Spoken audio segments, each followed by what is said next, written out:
Having Diamondback to team, it's like so much easier to play with him. The only one thing that can dig us out of this hole is ourselves.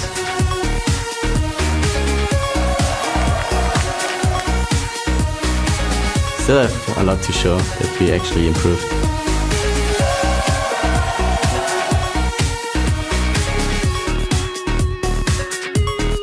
I'm just excited because they're right now, I think, the team where you can prove yourself.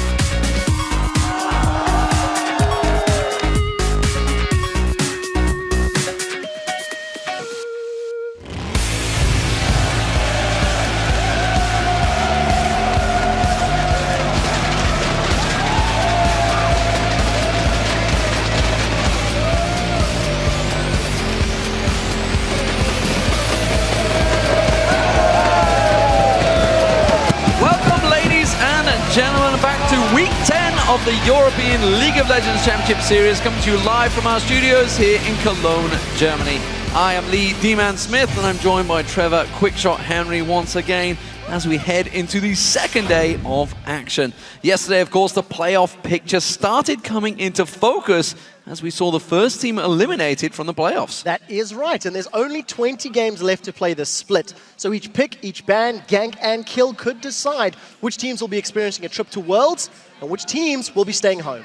So before we get into today's matches, let's take a look at the highlights from yesterday. First up, of course, it was Alliance. They were able to put a stop to Fnatic's win streak. Once again, another team cannot reach that number 9 figure, and they hold that number 1 spot once again. They did, and the game was not exactly bloodthirsty, but it was an incredibly tactical affair between both Alliance and Fnatic. They were trading objectives left and right, and Fnatic played passively and quite reserved. And I feel that's what cost them the game. Alliance definitely showing that they are the number 1 team this split, and they hold on to that position quite safely. Absolutely. Nif even saying they've got more to show. We'll see how that goes for them. Next up, of course, Gambit. Well, they can no longer reach the playoffs, and that is unheard of for all people involved. And of course, they are now on a 10-game losing streak. All that is left for them now is a chance to contest the Copenhagen Wolves for a higher seed in the promotion tournament. It's crazy. It really is. You know, Gambit have been struggling for the majority of this year, and it just seems to get worse and worse for them. Now that they are 100% eliminated from playoffs, there should be no pressure on their shoulders, and as a team, they should be focusing on getting synergy, getting cohesion, and working towards the promotion tournament. So we need to see if they can cause upsets for the other teams who still have things to lose. Yeah, there's a lot of seeding to be had, and of course, Gambit, they're still a very good team. They just need to find their way, and of course, last but not least, we saw the introduction of the 4.12 patch yesterday, and that has resulted in some interesting champion picks. Yeah, so I want to highlight 3 that stood out for me yesterday, starting with the Maokai top lane. It was pulled out by Xaxus, and he was very bold in declaring Maokai top, the second best top laner behind Gragas at the moment, if you're looking for a tank. It worked well, it had good presence, good peel, and all props to Xaxus. Next, I'm going to stick in the top lane, but we're going to talk about Kevin and him playing Yasuo. It's a champion that has flirted with the top lane in both LCS regions to mixed success, but Kevin definitely impressed me yesterday. Traditionally, a bruiser player, playing the assassin, and he helped destroy with it yesterday, so props to Kevin. And then, of course, a little bit of timekeeping in the mid lane. Kurt pulling out the Zillion. It's not the first time we've seen a mid. We've seen Faker do it this week, and Joe rightly pointed out that we've seen an LPL about 2 weeks ago as well. Kurt had a tough time in the laning phase, but made up for it in the mid to late game. I'm hoping we see even more diversity, because we've seen a lot of champions in a lot of roles yesterday. And don't forget 4.12 no Lucian, so we may see some more changes in the AD carry slot as well. Yeah, lots to come. We'll see how it works out. In addition to the new champions, there were also some huge moments that had you guys tweeting away. So let's take a look at your hashtag LCS big plays from yesterday. First up, it was from the match between Gambit and Roccat, and this featured Xaxus as one OP tree. This came from Big Adzay. Adzay, I'm going to go with Adzay. At LOL Esports, he said, "Is it a bird? Is it a plane? No, it's really just a tanky tree." This was your second most talked about play. On the waters will land this time around. Diamond's in trouble. The lantern gets thrown out. He stealths away. Oh, Xaxus pulled in, goes in, gets himself the kill. Xaxus here with his W just followed Diamond through the entire map, and he's so tanky already. Gambit were definitely barking up the wrong tree. Xaxus said it was time to leave, and he decided to end Diamond's life. Next comes to us from the Millennium versus Copenhagen Wolves match, where Cotnex goes big at Baron. This comes from at ImmuniLol. What? If this Baron secure from Cotnex is not an LCS big play, I don't know what this is. It was perfectly fluid and masterfully executed. This was your most talked about moment in the European LCS. Baron started off now. Millennium on towards it. Broken Shard. Can he be the man of the moment? He's going to have to jump in, but instead he gets knocked away.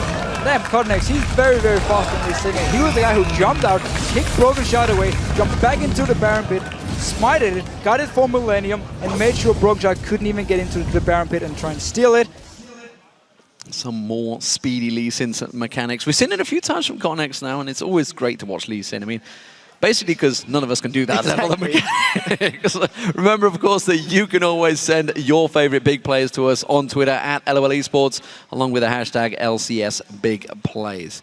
And of course, here are the standings as we head into today's games. First up, well, it is Alliance. They are now king of the hill in sole position of first place after taking down Fnatic yesterday. Fnatic do still have a 2-game cushion in second place, but they are still looking very strong. Next up, Millennium Super Hot Crew. They're now tied for third place still. 13 wins apiece, keep picking up wins. See how it works out for them today. Alliance, Fnatic, Millennium, and the Super Hot Crew, of course, now, as you can see, have all secured their spots in the summer playoffs, would be happening in just a few weeks' time. Yeah, moving to the bottom half of the table, SK Gaming and Rocket sit tied for 5th, and they are both fighting to secure their playoff spots. The Copenhagen Wolves are in 7th. They're not out of it just yet, but they'll need to win everything from here on out to challenge one of those teams for that playoff position. And as we've touched on already, Gambit Gaming are in last place. They're no longer able to qualify for playoffs, but they can still hope to steal 7th place from the Wolves if they go, a bunch of losses, and they can look to ruin their opponent's seeding for those very important playoffs. Sadly for Gambit, they need to actually win to do that. They're chasing that start loss streak, of course. So today's matches, well, they're going to be beginning with the Super Hot Crew. They're facing off against Gambit Gaming. It was the last time Gambit won was against Super Hot Crew. There's hopes, ladies and gentlemen, for them. SK Gaming, they're going to be taking on Rocket. And that's going to be a battle for 5th place. After that, Alliance square off against the Copenhagen Wolves. A rematch that actually cost Alliance their winning streak last time. And our final match features Fnatic against Millennium. Both of these teams have been performing well lately. Can Millennium pick apart Fnatic? We'll find out. After the LCS games conclude, we have more exciting matches as the veteran Ninjas in Pajamas featuring Alex Itch take on Gamers 2 and Ocelot in the Challenger Series semi-finals, and there's a spot in the finals on the line that is live on our stage next Wednesday. Yeah, absolutely fantastic stuff. You can always head over to @lolesports.com for stats, schedules, VODs, and all information about your favorite teams and players. You can also vote on today's matchups. Just give us a thumbs up on the team you predict. We'll be seeing the victory screen, and we'll check in before each to see how you voted. Yes, we will be, and of course you can find out how to join us here in the Cologne studio for the upcoming Super Week and the European LCS playoff quarterfinals the following week. Just click on tickets at the top of the page for all of the information. So let's turn the tables and have you tell us something for once. We know that the European LCS, well, it always has surprises, but who is the most unpredictable player in the European LCS and why? Oh, it's such a difficult question to answer. I'm going to do a little bit of a cop-out and say Overpower. He tends to be the mid lane of that oddball champions. But you guys at home, send us your answers to @LOL Esports with the hashtag LCS, and Shocks will be reading our favorite responses later in the show. Now, it is time for our first match of the day as the Super Hot Crew face Gambit. The head-to-head between these teams is currently 2-1 in favor of the Super Hot Crew. However, the last match was won by Gambit back in Week 6. That, of course, was the last time that Gambit won a game, whereas the Super Hot Crew, they've been making a play for the top 4. Yesterday, of course, the Super Hot Crew played against SK Gaming in a match they really needed to win. They had a lot of pressure on them in the race for the playoffs, with Millennium, of course, winning earlier in the day. The Super Hot Crew managed to grab that win yesterday, but unfortunately, they were far from impressive. Yeah, that's the truth. As a team, Super Hot Crew just played very passively for an extremely long period of time. And we effectively had what was a 30-minute laning phase before teams really started moving around the map and making plays happen. It was very slow going for Selfie in particular in the early game, but he stepped up as the game progressed, and his Ahri literally blew people up, ending 10-2 and 3. I just think if you step back and you look at the Super Hot Crew, they had moments that were somewhat questionable yesterday, but they came out ahead at the end of the day and the end of the game, and I still personally think they are one of the dark horses. They have the ability to upset the top of the table teams, but this is going to be a test for them against Gambit. They need to demonstrate control of the basics to ensure a win. So assuming Super Hot Crew make no big mistakes, they should be the favorites in this matchup. Well, judging by the looks of them, they're looking to get into all chat once again for the preview show. Sadly, though, for Gambit, they can no longer reach a 6th place playoff position because after losing to Rocket yesterday, it has plumbed them bottom of the table. It is now all about chasing that 7th place spot to give them a chance to choose their own opponent as they move into the promotion series. The problem is, in yesterday's match against Rocket, They literally showed no confidence in their abilities, and they just played passively and let Roccat just suffocate them out of the game. Yeah, sadly, there isn't much more to say, D-Man. Gambit just, they didn't seem confident. They didn't seem capable of slowing or stopping down Roccat yesterday, and their opponents, they just moved around the map, taking multiple objectives, while Gambit fell further and further and further behind. I do want to say that Diamond on Kha'Zix had little impact, and despite not having the worst scoreline, you didn't feel his presence at all. And I want to combo that to his Rengar play last week. Very little impact. Anyways, I do want to say that Gambit had their least bad game of recent weeks.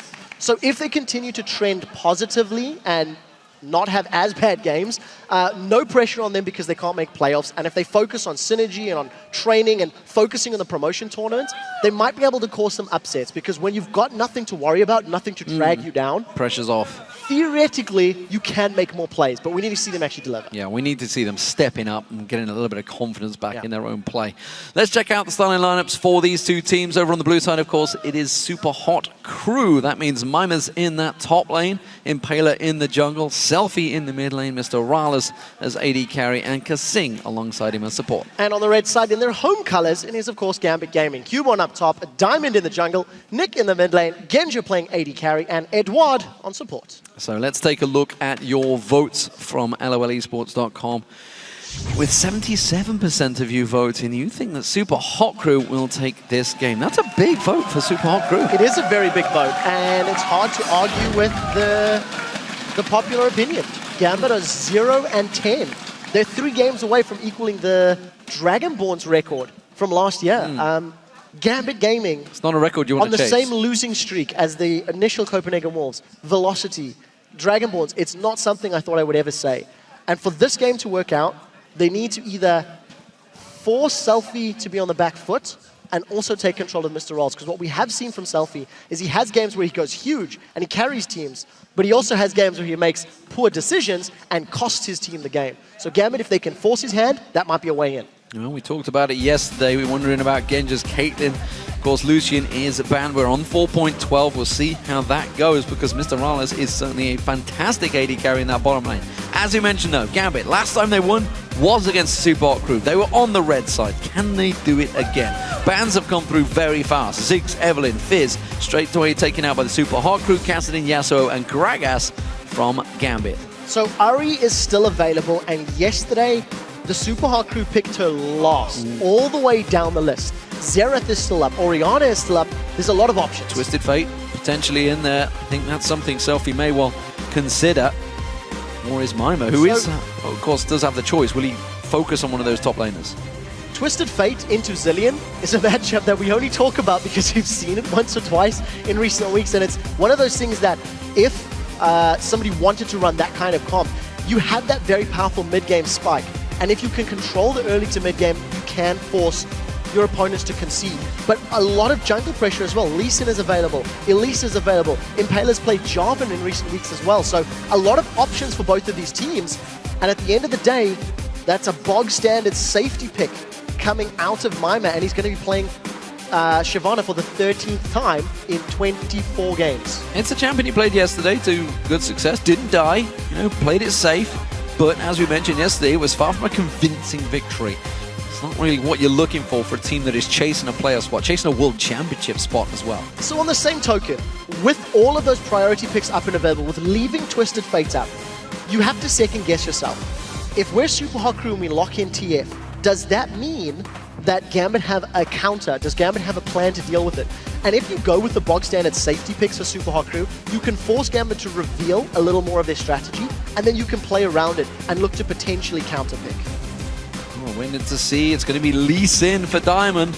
It's kind of his signature champion. Well, it's what we used to call his signature champion, but it's been a long time since he overly impressed, certainly compared to the likes of Cotton X in the jungle right now for other teams. Morgana also locked in there. Eddie played a support, of course, yesterday, but with the Dawn Shield start, don't think he's going to do it this time around. Morgana, probably Spell Thieves in there, but he's one of the players that does try new things, but this is going back to old tried and tested. Maybe that's what they need to do. Yeah, it's one of those things. If you go to comfort picks, you're always going to have the advantage of just having it as second nature. We noticed the hover over Caitlyn for a moment, And the only reason I highlight that is Genji has trended towards Lucian and Caitlyn this split. Obviously, Lucian's not available. There's only one victory that Genji has played 9 times. Played 9 times with 1 win. Now, to be fair, they're on a 10-game losing streak, so obviously your stats are going to be skewed in that regard when you are the 8th place team. But on the same token as comfort picks, maybe sometimes you need to mix it up to try and break the mold. A losing strategy cannot always help you out. For a moment, I thought Impala was going to lock in Rengar in that jungle. Of course, we just saw Dandy running to great success, showing the world, honestly, how to play Rengar over in Korea. But it is going to be Jarvan. Jarvan has been played to great success, honestly, in Europe over the last few weeks. Yes, it really has. And for Kasing in particular, locking in the Thresh, we've actually seen him have some very good Thresh play. You know, great combinations, Lantern Ganks, Death Sentences. And the only reason I think it's quite interesting is Kasing as a player has trended towards Braum or Morgana, or even Nami, more so than his Thresh. So this will be interesting to see how they lock in the rest of their champions. There is not the highest amount of damage between Jarvan and Shyvana. Obviously, if Shyvana goes Blade, it'll help counterbalance that. But I imagine they're going to go with some high damage champions. Ahri is still on the table, still a consideration if the Super Hot Crew want to go that route. Selfie went big on it yesterday, missed a couple of chances in the early game, but once he got that ability power built up, he certainly wrecked his way through the Super SK Gaming yesterday. Rise locked in. Is that going to be Kubon in the top lane? That's the question. He did play it a bunch of times back in Meet Your Makers days. It could, of course, be for Nick in the mid lane, and there is the Caitlyn, you know, 1 win in 9 does not show big statistics for that champion. Genja, is it time he changed something? Gambit have been trying. They've been changing a few things, and it's difficult to see what they would do. The interesting thing that you do point out is that Rise could go mid, he could go top. So it does create an element of doubt on the side of the Super Hot Crew. If they want to run Ahri on the assumption it's Rise middle, it comes down to quite a difficult situation for Ahri. If she gets Rune Prison and comboed with some Lee Sin damage, there is some kill threat. But Super Hot Crew are definitely taking their time. They're running the clock down.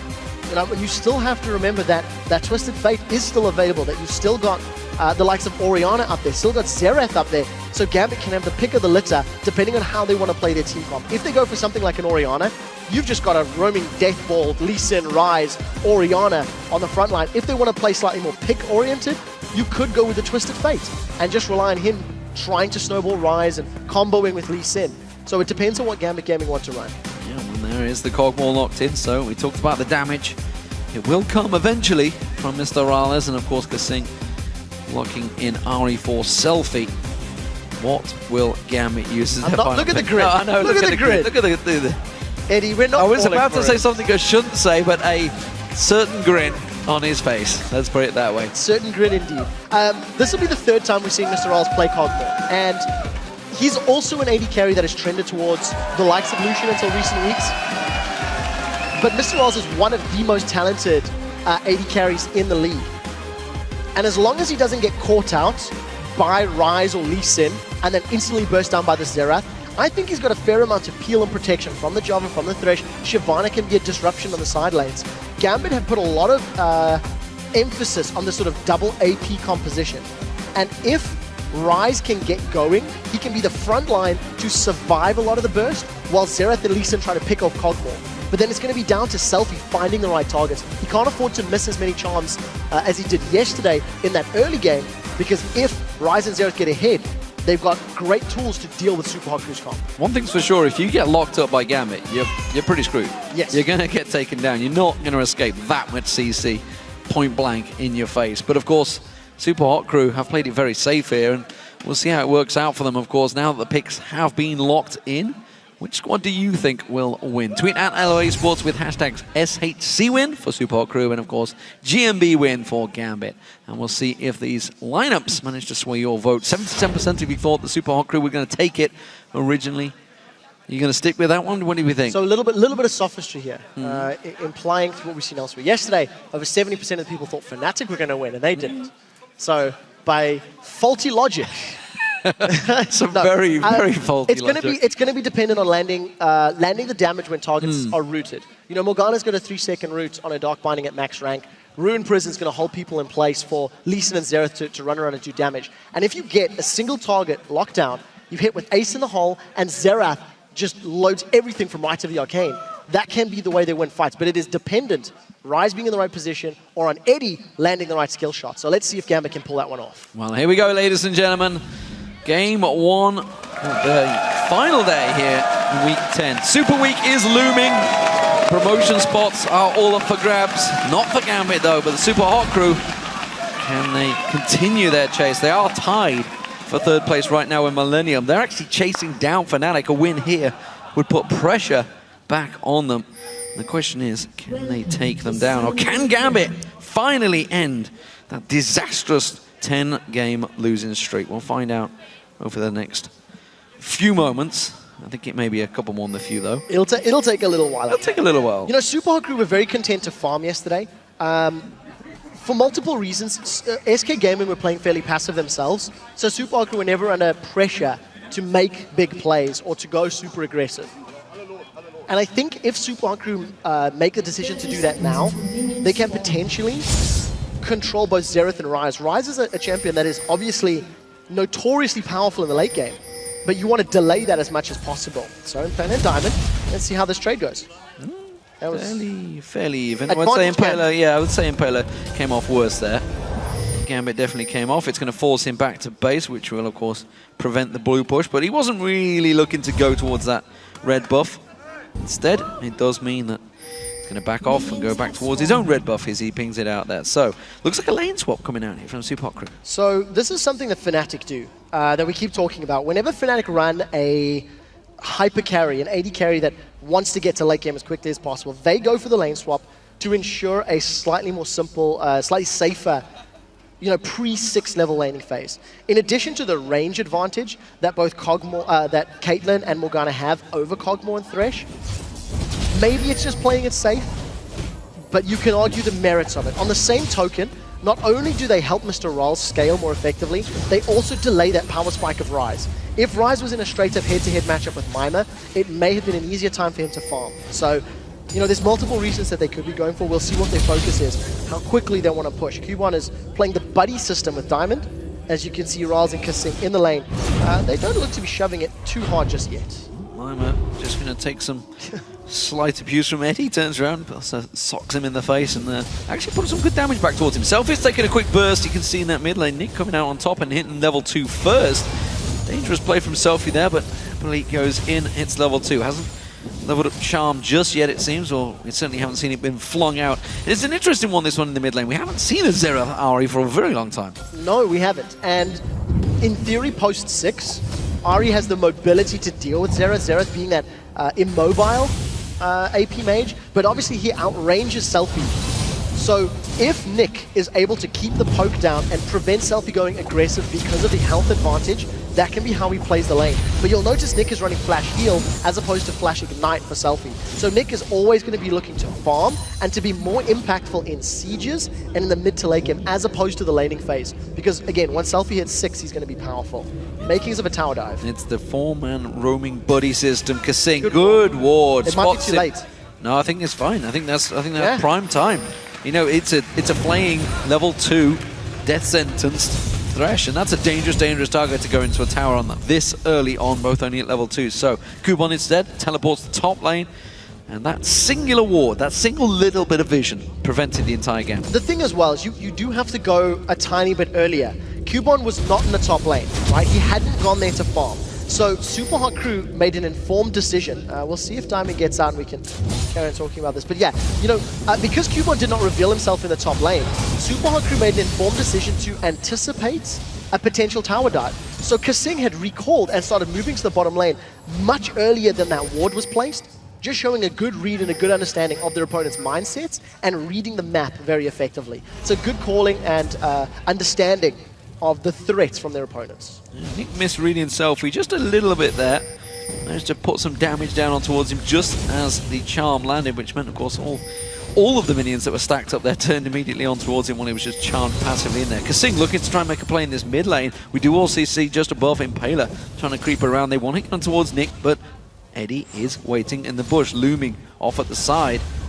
The 3v2, and actually it seems everybody's going to step away. Yeah, with all of the summoner spells up and available, as well as Kassim walking over the ward, Gambit may have decided to bail out from that little engage. And you see how aggressive Nick was playing in terms of poke and damage and Selfie, but he's actually, even on CS. So despite the efforts that Nick is putting into controlling this lane, Selfie still has the biscuit in his inventory, and he's still CSing under the pressure. So, props to Nick for actually landing the poke, and also to Selfie for managing to stay relevant even on CS under the aggression. Look at Pela and Kasing. They are going looking for kills. They want to find Diamond in this jungle. It's not going to happen though. You can see he's back in base. They're going to maybe turn their attention to Nick. They've not been spotted yet. They're not going to get seen by that ward to the other side of the river.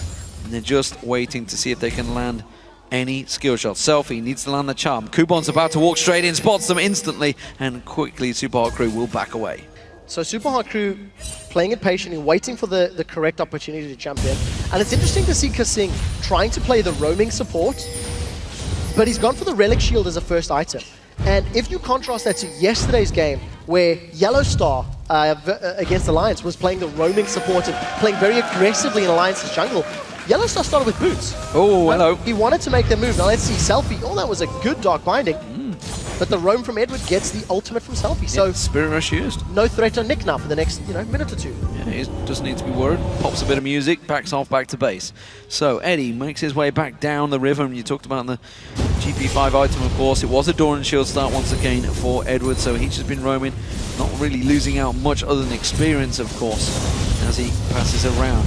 Gambit, full defensive duties here. Tear of the Goddess was picked up by Kubon straight away, so he is happily going to start stacking that one out, and honestly, hasn't really been pressured. And if you look both at the top and the bottom lane, these two AD carries singling, dueling against the top laners, there's not really been any pressure on them at all. It's all actually been mid lane focused. Yeah, definitely. The supports are trying to get their mid laners ahead, and if Selfie is able to get kills into Nick and then roam, obviously that's how Super Hot Crew gain control of the map. And similarly, if Nick gets an item advantage and can blow people up from long range, he can instantly start impacting those side lanes somewhat safer. But because of the lane swap, it could also mean that we're going to see this slightly accelerated jungle invade game. Impala and Kasing have made move once or twice, and Kasing has found some trouble. Death Sentence lands, goes in for it, comes around the side. Quick safeguard though, good slide through. Impala flag and drag on towards Eddie. Eddie taking some damage and backing off. Now the mid laners are going at it. Selfie and Nick caught out. Edward's going to come around the side, still holding that Dark Binding stun, not going to be used. The charm does go down on Nick there. Ignite was used. He's very low, but he just turned around and blows Kasing away. And that's the first blood for Gambit. Managing to secure the kill. Mr. Rolls actually flashed in to try and get a kill there, but Nick summon a heal used to keep him alive. So Gambit respond to the aggressive play from Super Hot Crew, grab themselves that first kill. Very, very smart play from Gambit. They grouped up efficiently, and I think one of the best things about that little play was just the very quick reaction times on their flashes. They didn't hesitate. Under the threat, they instantly got away. Spirit Rush is up for Selfie, so if he sticks around and Edward or Nick get caught out, they might be in trouble. Eddie, of course, with that Black Shield, should be able to prevent most of it. And again, Nick just Arcane Impulsing, didn't need to use his ultimate, just turn around, quick blast. Thank you very much, got myself a support kill, and off he goes to spend some of that gold. So Phoenix Conex and Chalice of Harmony picked up. Fiend's almost complete for him. Meanwhile, Selfie a little bit further behind, having to farm out that lane. He has got a good farm lead at the moment, but of course that's only down to the fact that Nick has not been there, taking a couple of those gold from the Wraiths there. That's going to should be enough, I would have thought, to send him back and get that item. Maybe he's going to stick around. Maybe I think he wants to complete the Fiends completely. Yeah, he needs a couple hundred gold still before he can complete that one up. He needs a lot of gold. With the pressure and the presence in that jungle and roaming around, Selfie's now actually taken a CS lead over Nick, which is quite strong. But look at Gambit, a team that was traditionally known for their Dragon Control many months ago, is now making the first move. They have the numbers advantage, there's no one around from Super Hot Crew to challenge, and that's going to be an uncontested Dragon because of the buff. Super Hot Crew invested their time to go for blue buff. Gambit read the situation well and managed to grab an uncontested Dragon. So, first kill, first Dragon. Gambit starting off strong against a team they beat back 10 games ago. Nick getting some good poke, honestly, down on a very mobile Ari. So, bottom lane, Mr. Rallis is now down here. He's alongside Kasing, and they are putting pressure on this tower.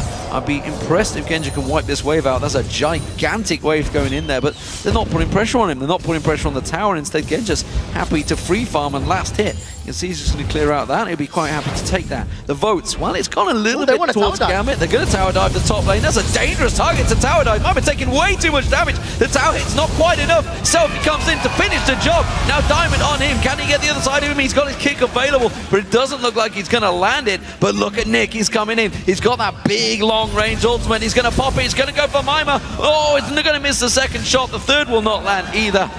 It's very tricky to hand on a mobile target, especially when there's burnout running. Yeah, that's what I was going to say. Both Impaler, Mima, Selfie have got a lot of mobility when they have their spells available. So Nick not able to land the damage from Rites of the Arcane. Super Hard Crew, they do come with the tower dive. Selfie cleans up. So I think it ended up being a little risky, but Super Hard Crew made it work and the kill landed with Selfie, who is arguably one of the most important for Super Hard Crew. If he gets that DFG up next, with the exception of Cubon later in the game, everybody on Gambit's squad should theoretically be quite simple to blow up. There's a lot of squishy members on the Gambit squad. Should point out, you know, with all the roaming that these supports have been doing, Eddie, because they've had that global gold advantage, he's got a 500 gold lead over Kasing right now. That's pretty big for supports this early on. It really is at this stage in the game. We'll talk more on that in a second. Impaler's got Cataclysm and he's slapped up. He just goes straight in on Kubon. Kubon could be going down again here. Second death for him. Mima's going to jump all over him. He's not going to escape this one. Will there be one more shot from Mima? Flashed for it. Well, needs to secure that kill. He got no flash. He got literally nothing to escape. I agree with you. I think he could have been run down, but better safe than sorry. We do manage to grab the kill, and Super Hot Crew with a positive play. Selfie connects with the chomp, doesn't go further. Spirit Rush has just become available, so decided not to all in. And Selfie continues to just accelerate ahead in CS. Mima has got himself a CS advantage, and it's only counterbalanced by Genja in this bottom lane for the time being. Eddie and Genja, I wonder if they're trying to set up a kill. He really wants that Dark Binding to land, but he's not shown himself. I don't know if they can 100 to 0. With the Lantern and the flashes, I'm not sure if that's possible. But nevertheless, Eddie's playing super passive, trying to find a target. It's the BF sword for Genja. He wants to get that Infinity Edge in early. Meanwhile, of course, Mr. Rana is going to head towards that Trinity Force. Dark Binding doesn't land after all that time, Eddie. Doesn't quite get it in there. Minion Waves blocking the route. So, at this stage in the game, Eddie has opted to go for a Sightstone as his GP10.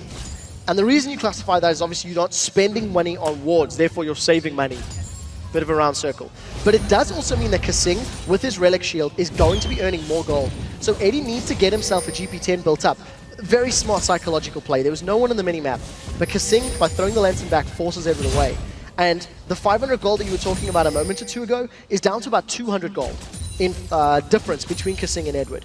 So Eddie is going to need to be looking to grab himself one of those GP10s, start generating some gold, otherwise Kasing is going to start accelerating in terms of items. And he is one of the playmaking champions for the Super Hot Crew, often setting up kills. So, Selfie making his way down the river here. Diamond has snuck in, but they're not aware of their mid laner coming towards him. Genja's going to get focused. Diamond comes around the side. Kasing's caught out. He's going down very low here. And this is Selfie coming in way too late, but it's going to be nicely grouped up. He should get enough damage down. Genja's in trouble. Mima teleports in towards it. Eddie going down as well. He gets caught out. Diamond gets taken down. And Selfie just runs through the entire team, gets himself a double kill. It's now 5-2 for Super Hot Crew. All of a sudden, Super Hot Crew gain control of the game. A well-timed roam from Selfie in conjunction with a good attempt from Kasing. He flash flayed and pulled Gambit towards him. Unfortunate for Super Hot Crew, obviously, to have Diamond in the bush, but they made the best of it. 1 for 3 and potentially a tower. That is fantastic. Diamond engages, and look at Selfie. He's literally 3 to 5 seconds away from this fight and lands every single skill shot, as well as obviously the teleport from Mima. Basically just cleaning house. You know, well-timed, well-called from Super Hot Crew from a macro level. They're pushing, let's engage. It was actually a very late teleport as well. It was a reactionary teleport rather than pre-planned. It was simply a case of, whoa, hang on, Diamond just came out of the bush. We need support, guys. We need to get down here. Teleports in. Of course, he did it onto a minion, which will prolong that timer. So, Dragon is a possibility in next minute.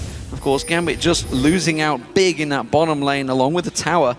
Could put a bit of pressure with that bottom tower now down, but you can see Genja is shoving the wave out, so somebody needs to deal with that. It's going to be crashing against that tower just as the dragon spawns. Selfie caught out, big burst on him, and you can see Gambit. They want to make a play here. So that was the combo that Gambit will be looking for. Lock somebody down, get the damage down. If Gambit don't get poke from Nick and Genja onto targets, I feel like their 5v5 power is not going to be as strong as Super Hard Crew. Super Hard Crew are so mobile, they may be able to dodge a lot of the damage that Nick is putting out, and if Impaler and Mima have good engages, it means Gambit are going to have a tough time standing in a straight-up fight. So with Dragon up in 10 seconds, Gambit will be looking to poke, and if Impaler and Super Hard Crew can find a strong engage, that might be where they're going to go. Mr. Rolls is split from the team, so let's see how the crew react to this one. You never like your AD carry being on the opposite side of the enemy team.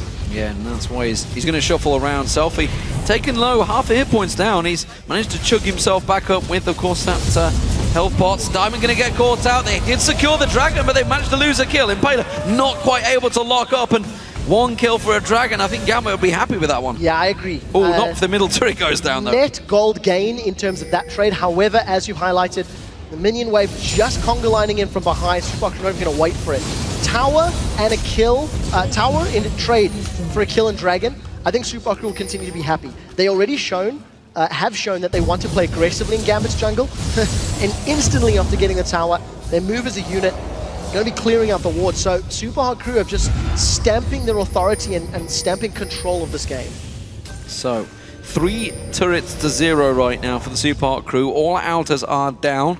Lane phase very much theirs. Question is, can they convert this? Mid-game moving in. 2 dragons to the good for Gambit. Has kept them within touch in gold.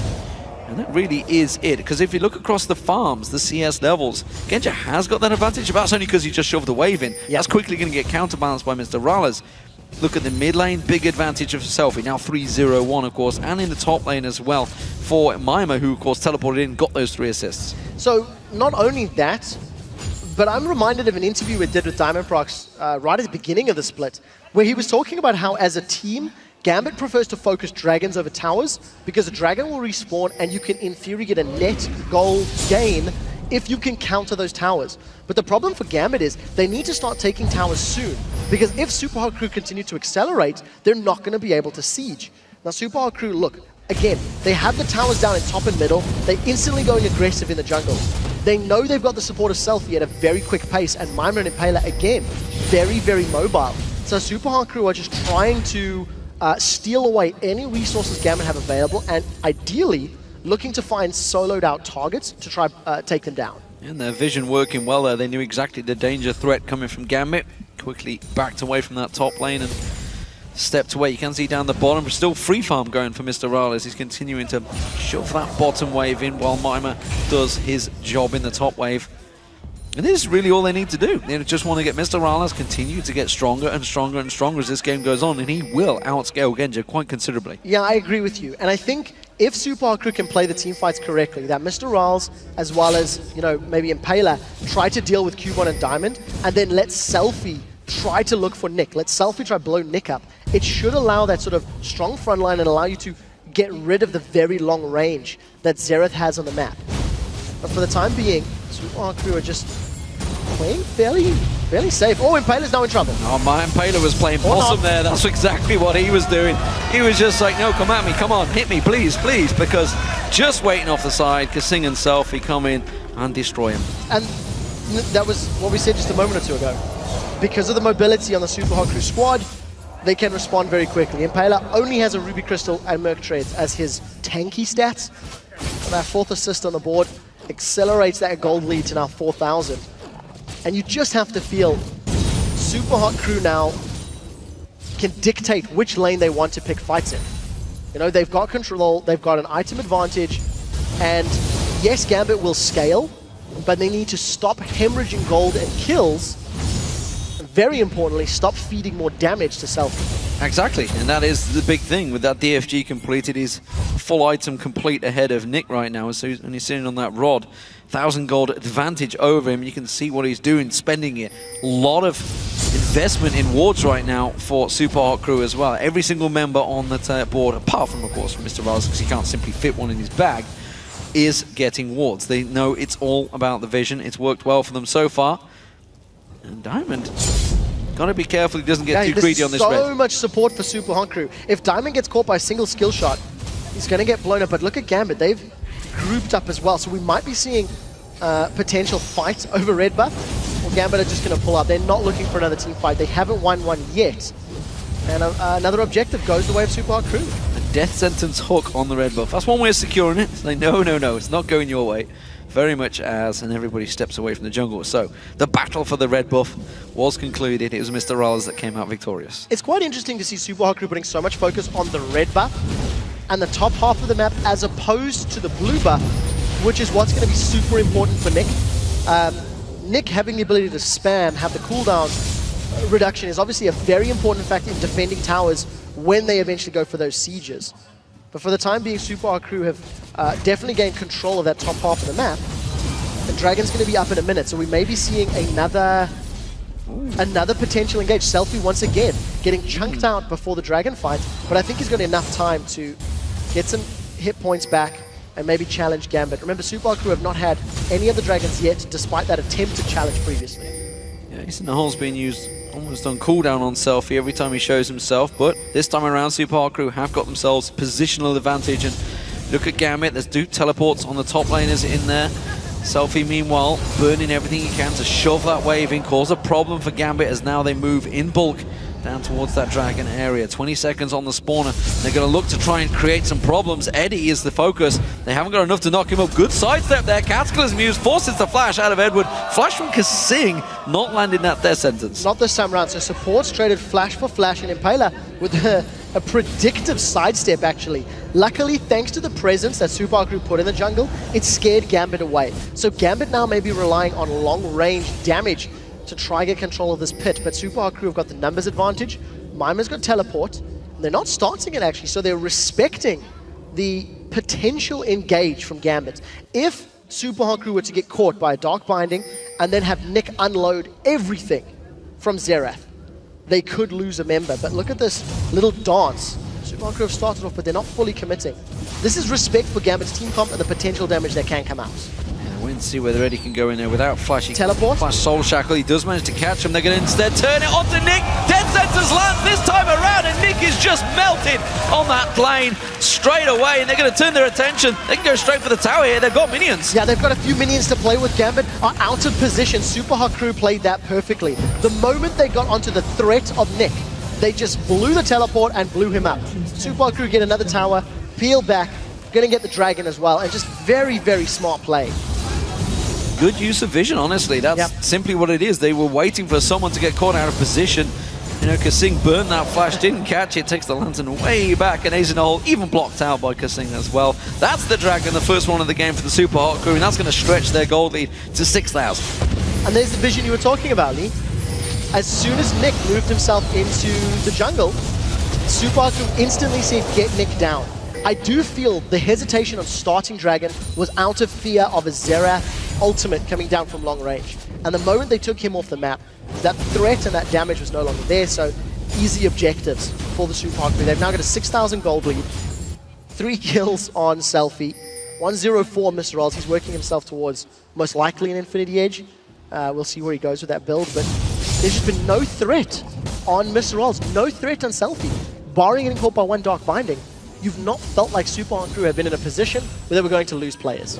Yeah, it's been a well-controlled game so far for the Super Hot Crew. We do see Selfie hitting level 15. He is the highest level on the map right now. And they're cleared 2 levels ahead of his counterpart Nick as well, which is going to become even more of a problem as Super Hot Crew start to pressure those inner turrets. So if we contrast how Super Hot Crew have pulled ahead against Gambit today as opposed to Rocket yesterday, Super Hot Crew have been more aggressive and proactive in finding those kills and then pushing objectives.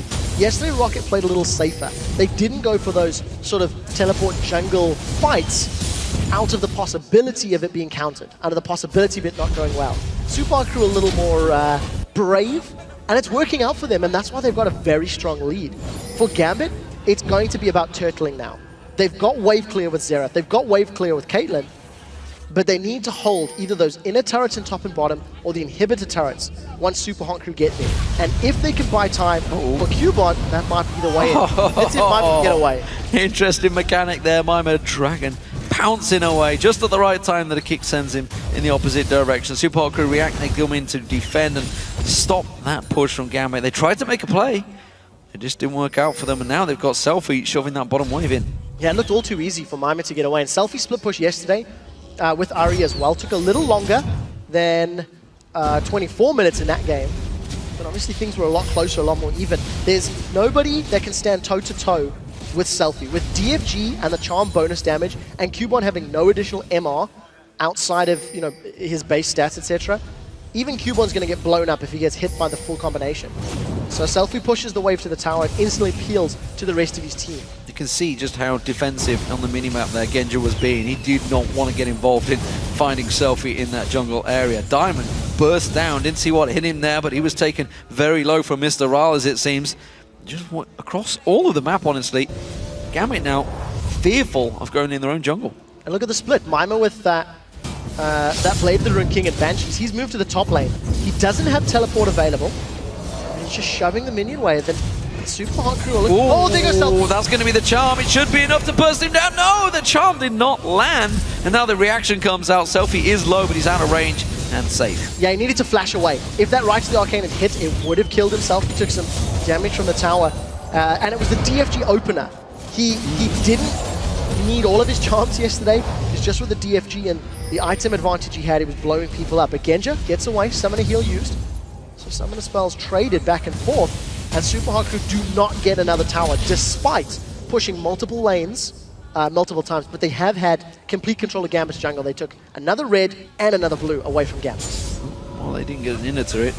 Gambit yet to get themselves a single turret right now. They can't find anywhere to stop Impaler pushing in. You can see he's now clearing the waves. That's a problem when your jungler starts to clear everything out. Mr. Rales gets himself his second red buff, wants to try and double stack them. Doesn't really work out for you, buddy. Big ride. Oh, Overlord's not going to work for him. Mima, meanwhile, he's shoving the top lane, continuing. He's had the lead throughout against Kubon, and now with that course, Banshee's Veil complete. He's not going to be too worried about jumping in against this mage-heavy Gambit lineup. And just the damage from Selfie is so good. You need much more MR. I mean, Edward's got no combat stats on this Morgana. He's got hit points from a Sightstone. And yes, he's going to have some MR and etc. But really, that is a very, very squishy Morgana. So the moment Edward tries to stand toe-to-toe with anybody, whether it's Mima jumping in or Impaler jumping in, he's just going to get shredded by everybody on Super Hot Crew in terms of their damage. Infinity Edge and Trinity Force completed for Mr. Ral. So while he doesn't have the greatest of sustain, not having a lifesteal item, neither does Genja. Genja's not gone sustain yet either. So Kog'Maw's just going to rely on that long range of Bio Arcane and look to destroy Cubon or Diamond if they try to jump into it. But we're not going to see that because Gambit have to play super defensive. They've been playing super defensive for the last 27 minutes. Genja not able to get close to Selfie this time around. You can see not really doing a great deal anymore with that ace in the hole bursting on towards Selfie. They get pushing it through. Diamond caught out. Death Sentence comes in. Diamond again. Have to safeguard away. Flashes out. Not enough. Impaler locks him down. Was kicked out the side there. Selfie, meanwhile, is continuing to take the tower. Mima going toe-for-toe with Kubon in the top lane. And Kubon forced to back away. Super Hot Crew all across the map in complete control. Yeah, every single lane is winning. Every single champion versus champion is in favor of Super Hot Crew, and Kasing has landed the death sentences when he's needed to. Every time we look at Super Hot Crew in the jungle of Gambit, Kasing lands the sentence to signal a member of Gambit to go down. So Mima's going to get some presence and damage on this top inner turret. Dragons respawning in 15, and it looks like Super Hot Crew have got complete control of the pit, as well as a teleport from Mima if it's even needed. Yeah, Mima's going to just step away. Might be careful, he's not caught out in the jungle there, actually. Kubon and Nick are both moving in towards him. Should have another rune prison in a moment. There it is. Haven't not got the damage, though. And Mima flashes away to safety. That was a very early flash. There was still 1,300 hit points to burn through. And it's a fairly tanky Mima already, with Banshees and Warden's Mail completed. But, you know, better safe than sorry. Avoids giving up any more gold or any kills to Gambit, and Super Hot Crew grab themselves another dragon. They've now got a 10,000 gold lead. And when they want to take a tower, they do it very efficiently. You've seen how quickly they pushed that bottom inner turret in the last minute or two. It took a few minutes of setting up, yes. But the moment they got the kill and they're like, this is a safe objective, they shoved it in. So anytime Gambit make a positional error, you can bet your bottom dollar that Super Hot Crew will take an objective from it. Zhonya's Hourglass now completed for Selfie. Void Staff looks like it's going to follow. So expect him to start diving in for some of these kills rather than just sitting and dancing around the turret. Blue buff given across towards him. Let's see where they shove. Of course, bottom tower taken with ease. I believe the next one will be in that top lane unless they get something gifted to them in the inhibitors. At the moment, Super Hot Crew, will they try, maybe even try and bait out a Baron? I don't know. We'll see whether Gambit fall for that. I don't expect them to go with it. I mean, why not just stick with what's working? So the Baron bait is actually fairly safe for Super Hot Crew on the condition they peel quickly. If Super Hot Crew stick around a Baron, Kog'Maw will do a lot of work to that Baron and melt through it quite quickly. So if Gambit do try challenge, then Super Hot Crew can peel and pick a team fight with Jarvan, with Shyvana, with Ahri very, very quickly. And on the same token, if Gambit don't challenge, then Super Hot Crew can grab it. Kissing might be trouble. And dump everything on him, but he gets away. No! Right there, okay, not going to do enough. Look at this, he's just happy to shield his way through that one now. Gambit, they've burnt a lot for that. 3 ultimates. The question is, what will happen? What will Super Hot Crew do about it? They're moving in, 5 members. You can see Mima making his way up there. It's going to be the top turret. They're going to have to sacrifice this one. Oh, take a look. Diamond's got jumped on. Oh, he's going to get taken down here. Selfie comes in, plants on towards him, and Impaler slam dunks for the finish. Manages to get the kill. You notice the drop down as well. Super Hot Crew have just had such strong buff control this game. They put a lot of emphasis in controlling Gambit's jungle. And we touched on Diamond in the pregame. He had no presence on Kha'Zix yesterday. He had little presence on Rammus last week and no presence on Rengar. And he's currently 0-5-1 on what was Diamond Prox's signature champion. Selfie waiting off at the side there. Eddie fancies this one. Not too sure. Oh, the stun didn't quite land. Eddie's dead. He's not going to be able to get away here. Mr. Raz comes in to finish. Mr. Raz taken very low at side. Genja putting some damage down, but Selfie goes in and bursts down Kubon. Now Genja's found himself a very nasty dragon biting on his backside. He's having to run away from that one. That's going to be the Baron picked up for the Super Hot Crew. They are in complete control with a 13,000 gold advantage. And that was the Baron play that we talked about. The moment Gambit present themselves as a target or an opportunity, Super Hot Crew pounce and they punish Gambit so much. If you look at the gold totals in terms of both of these teams, 13,000 separates them. And in terms of the top lane, you're talking nearly 3,000 gold difference between Mima and Cubon. In the jungle, 2,800. There are massive differences between both of these teams. It's nearly a full completed item. And there's very little Gambit can do other than punishing Super Hot Crew for a positional mistake. So as long as Super Hot Crew stay grouped up together and force this next line of towers as a team, I don't see Gambit being able to win a team fight. It's a big problem. They're going to have to deal with it. Genja's just trying to find any little bit of gold that he can. Still yet to complete an item. He's been sitting on, what, 1,900 gold for a long period of time as he continues to farm up. This is something we see from Genja quite often. He just wants to farm up and get an incomplete item and go back. The difference between Selfie and, you're right with the gold, and the difference between Selfie and Nick gold is almost the total that Edward has earned this entire game. And that's just the difference. But it's one of these problems where you do have 2,100 just sitting on a Doran's blade if you're Genja. You could sell that Doran's and get closer to maybe a Last Whisper, if that's what he's working towards. We'll find out soon enough. But it just exacerbates the problem.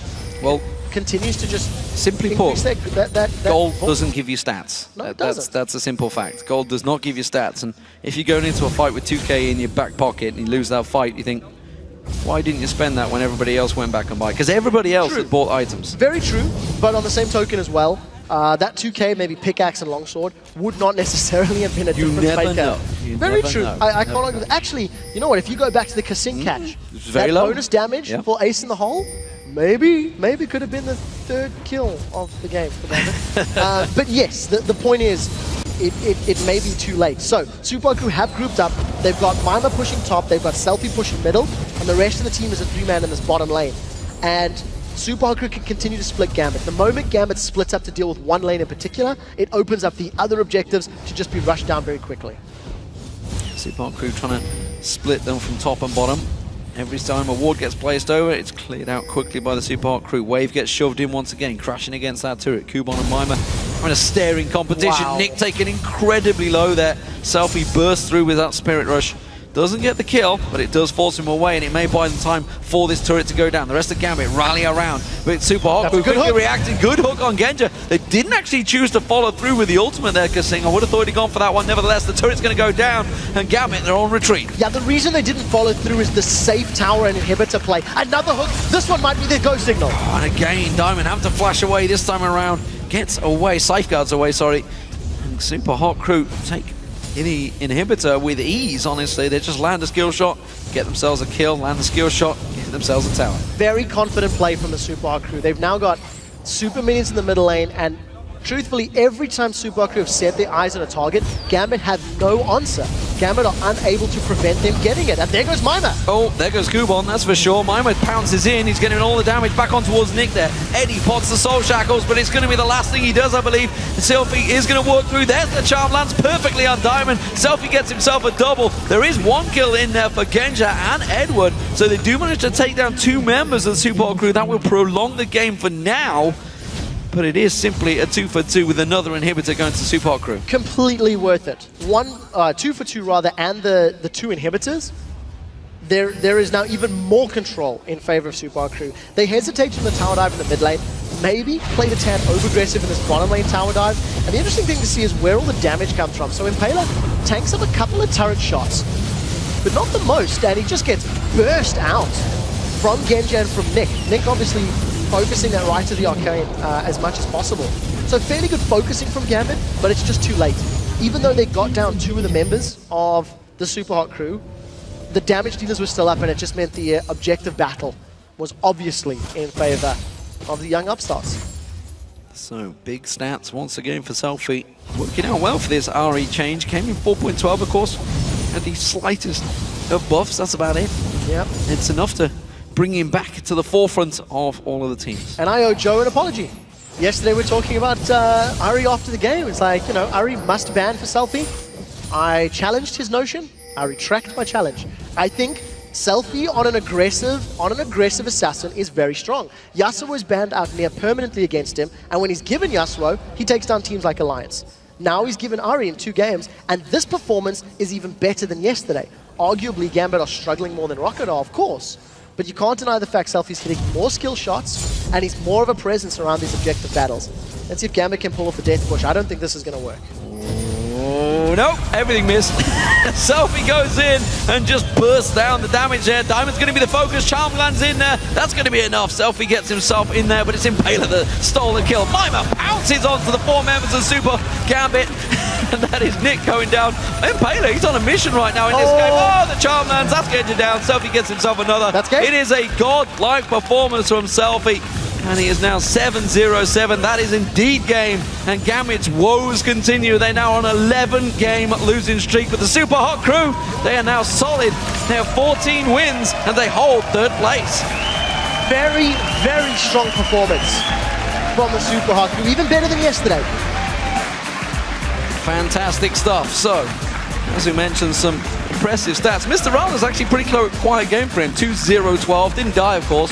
Kasing was the man that was flinging himself in there. But 4-1-11, another great Jarvan performance, this time from Impaler. Yes, Impaler's definitely found his groove on Jarvan. I was actually questioning his previous Jarvan performances earlier in the split and earlier in the year, and it feels like he's got a better grasp of when to engage, and he's got the support of his team behind him. You were touching on the fact that Mr. Rolls is 2-0-12. It's difficult to get those last hits when Selfie can jump 2 or 3 screens ahead of you and finish people off the Spirit Run. I just think a very strong performance, controlled, and the most impressive thing for me is just how Super Hot crew turn the pressure on when an objective is available. They don't really put themselves in super risky places. The few times they do, they've got the backup of the team, so it ends up turning in their favor. Yeah, the shot calling seemingly worked. You know, remember when Kasing came in and joined the team? They were talking about how they wanted to promote him to become the shot caller. Maybe that is how it's all working, but all credit to Selfie once again. Another fantastic performance here from him on Ari. And of course, the man that we seldom talk about is Mima. It was his 13th game on Shyvana. It was his 9th win on Shyvana. He went unkilled. And whenever Mima's playing tanks, he likes his Dr. Mundo. He likes his Shyvana. I was even theorizing yesterday, maybe Maokai. He likes tanky top laners. When he's given it, he can have a very positive impact. I mean, that's a great win-loss ratio. 9 wins in 13 games at this level when your team's got 14 victories. Yeah. That's a very large proportion of your games where it has been Mima playing Shyvana to be impactful. And it's very much a changing of the guard. You know, this is Gambit, old team, a lot of old stars, but not up with the current meta. This new young upstart team, fresh team, they only qualified the day before we started, back in the spring, managed to pull themselves through and now looking potentially for a championship contender. I have to ask a very serious question, and it is whether or not Diamond has the ability to perform at this level. He was benched by Gambit, citing a multiple 0-7-4. 0-7-4 on Lee Sin. And it is a question you have to ask as a Gambit fan and as a Gambit spectator. When will he find a champion he can have a positive impact with? Well, Shox is standing by on stage with the Super Hot Cruise Impaler after that fantastic win. Let's send it over to her. Thank you very much, D-Man. I'm EUCS supporter, indeed joined by Impaler on Jarvan this game. Impaler, talk me through it, because it seemed like you guys had everything controlled start to finish. We just went straight through everything, like their buffs, dragons, barons. We just did it all systematically, controlled their jungle, shut down Diamond, and it generally led to a fairly free win. Yeah, you say control their jungle, and you did very well on Jarvan. And talk me through what it is that makes people pick Jarvan now, when a lot of the times the Elise is open or the Lee Sin is open, that a lot of more people seem to choose Jarvan. I really like Jarvan versus Lee already. It feels like a really solid matchup I can play. And combining that with Ahri, we just chain the CC on someone. So like Ahri, Thresh, plus me on Jarvan, and it's constant CC. Someone's just stuck there for 3 seconds and we kill them and then just keep on going through the rest of their team. All right, and then if we take a step back and look at the team, you guys have secured your place in the playoffs. And actually, what a difference with last split, when it was almost an upset when you would beat Gambit all the way in the beginning, and now it seems almost normal. How does that change your approach to training and your mentality? We're just really motivated right now. We want to get to Worlds, and this is what we have to do. We have to beat teams consistently. And we were really low last split, and we were like, we're never going to do that again. So now we're aiming for top 3 for Worlds. All right, well, thank you very much, and congratulations. Thank you very much. All right, we're going to take a quick break, but when we come back, we'll be breaking down this game at the analysis desk together with Jay Ree, and there's a middle-of-the-table clash between SK and Roccat. Stay put. No, losers clap. No. Clap. Genji's in trouble. Milo teleports in towards it. Eddie going down as well. He gets caught out. Diamond gets taken down. Not too sure. Oh, the stun didn't quite land. Eddie's dead. He's not going to be able to get away here. Mr. Riles comes in to finish. Mr. Riles taken very low inside Genji. Eddie pots the soul shackles, but it's going to be the last thing he does, I believe. Sylphie is going to walk through. There's the charm, lands perfectly on Diamond.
The first champion I played was Veigar, but the first champion I fell in love with was probably Xincha. Back then, the meta was just 5 champions. There was no actual meta. The first champion I played in ranked was Amumu, and I actually didn't play Amumu jungle, I played Amumu bot lane. I played Flash Ignite, and then at level 2 I'll just go all in and get a kill. It was a 0 for me. I could have just played mid, jungle, top lane, bottom lane, support, everything. He was good for everything. The first champion I started playing was Janna. I think I played like more than 5k games. Running all over the map, and it was super fast, no one can catch me. It was just fun to play. The first champion I started maining was Lee Sin. Because he's so versatile, like you can make flashy plays. Even if you fall behind, you have stuff to do with him. Like, just all around a solid champion. MCQ, and he gets the kick onto him as well, and that is typical Shock, ladies and gents. My first champion I played, and I probably played for 300 games straight without touching any other champion, was Ashe. Even though I had some periods where I enjoyed playing like Akali and Jax because you could snowball out of control. And then I refound my love for AD carry when Vayne was released because she could kind of do the same.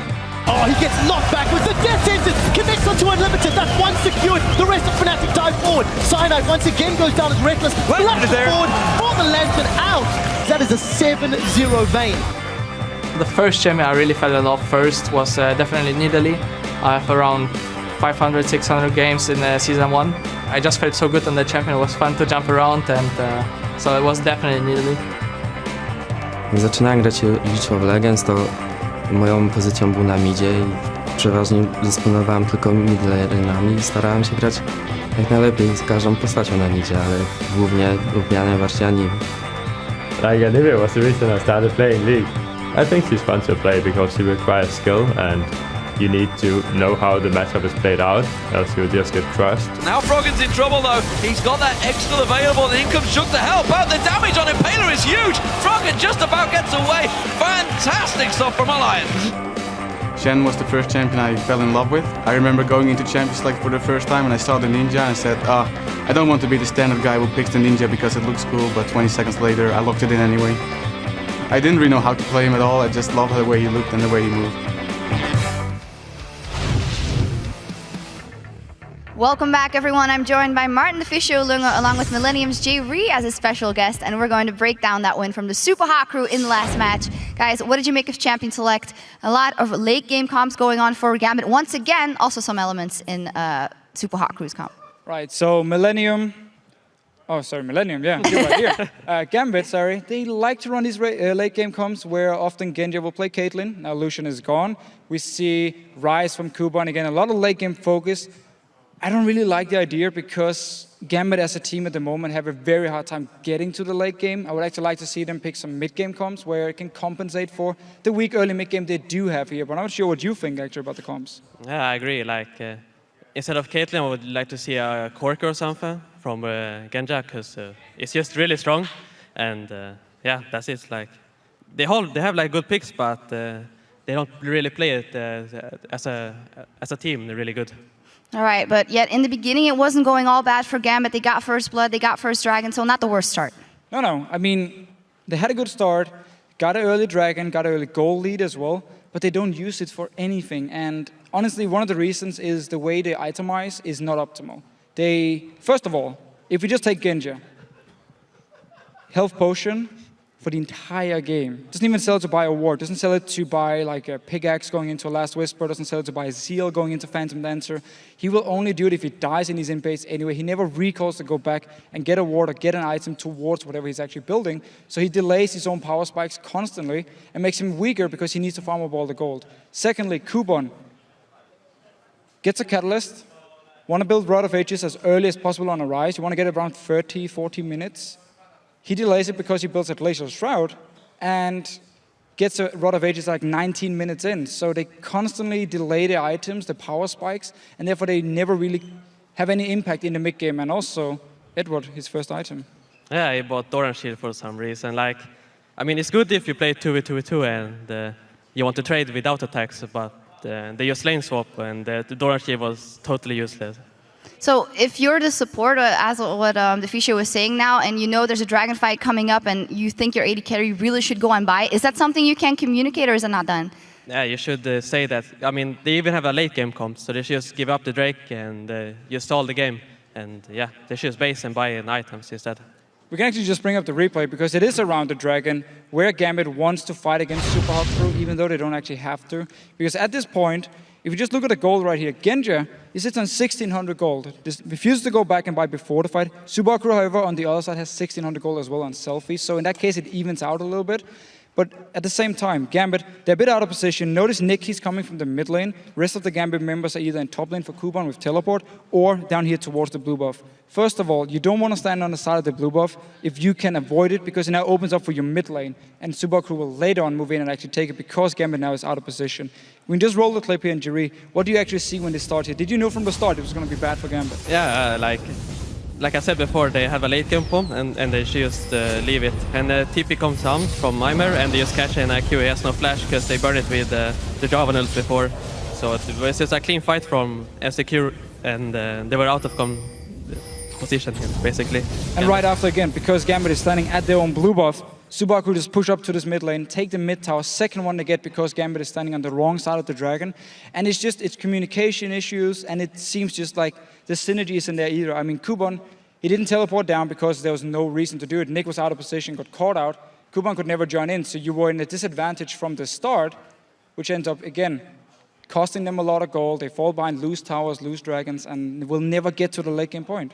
Jerry, do you understand the way Gambit's playing right now? Because obviously you might know the sentiment. They know that they are no longer able to get the playoffs, so maybe you'd imagine that they would just go loose and try a lot of things in those games, but they just seem to be on the back foot. Yeah, they can also do that, but I think in this game they should really stall. But I mean, if you have the mentality that the games don't really matter, you can do some crazy stuff, but it didn't pay off this time, so...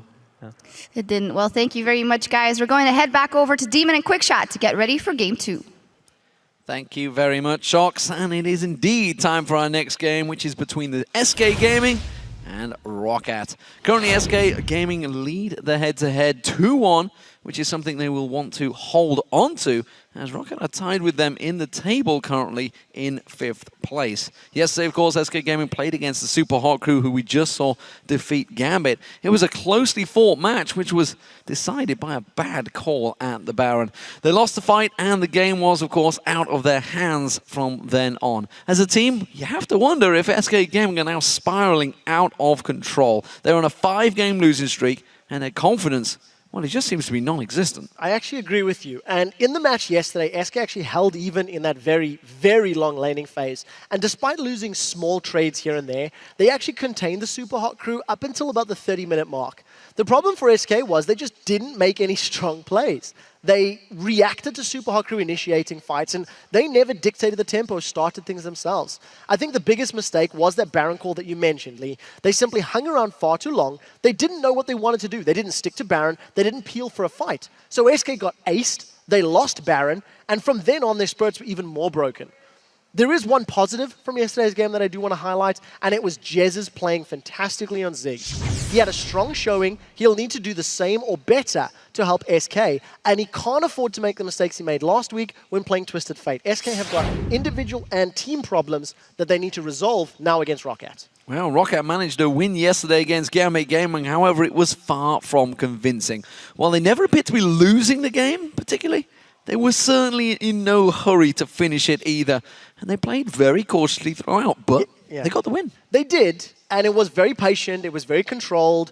I was personally impressed by the safety and the reservation in their play because while it was slow, they did continue to push objectives. They didn't put themselves in positions where they could get punished.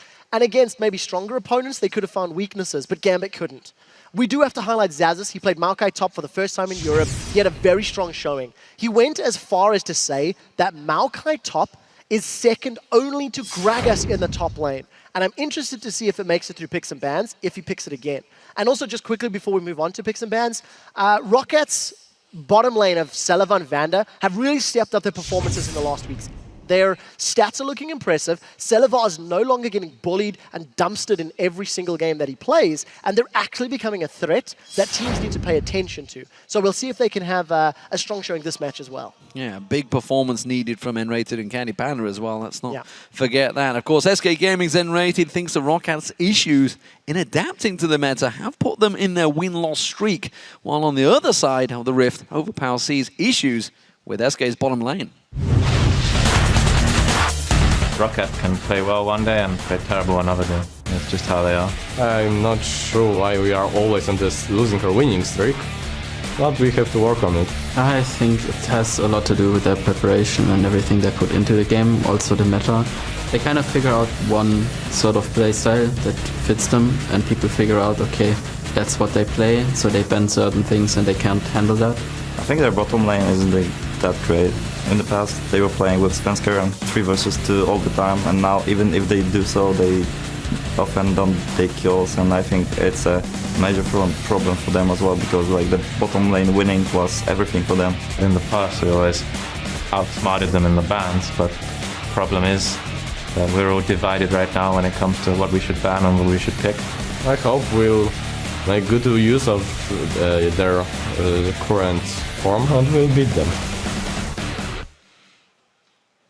Interesting words from Freddy there. They're currently divided on what I should ban. And, you know, talked about how they used to beat them in the pick and ban phase. We used to talk about how strong SK were in pick and bans. If they're divided in picks and bans, which is the core, the beginning of competitive league, what they like in how the game. deep does it go? Because if you can't even decide what comp you want to play, how do you determine what is the right course? So maybe problems run even deeper than we think. Well, we'll see how this one works out. Let's check out the 2 starting lineups for these teams. Over on the blue side for SK Gaming, it does mean the top lane is Freddy, the captain, I think is safe to say, of the team. Svenskeren in the jungle, Jez is in the mid lane, Candy Panda in the AD carry, and N-Rated alongside him in support. And on the red side, it is Rocket, with Zazas, who played the tree yesterday in the top lane, Jankos in the jungle, Overpower in the mid lane, Selevar as the AD carry, and Vanda as the support. So as we prepare for picks and bans, let's see how you called this game according to LOLesports.com. 58% of you now voted for Rocket. That just shows you what this SK losing streak is. This is the team that won the spring split.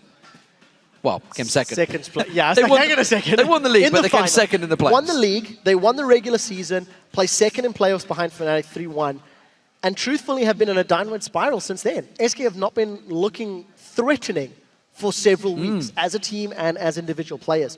And Rocket and SK are completely tied in the standings at 11 and 12. So Rocket will be wanting to get that point advantage, if they can, by picking up a win here and forcing SK, which is basically like a 2-point swing, 1 win up, 1 loss down. But for Rocket to do this, they need to be a little more decisive than they were yesterday. It took a long time to close against Rocket, against Gambit. I don't know if they can give SK the same amount of time or the same amount of goals. It's definitely a tough one for both teams. It is currently a battle for 5th place and would almost secure their position in the playoffs should either team win this one. Big yawns coming out of SK Gaming. Freddy and Svenskeren both yawning away there. Picks and bans coming through though. We do see an AD carry ban in there. Cogmore taken away.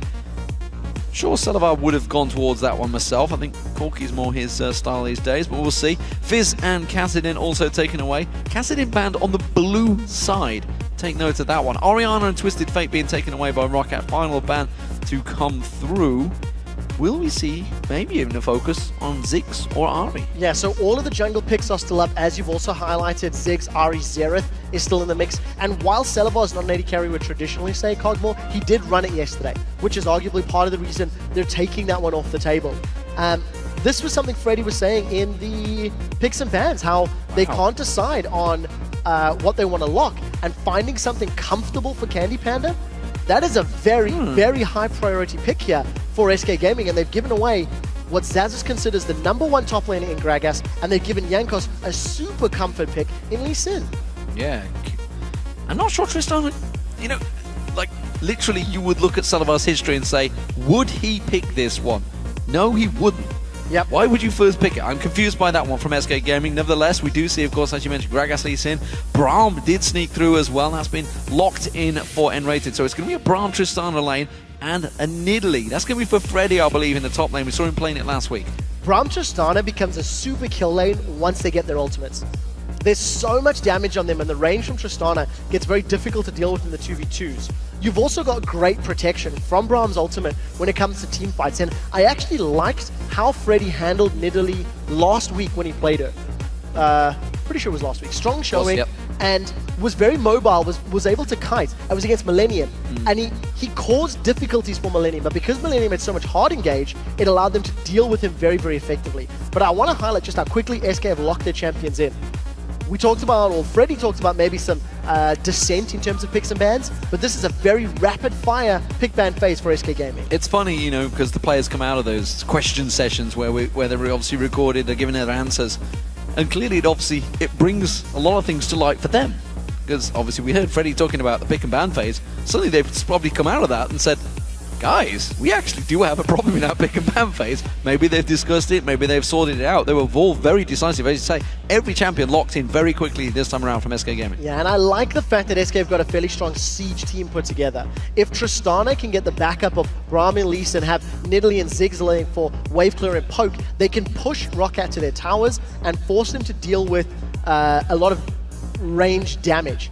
If, however, Freddy's going to build the Bruiser Nidalee, which is what we're expecting, they can also split push fairly effectively. That explosive shot from Tristana is quite effective at clearing waves. If Ziggs can put some damage down and you just get that splash AoE clearing the towers out. SK do not want to get jumped on. Ooh. With a Nidalee, with a Ziggs, they're not looking to be engaged upon, and that's where the defensive support of Braum comes in. Oh, switch around here for Roccat. That means it's going to be Aurelia in the top lane and Gragas in the mid lane for Overpower. So it's going to be Nidalee versus Aurelia, and correct me if I'm wrong, but Aurelia pretty much dumpsters that lane. Should be able to, without jungle interference. If Svenskeren decides to camp that top lane, can help Freddy out. But one of the things is, this is of course reworked Nidalee. Yeah, so it is a different Nidalee. Old Nidalee, yes. New Nidalee, we need to see. We need to actually see how the LCS pros handle it. I also think, if memory serves, once rework Gragas was enabled, Overpower was the first one to run an AP in the mid lane as well, about 3 weeks ago, if memory serves. And it worked fairly effectively. He built some damage up. He did quite a good job. There's going to be wave clear from Overpower and Gragas, but they definitely don't want to be put into a split push situation unless Zazas is ahead. So we need to see which top laner can become more impactful. They're going to create thorns in their opponent's sides. Well, interesting pick and ban phase for both teams. Have these 10 champions that have now changed your mind about who you think will win this one. Tweet at LOL Esports. Use the hashtag SKWin or hashtag ROCWin for, of course, SK or Roccat. And we'll be checking those results in just a minute. Interesting way around this time around. Of course, big game for both teams. Honestly, SK Gaming, they on a 5-game losing streak, so absolutely want to pick up a win here. Roccat themselves have actually not been too bad lately. They did have a rough last week, of course, but they came up against Alliance and Fnatic, so you can't discredit them too much. What do we think coming into this one? Who's really got the mental edge, more importantly? I would say Roccat. I think because Roccat picked up a win yesterday and a fairly controlled win, you have to feel that they'll have the mental edge. But in terms of champion composition, I think they may have a slightly higher mid-game power spike. So let's see if they can actually make use of that in-game. Well, here we go, ladies and gentlemen. Game 2 of the day underway as SK Gaming start out as the blue team up against the Roccat as the red team. Interesting choices in the pick and ban. Tristana first pick. Let's see if that's all important for Candy Panda. Of course, it does cast all the way back to Season 1 power spikes for Tristana, and that's where Candy Panda excelled, honestly, way back in Game.D. It was the name, I believe. And rated, of course. These players have got a lot of history. Played all 4 seasons of the LCS. And they use that experience to get SK out of the rut that they are currently in. Something that Jat says, which I absolutely love, is when you look at picks and bans and you look at first pick champions, that champion has to be instrumental for your team, especially when you give up very powerful champions, in the form of both Gragas and Lee Sin. Now it's Gragas mid, not Gragas top, which is what we're expecting. But this is the counterbalance we need to keep an eye of. Can SK Gaming contain and control Jankos and Overpower? Because that is what they gave up at the cost of Candy Panda. And you mentioned the fact that Aurelia might have a pretty good time against this Nidalee in the top lane. So where does Svenskeren focus his attention? Helping Freddy get to that monstrous bruiser split push Nidalee stage? Or does he want to try and help Candy Panda get to the mid to late game as quickly as possible? Tristana does fairly well early, falls off a little in the mid game, and then spikes again late. Whereas Celevan Corki will have a much more powerful mid-game and will fall off a little late in contrast to Tristana. So it's those different playstyles and the decisions that SK have to make depending on how these next few minutes of gameplay plays out. So here we go, let's see. No invades, no aggression, no early anything from either team, so playing it very cautiously. Standard lanes also setting out, of course, we had lane switches in the previous matchup, nothing coming out in this one. Let's see who feels more confident. Candypanda taking some quick burst damage, quickly turns around. Was that an explosive shot? It wasn't. Yes, it was. I can see the little X's above Celevar's head now.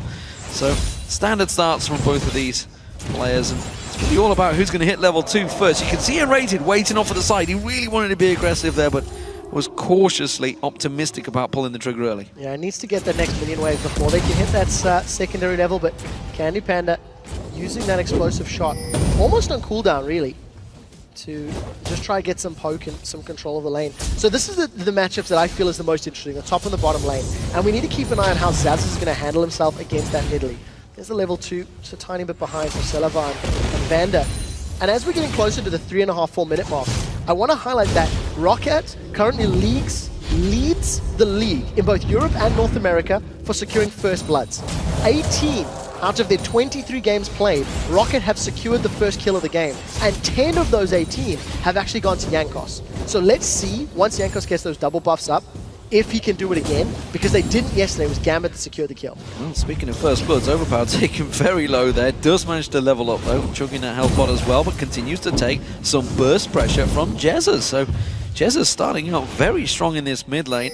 Slightest of CS advantages, but the pressure is being applied. To be fair, it is somewhat expected. Ziggs having the ranged auto attacks and the passive magic damage bonus every couple of spells will make Overpower's life a little more difficult. But once Overpower gets some more levels, he should theoretically be able to shove that wave out and maybe counterbalance some of the poke that Jesus is putting down on him. But he's keeping up fairly close. Good counter jungling coming out from Svenskeren here. Already come in, taking away the large wraith, and now look at him.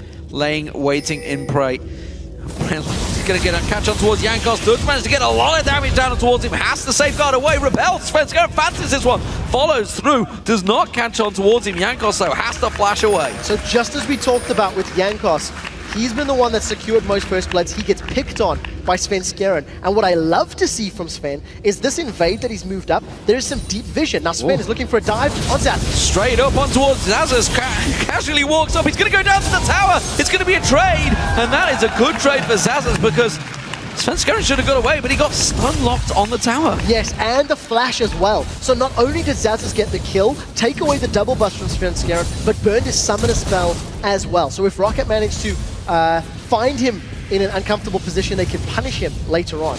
Yesterday, I touched a lot on SK Gaming's warding. They are the worst team in the league at buying wards and at placing them, as well as destroying them. And Svenskeren in particular is the lowest jungler in the European LCS in terms of vision. So before he gave up that kill, it was nice to see the invade, the pressure on Jankos, and actually placing vision down to allow him to make more informed, smarter decisions going forward. And of course, it did also mean Rocket got first blood once again.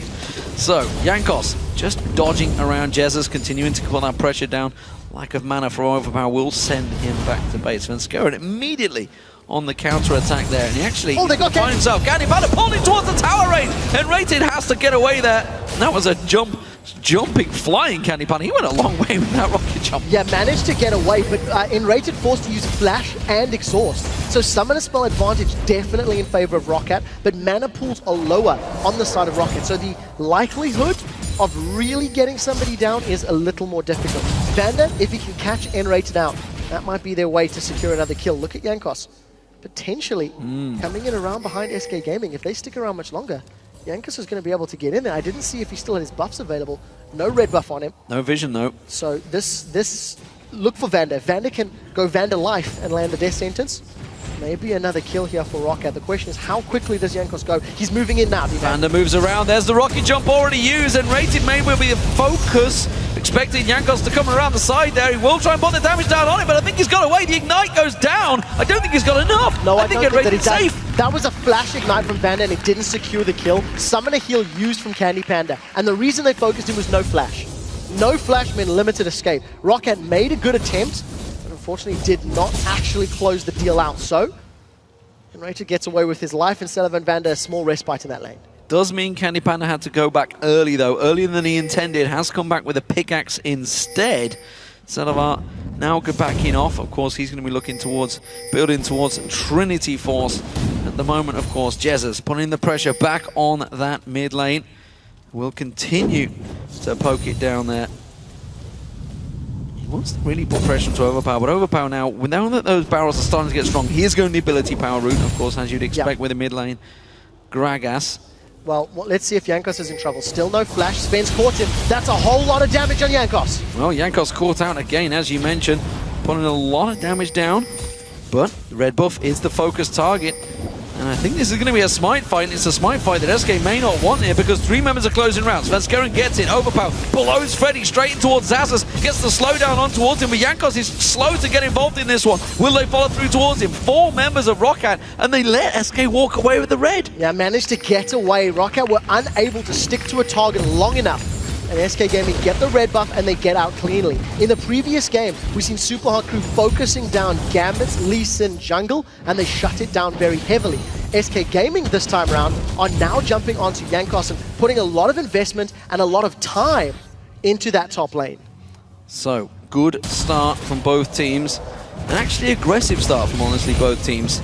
Both looking for kills, looking to try and make some plays this time around.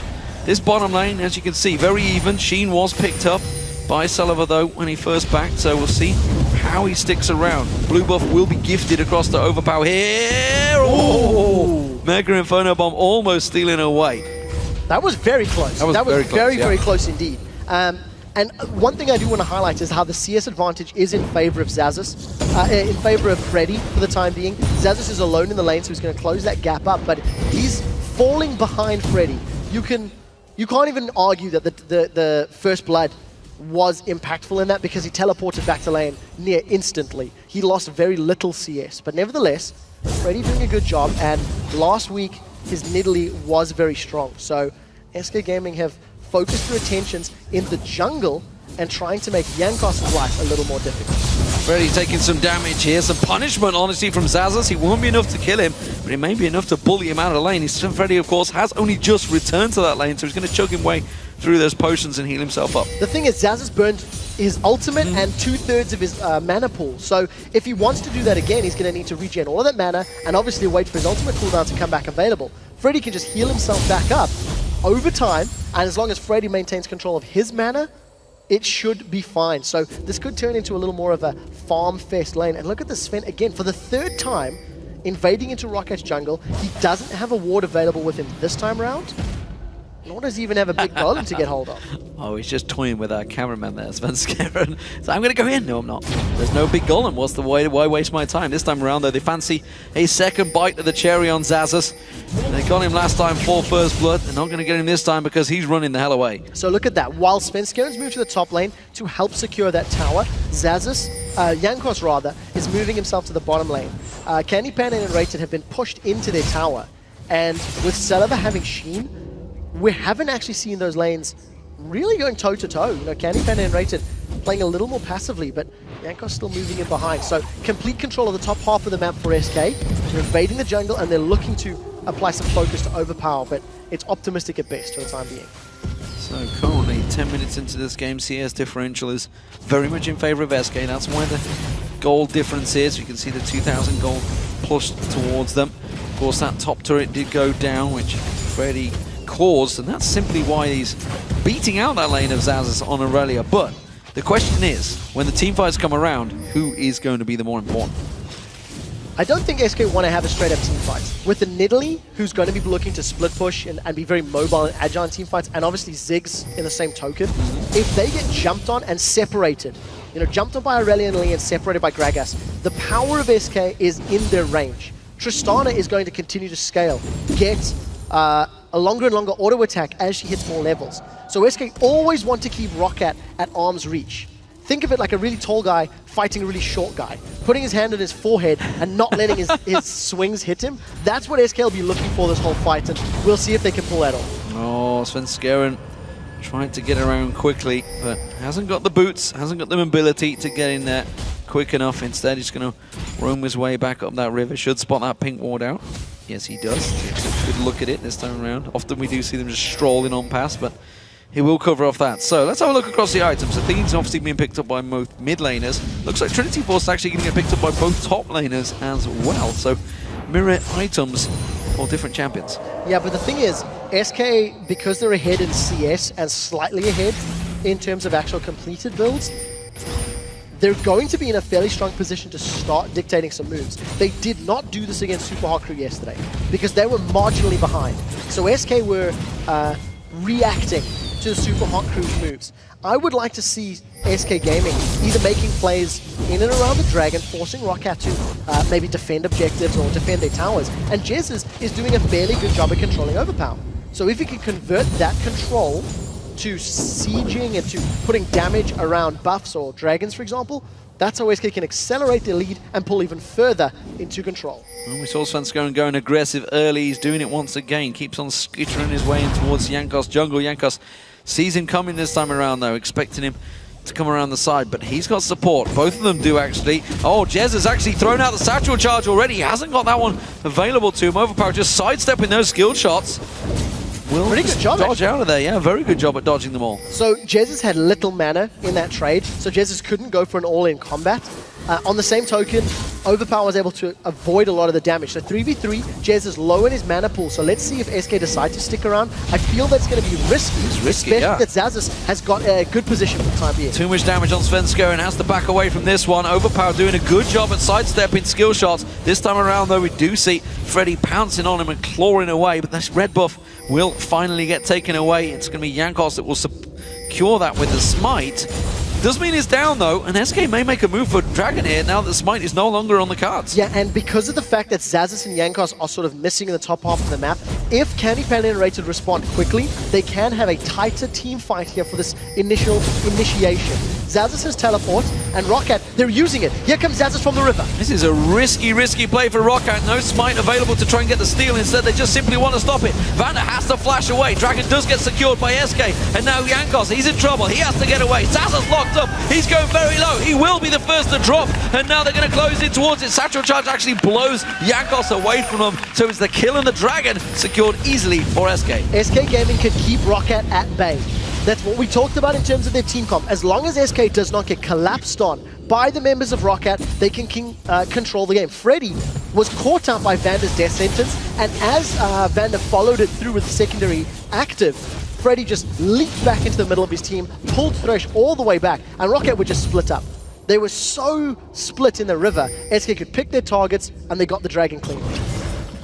Now, gonna keep on chunking down those wraiths. Jez's continues to stack out those items. Source Boots now completed.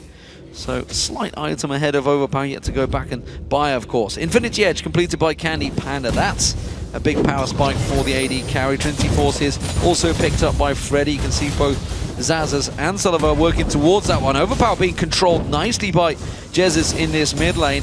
Satchel Charge bouncing him away, and Overpower at the moment is fairly helpless against Jezis' Ziggs. Yeah, it's a difficult matchup, but it's also Overpower is looking for the wave clear. He's also looking to control team fights a little more frequently, bouncing people away. And that previous fight, Roccat were just not in the right position to contest. I think they reacted a little too late to the call, and for SK Gaming, it was very smart. We talked about how if SK wants to win this game, they need to be more proactive. They need to be more in charge of their decision-making. And knowing Jankos didn't have Smite was a smart call to force the team fight, and they got away with it. Next, they're going to extend even further ahead because they're going to get the second tower. Roccat are 5,000 gold down right now. Oh, Vander taking some serious punishment here. Everything being blocked out by Unrated. This bottom lane pairing that was called out by Roccat in the opening segment is very much living up to their hype right now. It's a 4,500 gold lead built up by SK Game, which is slowly starting to spiral. Well, it's now 5,500 gold lead because they did just take that second objective. Oh, Jez, he's in trouble. Oh, good satchel charge into a belly slam straight away. But again, he's home free. They're so worried about Freddy coming in the side. Yeah, there was no explosive cast from Overpower, so he's forced to back away. SK Gaming have done such a good job in the laning phase. They've got CS advantages for every single one of their carries, which is translated to a significant item advantage at this point. Silver hasn't even finished his Trinity Force, nor is Xazus. And you've got an Infinity Edge in Candy Panda and a Trinity Force on Freddy. So that gold lead continues to grow, and Roccat have just been controlled. They've been you know, pushed around, and SK are looking much stronger this match than they did yesterday. And they've clearly done something overnight that's worked out for them. They're looking a little bit more confident in this matchup. It's a match they absolutely need to win. Roccat, of course, tied with them in 5th place currently. This would put SK secure in the playoffs. It's a position they held the #1 seed in last spring. Of course, they lost out to Fnatic in the final in the end, but nevertheless, they put in a fantastic performance, and more importantly, it ends that 5-game loss streak. But it's a long way to go, ladies and gentlemen. 6,000 gold is the differential between the two teams, just 17.5 minutes in. The thing is, Roccat are a team that struggle from time to time, you know? They're the team that struggles when they're not in the lead, that's for sure. N-Rated, just blocking out, no damage really going down on towards him. That death sentence was not followed up. And SK, they're starting to exert their control. They've been pretty much running rings around this top half of the jungle for the last sort of 10 minutes of this game. It's actually very reminiscent of what the Super Hot crew did.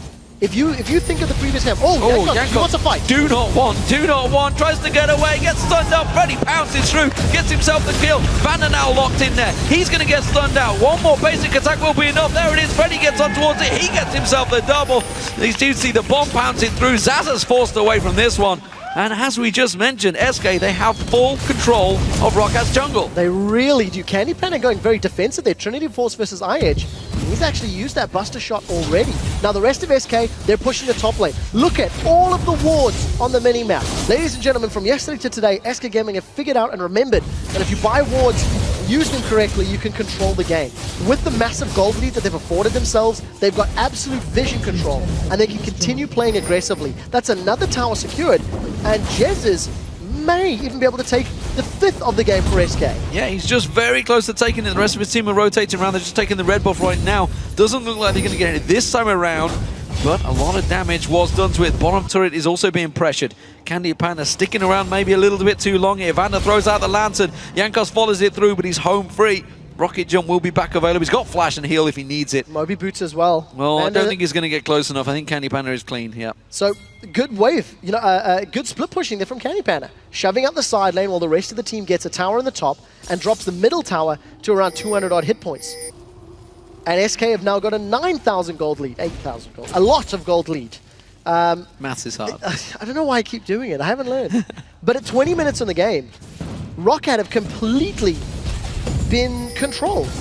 And, you know, yesterday when we looked at Roccat playing against Gambit, maybe it wasn't necessarily... that was nearly. Maybe it wasn't necessarily playing safe and controlled. Maybe Roccat was just very slow and indecisive, and it was a weaker opponent being Gambit being bullied. Because SK are looking much stronger, and they pushed Super Hot Crew yesterday, don't forget. Oh, Jankos. 30-minute laning phase, and they were even with the Super Hot Crew yesterday.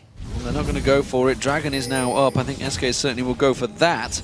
Overpower did just start backing away. This is a tricky fight for SK, actually. Roccat are there in numbers. Now the teleport comes in. Overpower dashing away from this one. N-Rated lands the passive on towards him. Just enough to try and knock him up there. He will get the flash away. One more hit should be enough. Now just goes straight for the ultimate. N-Rated secures himself his first kill. And it's going to be another tower for SK, potentially 2. The middle tower went down to minions a moment or two ago, so SK are going to get the last inner turret at 20 minutes on the clock. And this is very reminiscent of an SK Gaming that could win laning phase and close the game out so decisively. It's been a very, very long time since we've seen them do that, but they're in a position to. They've got an item lead.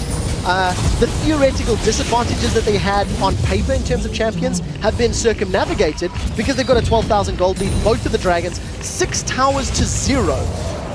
And Roccat are dancing to SK's beats. Yeah, this is very much a dominant SK Gaming. Where have you been for the last few weeks? That's what the SK fans will be wondering, but right now they are looking in confident form. Remember, they finished a number of games at 25 minutes. They used to hold a lot of records here in Europe for the speedy games. They had the shortest average game time as well, but over the last few weeks that has dwindled away. Yeah, and something that like is quite showing or quite telling from Rocket is that previous engagement, Jankos sort of stuck around for a fight that they had already lost in their red buff, you know, the replay of the fight in the bottom blue buff area. And if you look at all of the magic penetration that Svenskeren has already built up, with the guys, the Sorcerer's Shoes, and obviously Spirit of the Spectral Wraith, Jankos just got melted. He's got hit points from Sightstone, no additional MR. He hasn't even bought boots yet. And Jankos simply can't stand toe-to-toe with his opposite number, because in Svenskeren rather is just so far ahead. Yeah, and he's been in Jankos' jungle the entire time. He has been there. He has been the man that started the fights. We saw it right early on in the start when he managed to land that cocoon on towards Jankos and force him to flash away. Freddy going to shove in that top wave. The inhibitor turrets are the next focus target. Will SK try and force Rocket to try and face check in towards this Baron area. And just bullying him away and sweeping out every single little bit of vision that Rocket currently hold. That is all going to disappear now as SK start choking them out. Yeah, and I want to also highlight that not only is the Haunting guys on Sven, but Jez has picked it up, Freddy picked it up as well. So with the very big lead they've built up, they've invested smaller portions of gold into instantaneous power. There's not even a lot of MR on Rocket's side, so they're going to be taking even more damage from all of the ability-powered spells that SK Gaming are throwing out.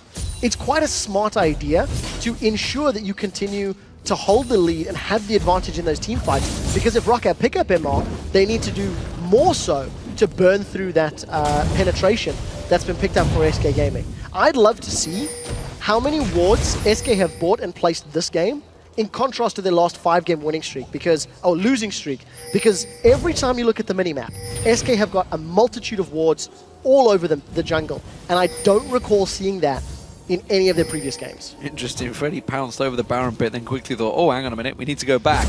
Now they're going to go in towards the Baron. Now the call's been made. They've got themselves full vision control of the jungle area. They're trying two-man, by the way. Candy Panda coming up the mid lane. Jez is keeping them busy in there. Now we're going to see Zazas. He's going to try and take a peek in towards this pit. He will get spotted coming around there. Does get the ward down. They can see it's a two-man Baron, and they're not far off completing this one. N-rated running interference. Gets caught out. He doesn't care about that one. He's simply blocking the rest of the team out. He's going to take all he can. Zazas now comes around there. Baron taking very low. Zazas going to get locked up. They peeled out of it, and instead they're going to get themselves a kill. N-rated does go down, but he doesn't care. He's done enough for his team. Now Celabar trying to turn some of that damage around. He's got Freddy pouncing in towards him. Lack of mana may well stop him. Celabar taking low. Flash from Svenskeren. Not quite going to get themselves the kill. The Spider skitters on through, and it is just a 1-for-1. The top laner for the support.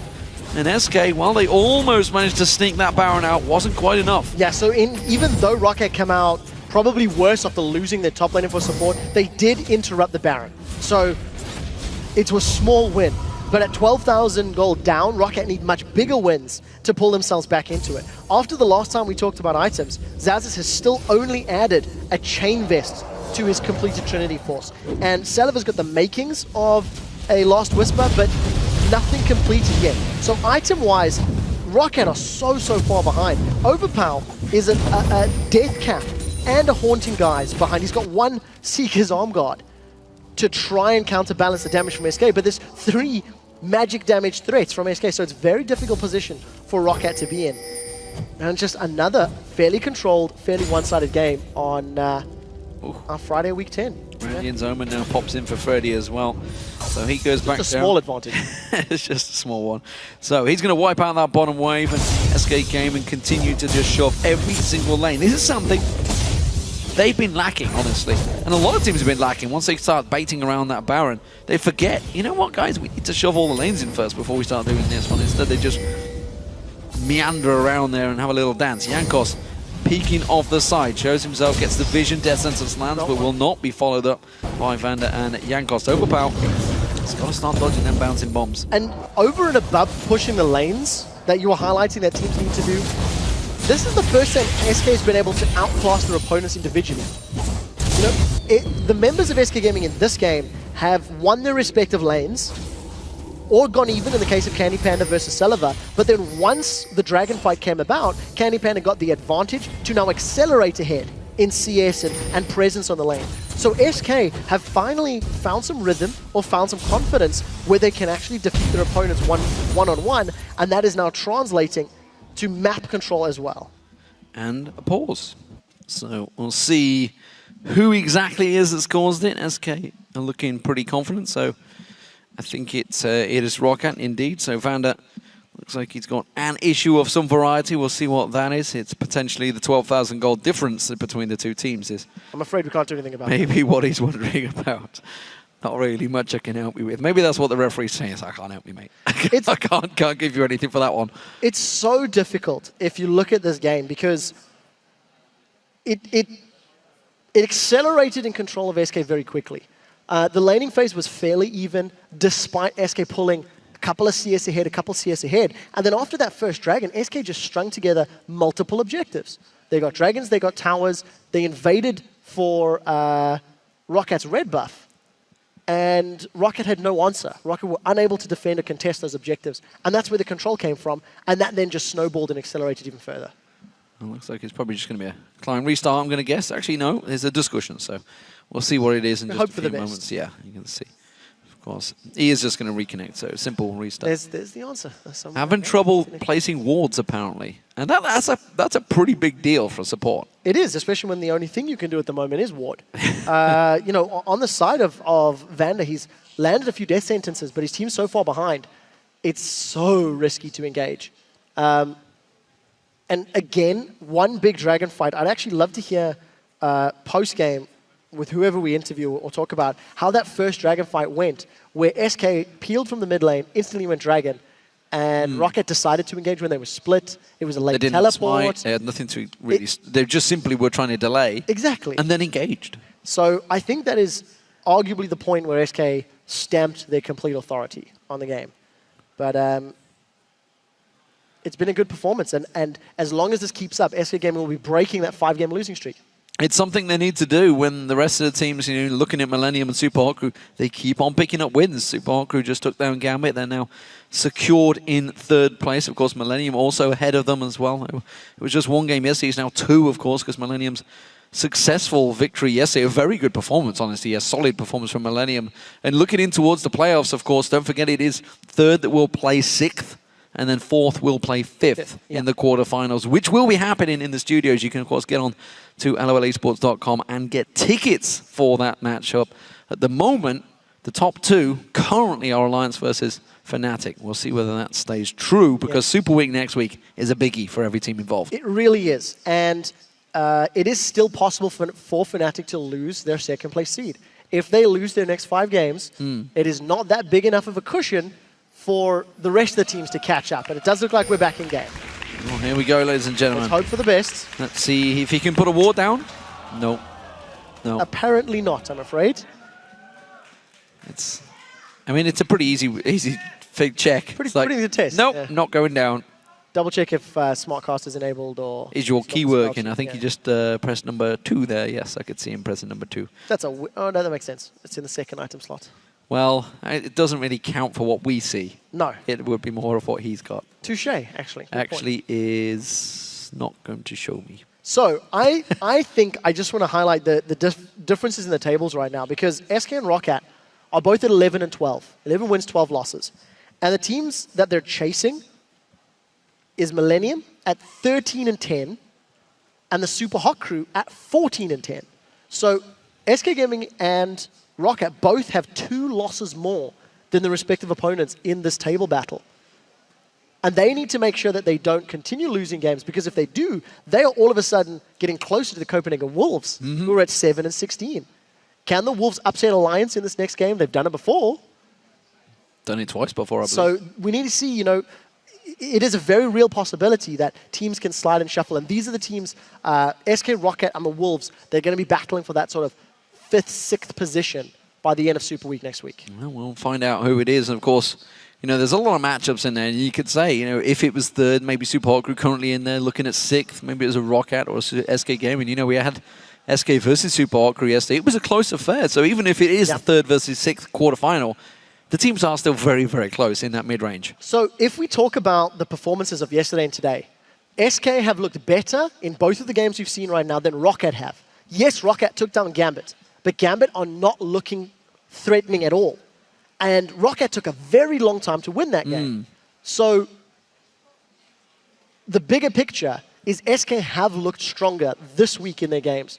And if they can get some confidence from yesterday's game, obviously it's implying in this game, maybe for Super Week, they can make a strong run in their last 4 matches to get a playoff seed. Yeah, and of course, obviously, that is the big deal. That's what everybody's aiming for, of course. Gamescom is looming. The regionals will be played there once again. Of course, it's been there for the last 2 years now. It's always a fantastic venue for these matches. And you guys at home, of course, can go over and get tickets. You'd have to visit the Gamescom site for them if you want to see the semi-finals and finals over there. And, of course, the international wildcard will be happening. Again, the likes of the Australians, the Brazilians over, and the CIS team. We're going to get Flash in the Night back over again. We've seen him a number of times, the Russian players. I also want to highlight that, like, SK Gaming in Season 2 took down Fnatic in the semi-finals. Yeah. It was quite an upset victory. There's been a lot of upsets at Gamescom in the past. Led by Ocelot on Oriana, and I quite remember that series, or I remember that series quite well. And also the stories around it, how Gambit was scrimming with SK super hard in preparation for the tournament. Fortunately, in the final, we've seen SK getting smashed. They were at Worlds. It was M5. It was M5 back then. Yeah. But I mean, you know, there is always the possibility of an upset. And when we go into the quarterfinals here in the studio in 2 weeks' time, teams like Roccat, SK, Millennium, and the Super Hot crew are the ones that are going to be looking to create those upsets. Because, of course, whoever finishes first and second, which is looking like Alliance and Fnatic, they get their buy into the semifinals. They get to watch the other 4 teams and plan and counter-strat and prepare what they want to do. And it's up to these 4 guys that we're thinking to cause an upset or cause surprises. Yeah, and the top 2 spots, we cannot sort of discount how important they are, because it means you obviously don't play in that quarterfinals. You go straight to Gamescom. You get yourself a full week's practice over everybody else. You can just sit back and watch the quarterfinals, watch them happen, see who you're playing against, prepare for the new patch. And of course, it gets even more important than that, not only for the playoffs, but for the 3 teams that qualify from Worlds. You really want to finish as high up as possible because of the group draw, because of, you know, the Worlds format this year is different from last year. You know, there is legitimate reasons to finish higher up the table. You want to be the #1 seed in Europe. I mean, everybody wants to do that anyway. Of course. Big guy there. Of course, Fnatic have held that position for the last 3 seasons, 3 splits running. Can they do it again? That's the question. They saw Alliance yesterday. There's a lot to go on. Alliance did beat them, and Alliance are top of the table. That super team, it's taken a year to get there. We've got the likes of Super Hot Crew, Roccat, of course, coming through. These are all new teams, you know, and everybody talks about EU LCS and how sometimes they haven't got the big star players. That's because there's a changing of the old guard, ladies and gentlemen. The old teams are going out, the new teams are coming in. There's a lot of new players. We heard Roccat yesterday talking about their fan base, you know, how they've come through. They finished 3rd last split. Yeah, we're in a transitionary phase. And for Alliance in particular, while they're doing fantastic in the LCS at the moment and in the best-of-1 format, you have to question their ability in best-of-3s. You look at the Fnatic squad, 4 out of 5 of those members, hell, even Reckless has international experience if you go back to IPL 5. They have experience in best-of-3s. They have experience in now what is best-of-5s for our playoffs. How will Alliance perform under the lights, multiple games back-to-back, when the pressure is on? Because in playoffs in spring, they looked shaky at best. Yeah. They lost to Roccat in the 3rd, 4th decider game, and I was not anticipating that at all. In fairness, Alliance looked shaky all spring. It wasn't just that. They've been a very different team in the summer, I think. The focus is definitely on them. And I know, even talking to some of the teams, you know, if they do qualify, they've all got some really big plans this time around. Everything has changed for me in League of Legends. You know, the analysts are now in there. People are talking about boot camping in Korea, over in China, you know, all these different locations. This is something that was unheard of 1 season, 2 seasons ago. Well, it's lucky to have a competitive scene that is that diverse. I actually believe the Brazilian team that qualified has been over in Europe scrimming as well over the last week or 2 in anticipation of Gamescom, in anticipation of the international wildcard tournament that we're going to be running for those seeds. So the real question is not only can they do it, but it's how much growth you can gain in the short space of time. Because you play against these different opponents, you play against different regions. It's one of the things that I love debating is the shift in mentality based on culture. The language you speak, the lifestyle you live, changes your viewpoint and your approach. If you think one thing's OP, that's something that Europe does even differently to many other regions. Oh, yes. Top laners, looking at champions, looking at play styles. And once you get this melting pot all coming together, whatever really is the best comes out and shines. Yeah, and it's the different play styles that I personally like, because I like seeing the aggressive styles that sometimes the Chinese teams will bring to the table. It's something we used to see a lot from the European teams, but they haven't been as aggressive. There's still very aggressive teams in there. Fnatic will go at you if they're given a chance. And Millennium, well, we saw them yesterday, just how aggressive they can be. It's interesting for me what teams will get through to the European regionals, who will qualify, who will get to Worlds, because who will represent the European region. Of course, you guys all watching right now are obviously fans of the European region. We want to know who's going to represent us, because Europe have, in the past, finished third. In Season 2, finished third. In Season 3, hell, they won Season 1. We've always done well at Worlds. Who is going to represent us this time around in 2014? I feel that obviously Alliance Fnatic have to be the forerunners. And out of the 4 teams remaining, for me, it's Super Crew Millennium. For me, it's going to be one of those two, because SK and Roccat have been so shaky at different times. I do feel that it's going to be on Millennium or Super Hot Crew to be the young upstarts that will be the lemon dogs, so to speak, of 2014. Yeah, where did they ever go, eh? Long time ago. Well, we sort things out, ladies and gentlemen. We're going to send it over to Shox and Deficio, who will have Creaton with them this time around. Thank you very much, D-Man. Well, indeed, you're talking about one of those front runners for qualifying for Worlds, and it might be Creaton here in Millennium. Let's actually take a look at this game first, because this is an SK we haven't seen for the last couple of weeks. What do you guys attribute it to? Because the picks haven't been all that different, Creaton. I think they prepared for Roccat pretty well, because for me, Jankos is the main player of Roccat, and he's usually making plays early game.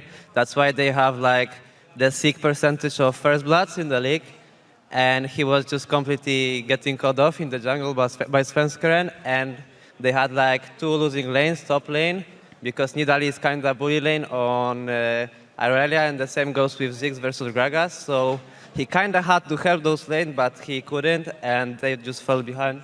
And also Svenskeren on Elise now, you can build Spectral Waves as your first item, makes you very strong in these one-on-ones. So he just kept walking in the jungle, found Jankos, and he knew if Jankos tried to fight against him, his laners, both Nidalee and Ziggs, could just run straight up and help him, because they had all the pressure in the mid lane. So very smart by SK Gaming to pick some strong lanes here.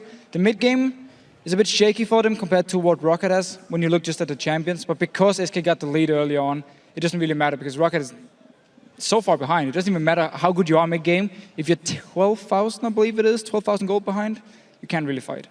So what is it then? Because obviously, as we mentioned, the picks weren't all that different. Is it just that you get a good start that gets you that, maybe that impulse of, oh, we can actually win this game for a change? Or what is it? Well, obviously, a good start always helps, because when you're on a losing streak, you have to clear your mind and just say next game, ignore whatever's been happening the last few weeks here, and just go into this next game, prepare as much as possible. If you do get a good start, you start believing, and you forget about the losses, and you just play. So I think for SK Gaming here, because it's working out, because the tactic they made is really working for them, they can just ignore everything and probably, at the moment, feel very confident in this game. Well, Creaton, you of course have been in that position as well, where you guys were losing a lot of games and you had to fight back. So do you see in SK maybe something of a new spark here? Like in this game, I don't think that SK can make us, I don't know, they have to make really huge mistakes if they want to like lose this game, but I don't think it's going to happen, because Nidalee is winning, Ziggs is winning, botlane is winning at the moment as well, like by 30 CS or something, so basically they just can go for straight 1v1s like on solo lanes, because Roccat just can't handle anything. I think like right now they are in a good position to bait Nasha, or even try to just do it and straight fight 5v5 with Roccat, because they're just so weak. Well, let's actually take a step back. This is a middle of the table clash. You guys have secured your spot in the playoffs. It must feel great to have coming back from obviously the hand injury last year and then being on a better level here. So how has that been for you? Of course, it's working really good. Everyone is motivated right now, and we're just looking forward to playoffs, because this is like a huge opportunity to go to World Finals. And yeah, we just want to perform better and better and show what are we capable of.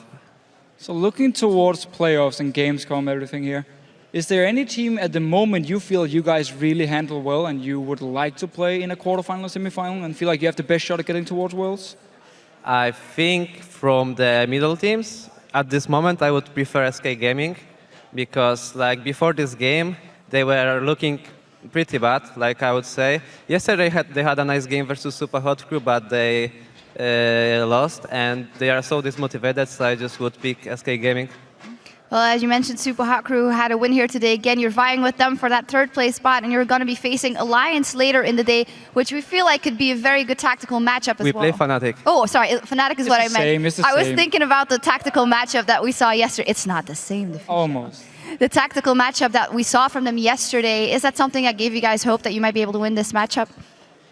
Like, if you take a look at our games, it's just like a bloodbath everywhere. Like, kills everywhere and stuff like this. And when you look at yesterday's game, it was super close. Only objective control focused, like 0 kills. It was like really few kills. So I think we're gonna see definitely more kills from them or us, because we're the kind of team that is trying to take the game over, like do some moves to take the advantage and try to snowball it. And I think, yeah, the game will be more interesting, but I'm not sure if at higher level. So let's say in a best out of 5. With the playstyle you guys have, all or nothing pretty much, just all in, hope you can get some kills here and snowball the game. Do you maybe feel it's a bit too predictable for teams to find a counter to it, or do you feel very confident you can play your style and just win all the games? Like, I feel more confident in best of 5 than best of 1s, because nobody can crush our team, like mentally wise, because we played a lot of best of 5 so far. I remember. And some long games, and we're just experienced and ready for it. So maybe another question. I don't want to look too far forward, but if you guys were able to qualify for Worlds, which you set as a real goal now, what do you think other teams, what is your description, what is the description of Millennium as a team going in there? Would you see yourself as a wild card? Do you think that you should actually get very far in that tournament? It depends. Like, if you look at the Worlds last year, it was kind of surprising that Samsung closed so fast, and yeah, Fnatic got so far because everyone was expecting, like, actually no, Fnatic was fine. It was the other one. Okay, never mind. Gambit. Yeah. But I think that we can do something, because we are really weird. We have really weird players like Kerp. He can pick everything. He can surprise people. Yeah, I guess we have a chance at least to go out of the groups and then maybe surprise someone. All right, so let's just talk about 80 carries now. We talk about Worlds, we talk about playoffs, talk about this game here. Bump it down to 80 carries. 4.12, Lucian is disabled. You play him 12 games already in the split here. You would think you were one of the guys who would be like, oh my god, he's gone, what am I going to play here? He seems to enjoy playing Corki at the moment. What does he bring, and what does it matter now that Lucian is gone? For me, Corki is just like a weaker version of previous Lucian. And I don't know, I lost a lot of games with Lucian actually, but yeah, I think Corki is just like a weaker Lucian from the old patch. All right, well, thank you for that insight on 80 carries. You also mentioned Kerp, that was very unpredictable, and that's actually something that we asked our viewers here today, and you've been tweeting to us at LL Esports, because we asked who is the most unpredictable player in the European LCS and why. And here are some of the answers. The first one is from @LolBaguette88. I think that Kerp is pretty unpredictable. He played Fizz when he was out of the meta, and Zilean yesterday was phenomenal. Well, I mean, he's your teammate, so what do you think? Yeah, I think he had a pretty solid performance on Zilean. And he actually helped a lot for carrying the game. Like, he had huge impact during the team fights, mainly because of the speed-ups and ultimates. And like, I think he, at the Drake fight, he hit 5 people with 2 bombs, and they just melted. Like, he destroyed them. And can I just ask, how does it work in Champs League for you guys? Is it just Kerp randomly saying, I'm going to play this champion now, and just locks it in? Or is it something you actually practice a lot? Or is this an impulse pick sometimes?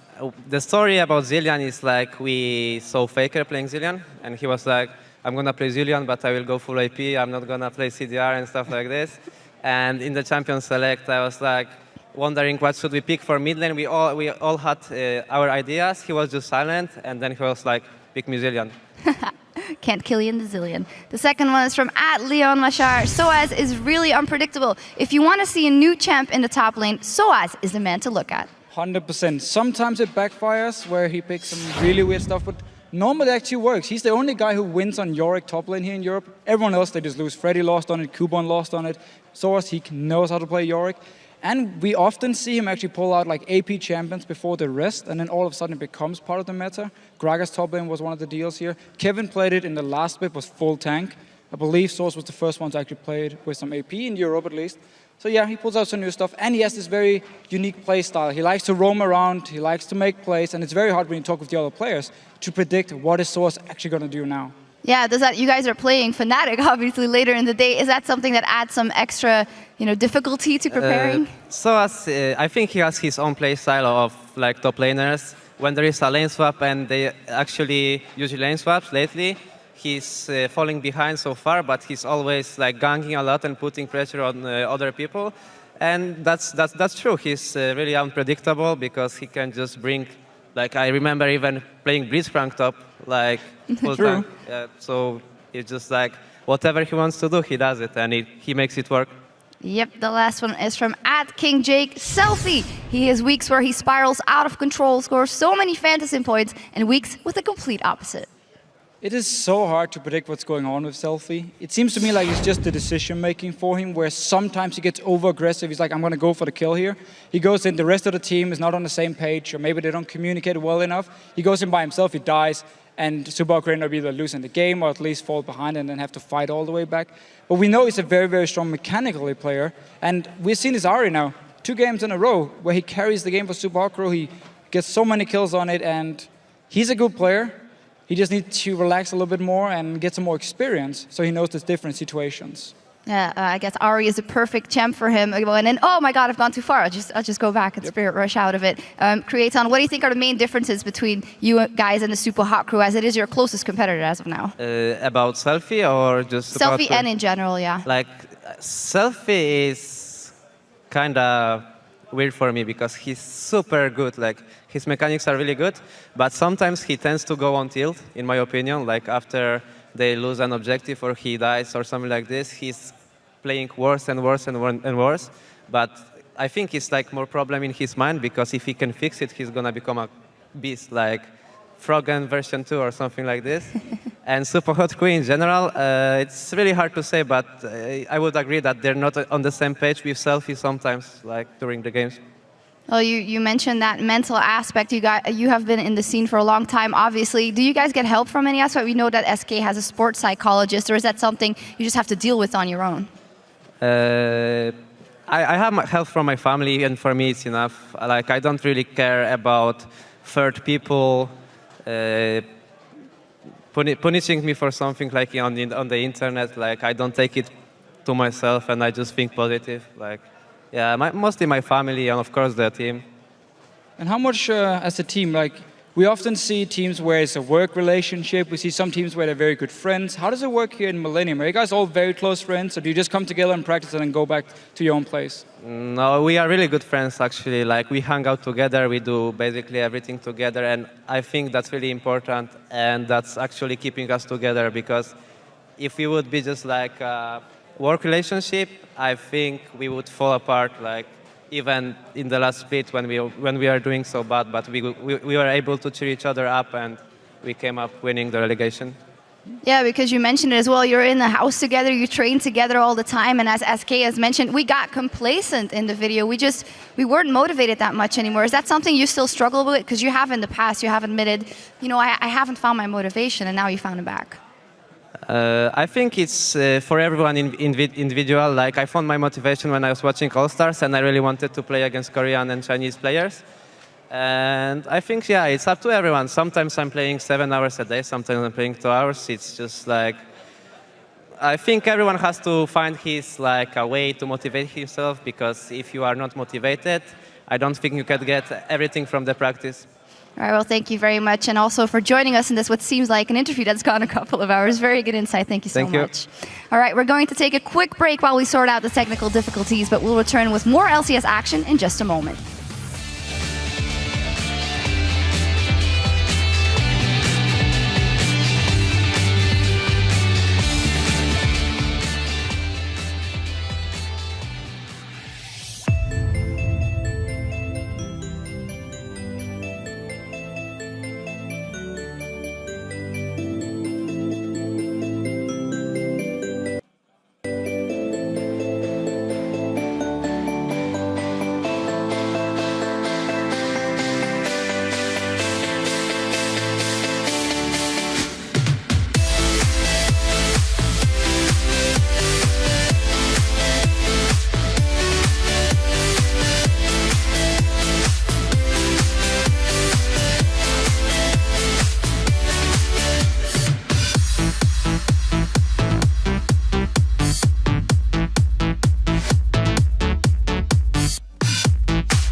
Welcome back, ladies and gentlemen, to SK Gaming versus Ro4.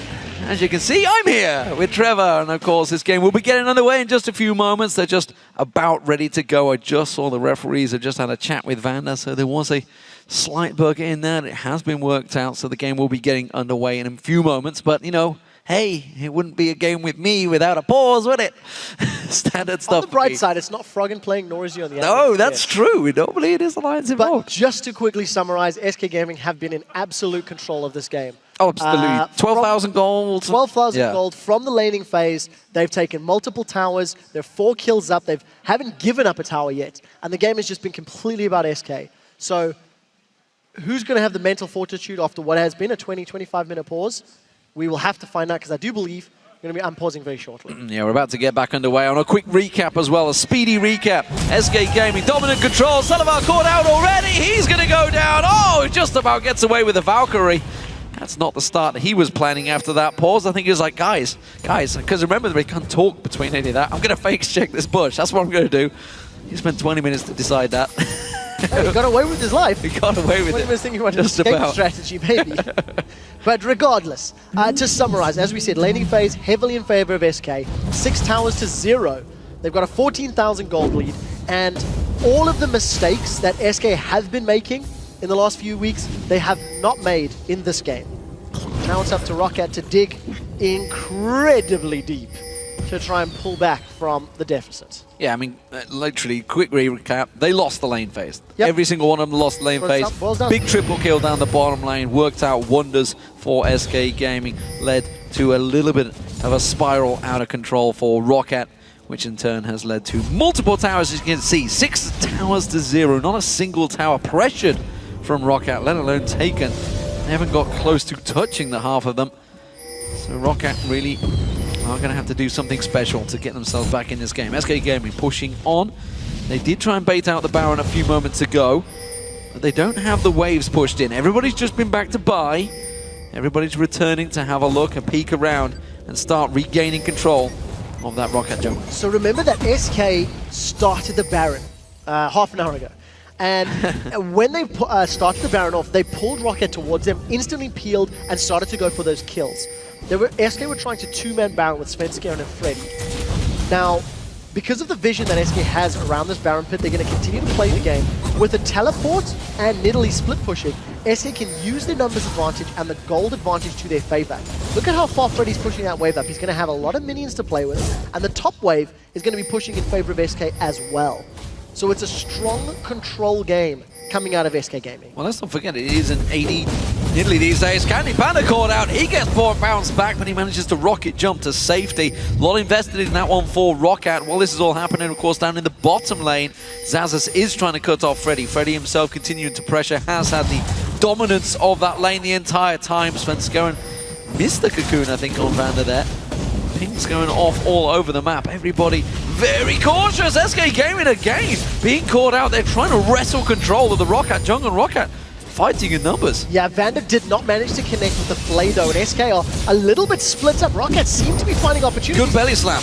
Freddy's in trouble. Freddy, well, he pounces away from that one. That's always the problem with the Nidalee. They're so slippery, so hard to pin down, and with that explosive cask already used by Overpower, he couldn't knock him back towards his tower. I dare say there have been more positional mistakes in the last 2 minutes of gameplay than we've seen in the first 27 minutes. That pause may have just shaken the focus from SK Gaming, so they need to reset their minds, regain their composure, and then reapply the focus that they had from earlier in the match. And they're in a fantastic position. It does look like Candy Pan is using the range to his advantage. That Baron going off, but Baron should not be lasting much longer. Freddy trying to run interference here. Ro4 are aware of the situation. That Baron's going down very quickly, but they're in danger of having its smite stolen away. That's exactly what Jankos wants to do. You can see them trying to lock out the side there. They have themselves a ping ward in the back, and SK peel away from the Baron once again. Just a little too risky. Honestly, I don't think they need to make that play. I think they could just push the waves. I completely agree with you, but I do want to give props to SK from peeling away from the Baron today. They didn't do it against Super Hot Crew yesterday, and that's what cost them the match. Now, whenever you see those Barons where two junglers are in the same pit, every professional jungler will tell you it is a 50-50. It's a lotto. Regardless of how many players you have, yes, you can increase your chances to maybe 55% if you get the burst correctly from Elise, from Nidalee, from Ziggs all at the same time. But all Jankos needs to do is just time his smite correctly and he can steal that buff away. So SK wisely do not make a monumental error. Do not give their opponents any additional gold or any additional windows of opportunity back into the game. And SK peel from Baron. We'll see if they're going to keep playing the Baron dance or if they want to go to the split pushing, which I think is probably the smarter option considering how farmed and how fed Freddy currently is. Well, of course, the longer they go, the more that gold advantage that they have earned will dwindle away because Rocket will slowly manage to claw the way back into this one. We were talking about the gigantic gulfs in items across the lanes, and they still continue to hold, as of course you can see. Looking at Jesus versus Overpowered, giant gap there, a whole 2 items ahead almost, I guess you could say, if you want to count Haunting Guys as a technically completed item into the Leandris, but it's not quite there. Still very important item nonetheless. It's definitely more than a singular More than a blasting one, yeah, that's for sure. That's for sure, in that regard. But I mean, what has happened is some item thresholds. Xaxus, with that completed Randuins, as you know, you were highlighting, with Overpower having his Hourglass completed, it's also going to give him some presence in the team fights, which is going to go a long way. But Celaver is miles away from putting down the damage that he really wants to. With a Trinity Force and the makings of an Eye Edge, Candy Panda's going to put out significantly more DPS if he's alive. Oh, Candy Panda caught out. Rocket jump once again to safety, but Jankos is on him. The AD carries down. Remember, there's no support here. Jesus with the rubber ducky throwing in there. Jankos follows on through, but he gets quickly exhausted and locked up. Mega Inferno Bomb blasted half the hit points off Overpower. And while this is all happening, the 2 top laners continue to slug it out down this bottom lane. So they trade 1 for 1, AD carry for jungler. It does mean if SK want to try rush the Baron, they're going to have that momentary respite from the enemy smites. But what Freddy's been doing while all of that's going on is playing the split push. And look, every time Xaxus goes aggressive, Freddy just peels away. He's not looking for the engage. He's just looking to control that half of the map. Again, SK Gaming with positional mistakes. They did not do this at the beginning of the game. Hello. And now, there's no explosive cast from Overpass. So this is going to need to be perfect. He does have a big belly, and he could try and slam it, but I'm not sure he's going to get close enough. Instead, the power's going to come in. That's going to get the slowdown. Xaxus should get a stun back on him in just a moment. This is going to be a 2-man catch on towards Freddy. The Zhonya's is going to give him time to try and dash away. The power comes in, and Overpower gets the kill. I'd like to point out that Freddy did not use his Randuin's Omen. Over the course of that run of it continually running away, Randuin's Omen is still available. Now Enrated's caught. Enrated hooked up, but not sure the damage is quite there from Sullivan now to break through that unbreakable shield that was thrown out. Rocket have shaken SK a little bit here coming out of this pause. I would say SK have lost the momentum, I think. And it is unfortunate, but it is something they need to deal with. It is something they need to just shake off and get their heads back into it. They still have a theoretical insurmountable lead. With 13,000 gold, with not giving up a single tower, and with having the great vision that SK currently do have in Rocket's jungle, they just need to get their heads back into some focus, back into some team play, and make some decisions. It does look like the counter jungling and the aggressive play is what they're looking at. Oh, Jankos is caught. He's dead. Oh god, Candy Panda just destroyed him. That wasn't even close, didn't even do anything there. Now that's going to be the Baron, absolutely. Yeah. Freddy teleported in for that one. No smite, and even if Rocket come to challenge without smite and the burst, they can come down. I think SK Gaming should have this one relatively safely. Let's see how committed Rocket are for the fight, because Overpower got his full combo. He's going in. Yeah, but there's a Guardian Angel on Freddy. There's no smite available. It's going to be an explosive cast. It's going to try and steal it. Not going to happen. There's Svenskeren with the smite. Now they're going to focus on towards Rocket. They're chasing him down. Freddy wants to pounce towards him. Overpower getting locked up. He gets stunned down. He will drop. Sonya's Hourglass is not going to save him. Panda's going to get dropped, taken down. Freddy will pick up that kill. Jesus takes it down. Overpower. And now Rocket, after a valiant defense there, look to be tumbling away from this game. Yeah, they managed to find some opportunities to punish SK being out of position, but truthfully, it's far too little and it's far too late. Now SK Gaming with the Baron buff, now they will finally feel confident in sieging. You could argue they could have done this much earlier with the Ziggs, with the Nidalee, and with With a Very Tristana. well With a from very long-range Tristana. Level 17 Tristana. I mean, the short-range Corki, the melee champions of Lee Sin and Irelia, Candy was never really going to be a threat of being jumped on unless he's out of position. Well, with a 5-game losing streak, they want to make sure they play this one very, very cautiously. They're not going to try and rush and finish the game, despite the fact there was only 3 members defending. They are going to push up and try and take down this second inhibitor turret, the side one. Now they're pushing. Rocket out of position. They've got 2 members on the left-hand side. This tower's gone before they even get close. Now Zazas, he's in all sorts of trouble. He has to run away. Mega Inferno Bomb comes in, and Jesus picks up another kill. Now Yankus is coming in from behind. This is the last-ditch effort if ever I've seen one, and SK, they're looking to finish. They're trying to get on towards Sullivan on that Fountain. Has to get caught out. Oh, Ignite, not quite enough. Fountain heal will get on towards him. Nexus turrets will fall. SK Gaming will break their voodoo magic, and they will clear out the 5-game losing streak. SK Gaming take down Rocket with a confident performance after everything that has happened. Deserved victory. Rocket simply did not show up this game. They had a team comp that you could argue had the possibility of having a nice mid-game power spike, but they never got there. And look at the joy. Jesus is jumping up and down. I believe Freddy's happy. I believe it. That's on the inside. You know, I think this win has come at the perfect time for SK Gaming. Super Week looms. They've broken their losing streak. They can now go in fresh-faced, clear that out of their mind in Super Week, and maybe, just maybe, make a charge for the top half of the table. Currently, they do lie in 5th place now, secure, and they do find themselves safe in the playoffs as well. Rocket, of course, still in danger of being chased down by the Copenhagen Wolves. Yeah, the thing with this particular match from SK, and again, I want to go back to something we said a while ago. If you step back and you look at Rocket's performances in their 2 games this weekend and SK's performances in their 2 games, SK pushed Super Haku very hard. They were even for a long time. It was a bad Baron call that cost SK the game. Yeah. They didn't make that mistake now. They smashed Rocket. Rocket, on the other hand, they were super slow at beating Gambit, and they just got obliterated by SK Gaming. So in terms of the 2 teams that are on the cusp and the potential of going 6th, maybe 7th, you have to feel that Rocket is looking more shaky going into next week's Super Week than SK are based on these 2 games. So let's talk about pick and bans. While, of course, SK did come out on top, do we think Candy Panda locking in Tristana as first pick? I don't know. You know, it worked out. The Tristana was a great pick. It was a comfortable champion for Candy Panda, but you have to feel it was the Ziggs and the Nidalee. And great camaraderie there. Well, I mean, that's the sports psychologist. Yeah, sports psychologist obviously has had a lot of work to do with SK over the last few weeks, and seemingly, you know, they're coming very confident in this game. Yeah, the thing about this game is that it was very reliant on Rocket getting a little bit of a lead. Yeah. In terms of play style, SK could, like I said, keep Rocket at arm's reach with the great poke they had in the great siege, but SK never did siege.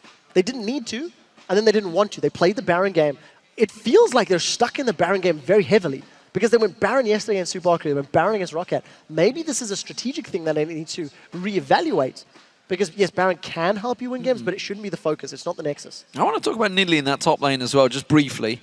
Freddy has been the only one that's really been running it in Europe so far. Obviously, he's only been enabled recently. What do we make of it? Because that was a very good performance, I think, there. You know, what, 5-1-0 overall. Fantastic. And dominated the lane. I love Freddy's Nidalee. He plays the poke game very well. He likes to harass. He likes to split push. It's something that Deficio likes to highlight for SK. When they're winning, they have wave clear on either Jez's or Candy Panda, and Freddy's playing split push to pull threat, pull aggro, and the rest of the team pushes the map. And Nidalee, in her current bruiser state, is one of the best champions to do that. Mobile, sustain, poke, heal, and if you get somebody low enough, you can even assassinate in Cougar form.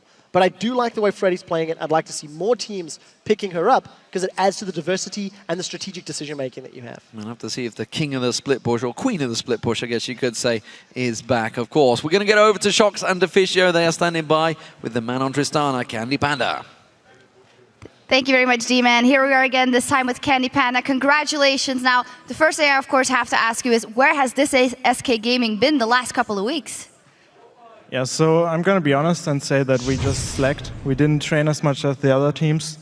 Like, we were first or second place, and we thought we were really good, and we didn't have to train so much, so we just fell off. It was just our fault only.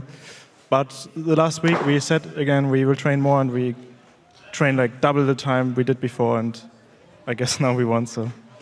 So what do you think about Super Week now? You guys just picked up a win. You're training a lot more. Your game yesterday actually was pretty good as well. Ended up losing it, however, but you guys played better than we've seen in the last few weeks here. Going into Super Week, you guys are facing both Alliance and Fnatic here. Do you believe you can take them down at the moment, or will you need even more time or more practice? Like we already got 1 week training, and now we get another week. And if we train like we did before, it's not impossible. Like we were like tied with them before. Like Fnatic, Alliance, and us were always the top 3 teams, so we can be there again. We just have to train hard. So you mentioned you have to train hard, and if we think back to the past, you've had problems with that in the past as well, keeping yourself motivated. But you guys have a sports psychologist, you guys have a coach coming in. Like, isn't there someone who can tell you guys, come on, keep in the race? Why did you have to come up with all that yourself?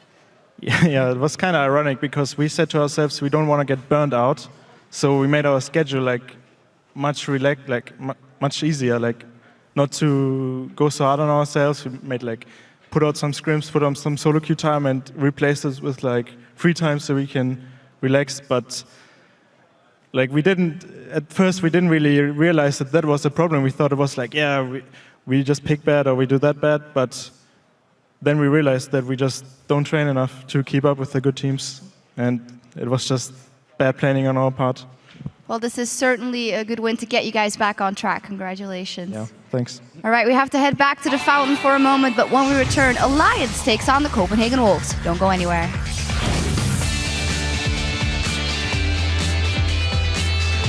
What do you say, Kelly Panda? This game, we rotate and we do the plays. Tonight, we rotate. Tonight, we rotate. Tries to get away, gets stunned out. Freddy bounces through, gets himself the kill. Banner now locked in there. He's going to get stunned out. One more basic attack will be enough. There it is. Freddy gets on towards it. He gets himself the double. Yes, Candy Banner caught out. Rocket jump once again to safety, but Jankos is on him. Overpower getting locked up. He gets stunned down. He will drop. Sonny's Hourglass is not going to save him. Banner's going to get dropped, taken down.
I definitely saw what Copenhagen Wolves did to Alliance.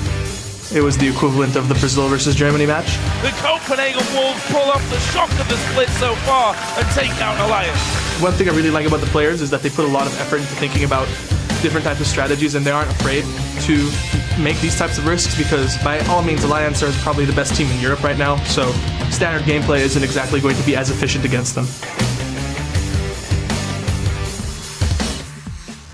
Welcome back, everyone. We've switched out Quickshot for Deficio now, and the next clash is upon us. It is Alliance facing off against the Copenhagen Wolves. Last time these teams met, it was the Copenhagen Wolves that came out victorious after a very impressive all-in tactic. If you think further back to the LCS London back in week 5, it was probably the match of that weekend. 51 kills in 51 minutes. Crazy match, that's for sure. Yesterday, of course, Alliance, well, they cemented their position as the best team in Europe. They are sitting comfortably at the top of the table now after halting Fnatic's win streak once again.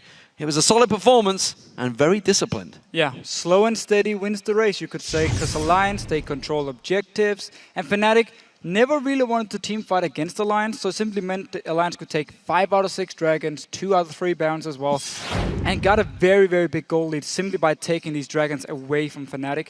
So it was a great tactical showing, where both teams, again, they focused on either getting towers or getting dragons, instead of actually fighting each other, which maybe was a bit of a mistake by Fnatic. Alliance used it to just get a big lead and actually win the game here. And if they do beat Copenhagen Wolves now, then they will go into Super Week with an almost secured #1 spot and will look great heading into the playoffs. Yeah, it's definitely a big turnaround when you think about how Alliance played in the spring, of course. Well, the Copenhagen Wolves themselves faced an impressive Millennium yesterday, and despite a great double kill for Soren in the mid lane, honestly, they committed to a little bit of an ill-fated dragon fight where honestly they probably shouldn't have got involved, and simply they got wombo comboed out of the game. Yeah, so if you just look at the start, they actually had a very good start, the Copenhagen Wolves. We had the double kill for Soren, you just mentioned it yourself, where Broken Shot helped him out, secured a double kill. However, they kept playing aggressive throughout the entire mid game, where Millennium was very, very strong, and they kept engaging into fights, and it was just a matter of time before it would go wrong, and it did at the third dragon. Copenhagen Wolves engage in, we get a perfect Yasuo ult from Kevin, double bomb from Kerb on Cillian, and Copenhagen Wolves are dead, lost the fight, lost the dragon, and fell very, very far behind. A positive note for the Copenhagen Wolves is the synergy between Broken Shot and Soren. It's still very early, but they actually look to really enjoy playing with each other here. They seem to be on the same page. Again, the double kill Soren picked up yesterday was all due to Broken Shot being around this mid lane, helping him. So it's a very big thing for Copenhagen Wolves heading into a possible promotion tournament where you have the synergy between your mid laner and your jungler. We have to say, however, Copenhagen Wolves are not 100% out of the playoffs, but it's very, very hard now. They need to win every single game and hope Rocket or SK Gaming really start losing everything in the Super Week. So there's still a small chance. Otherwise, they can just focus now on getting towards promotion tournament, secure the 7th spot they had now, and therefore be able to pick one of the challenger teams. Yeah, they're going to have to win every single game. It's a big task, though, but they have just seen Roccat lose that last matchup. It may spur them on. Let's check out the lineups for these matches.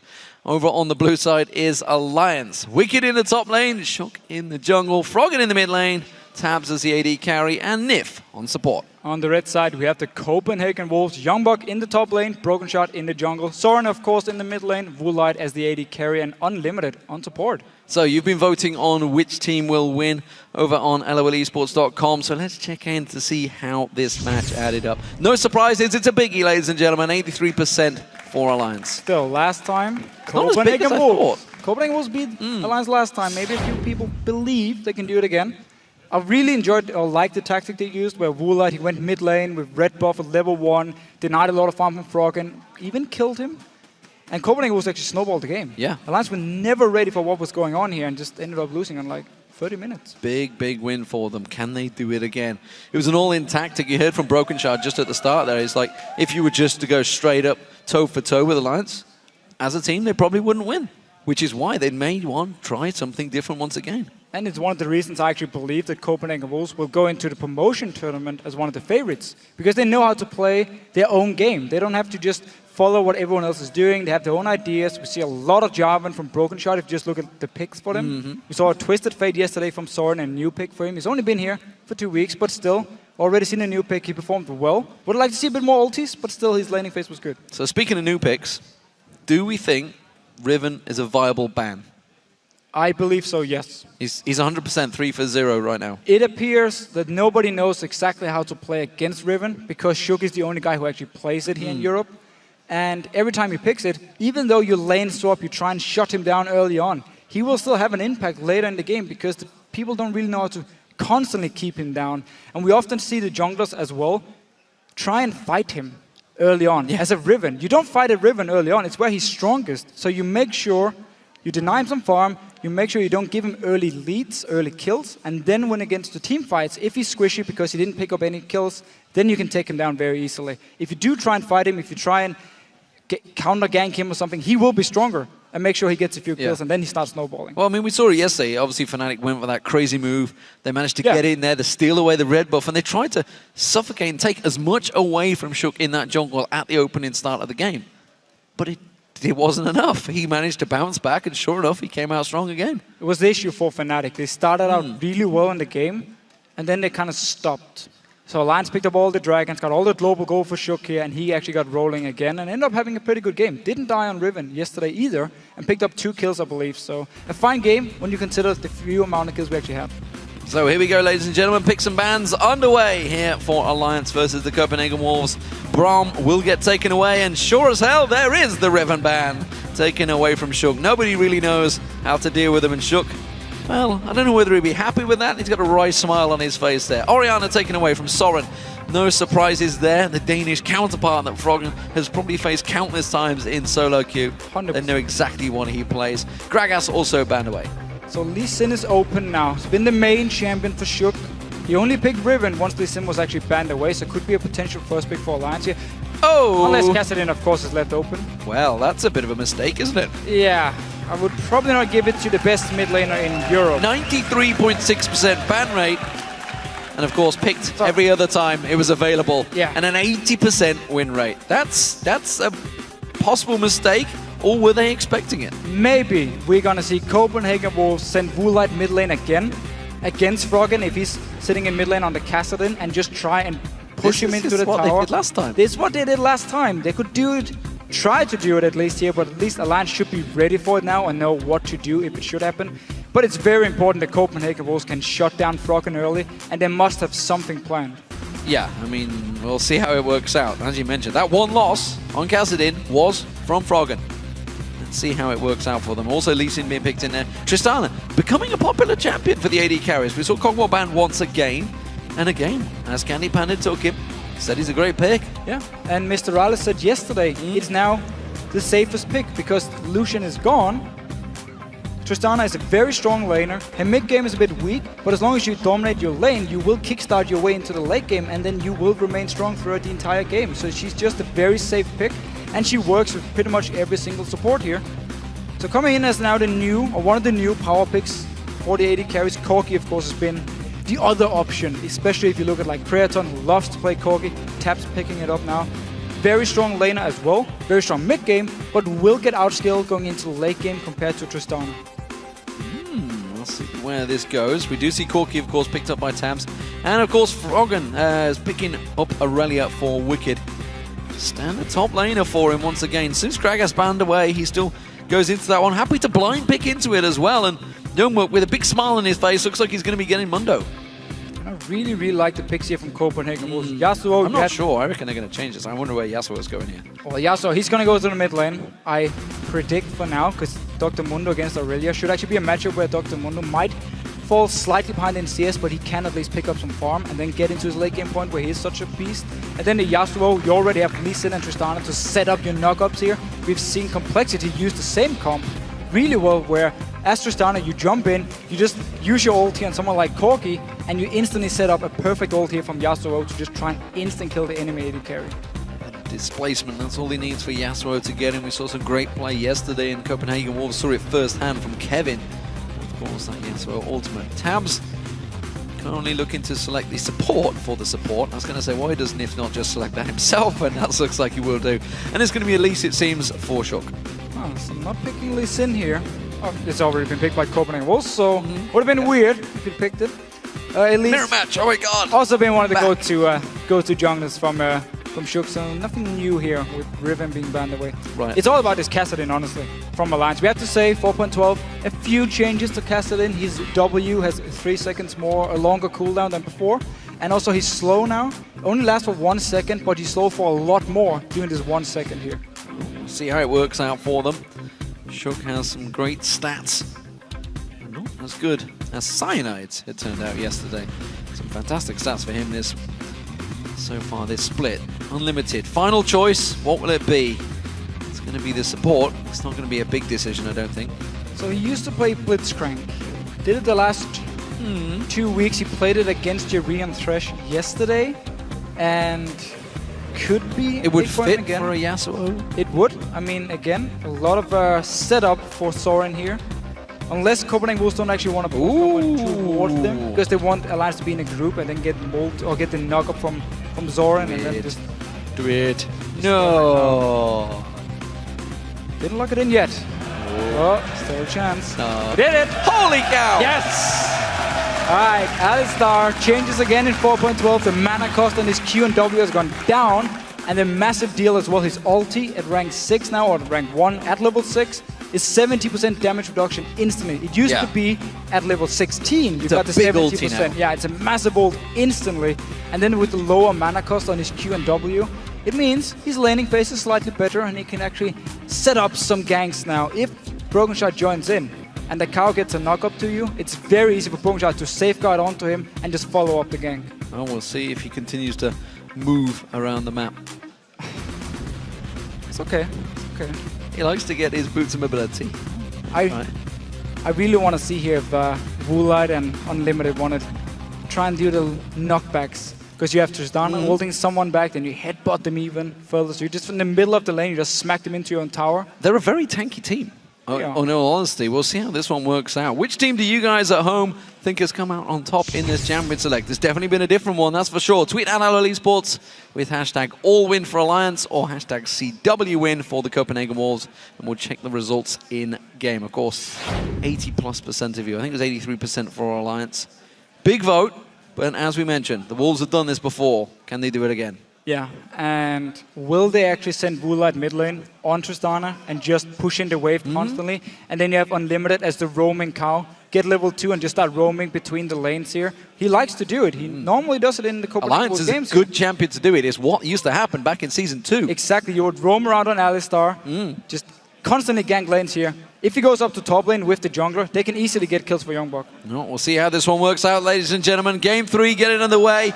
Alliance are starting out as the blue team, top of the table, up against the Copenhagen Wolves, who themselves are currently 7th and desperately trying to keep themselves alive with their playoff hopes. And notice, starting items from Unlimited. No combat stats, boots. He needs to be able to move around the map here, constantly look for the ganks. No gold per 10 item, no tanky items. So if he's stuck in the laning phase against something like a Corki, could be hard now with boots. Still, again, he's Alistar, he's very, very tanky. And actually, it should be a pretty strong lane in the case because you have Tristana, who's one of the AD carries who can handle herself. And you can just rely on her winning the poke war, and then you just have to stay in and set up ganks in case Broken Shot wants to come on just bottom lane. Well, Youngbok is continuing to deliver the news to Wicked now, giving him some corporate documents. Ward goes down. Wicked, you're not going to be able to clear that one out just yet. Pings go down. Blue Wolf Ward count in there by Alliance, actually, while we're watching this focus. Blue Wolf Ward, of course, from Youngbok as well. So the Wolves have had a bit of a lane switch, and they are going top, and they're looking for one of those dirty, cheesy ganks. Let's see. So the dual lane from Alliance. It's been a long time since I saw this work. A long time. Maybe. I mean, Wicked is running up here. Innocent Wicked. Maybe he wants to have a peek in the bush. And then he meets a big fat cow. He does have Flask, however, so a lot of sustain on Wicked. He should actually be able to stay alive. Never mind, though. Youngbok also on this top lane. So Copenhagen Wolves want to bait it, so it looks like standard lanes between Youngbuck and Wicked. And This then might be a flash pulverize if it lands. Youngbuck's got to be careful he doesn't give this away. The bottom lane are not giving any news. Wicked is going to push in innocently. Flash pulverize is what we're looking for. He's trying to bring him towards the bush. Oh, this is going to happen. They're going in towards him, jumping down. Pulverize on Wicked. He's got flash available. Is he going to get out? They're going to get it. Use it. Ignite goes down. First blood for Walleye, and it did indeed work. Such a nice setup here. Completely baiting Wicked to think it's just a standard one-on-one lane with Youngbuck. Now there's teleporting Youngbuck. He's just going to go down to this bottom lane whenever he needs to. Broken Shot, however, has been forced away from his blue buff. Very surprised he actually started his own blue buff. When they have so many members in the top side, it's very risky to start the buff opposite of where your dual lane is. Well, yeah, as you mentioned, it's a little bit strange why they didn't go for the red buff there just to secure that Alliance one. blue buff. Nif into rotations, and I think Alliance were well aware of what they were up against here. Instead, it's a counterplay, and both Alliance and Copenhagen Wolves go for their own blue buffs. Alliance were pretty unhappy last time they lost to Copenhagen Wolves. They said it was dirty tricks from the Wolves. Now they have another thing to complain about, but it was such a nice setup and such a smart play by Copenhagen Wolves. Now picking up blue buff, Broken Shot, he can take his red buff afterwards, and therefore just trade buffs, but you still got the first blood onto your hyper carry. Yeah, Wicked is old enough and big enough to deal with that sort of thing. He's been around long enough in the game to be well aware of that old dirty trick. I think everyone in bronze level was aware of that trick, but instead he got baited into it. Wasn't expecting it at this level. Broken Shard continuing with the buddy system alongside Youngbuck, and they're coming round from round 2. Well, there's a ward. Oh, he's on a There's ward. A ward. Yeah, he's backing away. Youngbuck is only level 1, so he wouldn't be able to do too much either. Just throw his Brief Cape once again in the face of Wicked. But is Wula now left by himself because Unlimited with the boots. Just wanted level 2 and now starting to roam around. The Cow looking to go in the mid lane, trying to force something from Frog in here. Can they try and burn out a flash? Soren, it's not going to happen. Unlimited's realising that already. Still headbutt pulverizes anyway. Oh, why not? Showing who's the boss here. Soren, however, actually falling slightly behind because there's a big minion wave being built up by Froggen, but he was so close to his own tower, there's nothing Unlimited could actually do. While this is what worked last time around, remember Alliance said they saw SK dealing with this. They knew how to deal with it. They're leaving tabs all on his own down the bottom. He's getting free farm right now. He's not shoving the tower though. No, he's actually been freezing the lane, so it means Youngbuck is now forced to stay with Broken Shot and run around the jungle and look for farm. Because if Youngbuck TPs down to this bottom lane now, it's going to be hard for him to push the wave out when Tabs is already level 4. So he's actually forced now to be jungling with Broken Shot. Now he's going to return down to this bottom lane, but save the teleport, so he's going to go down, try and push out the wave, take all the damage he needs to take to actually push it into the tower, then go back to base, and then he can TP down to the lane once again and make sure he gets some farm. Well, we didn't get a chance to talk too much about this mid lane pairing. Of course, Yasuo up against the Kassadin.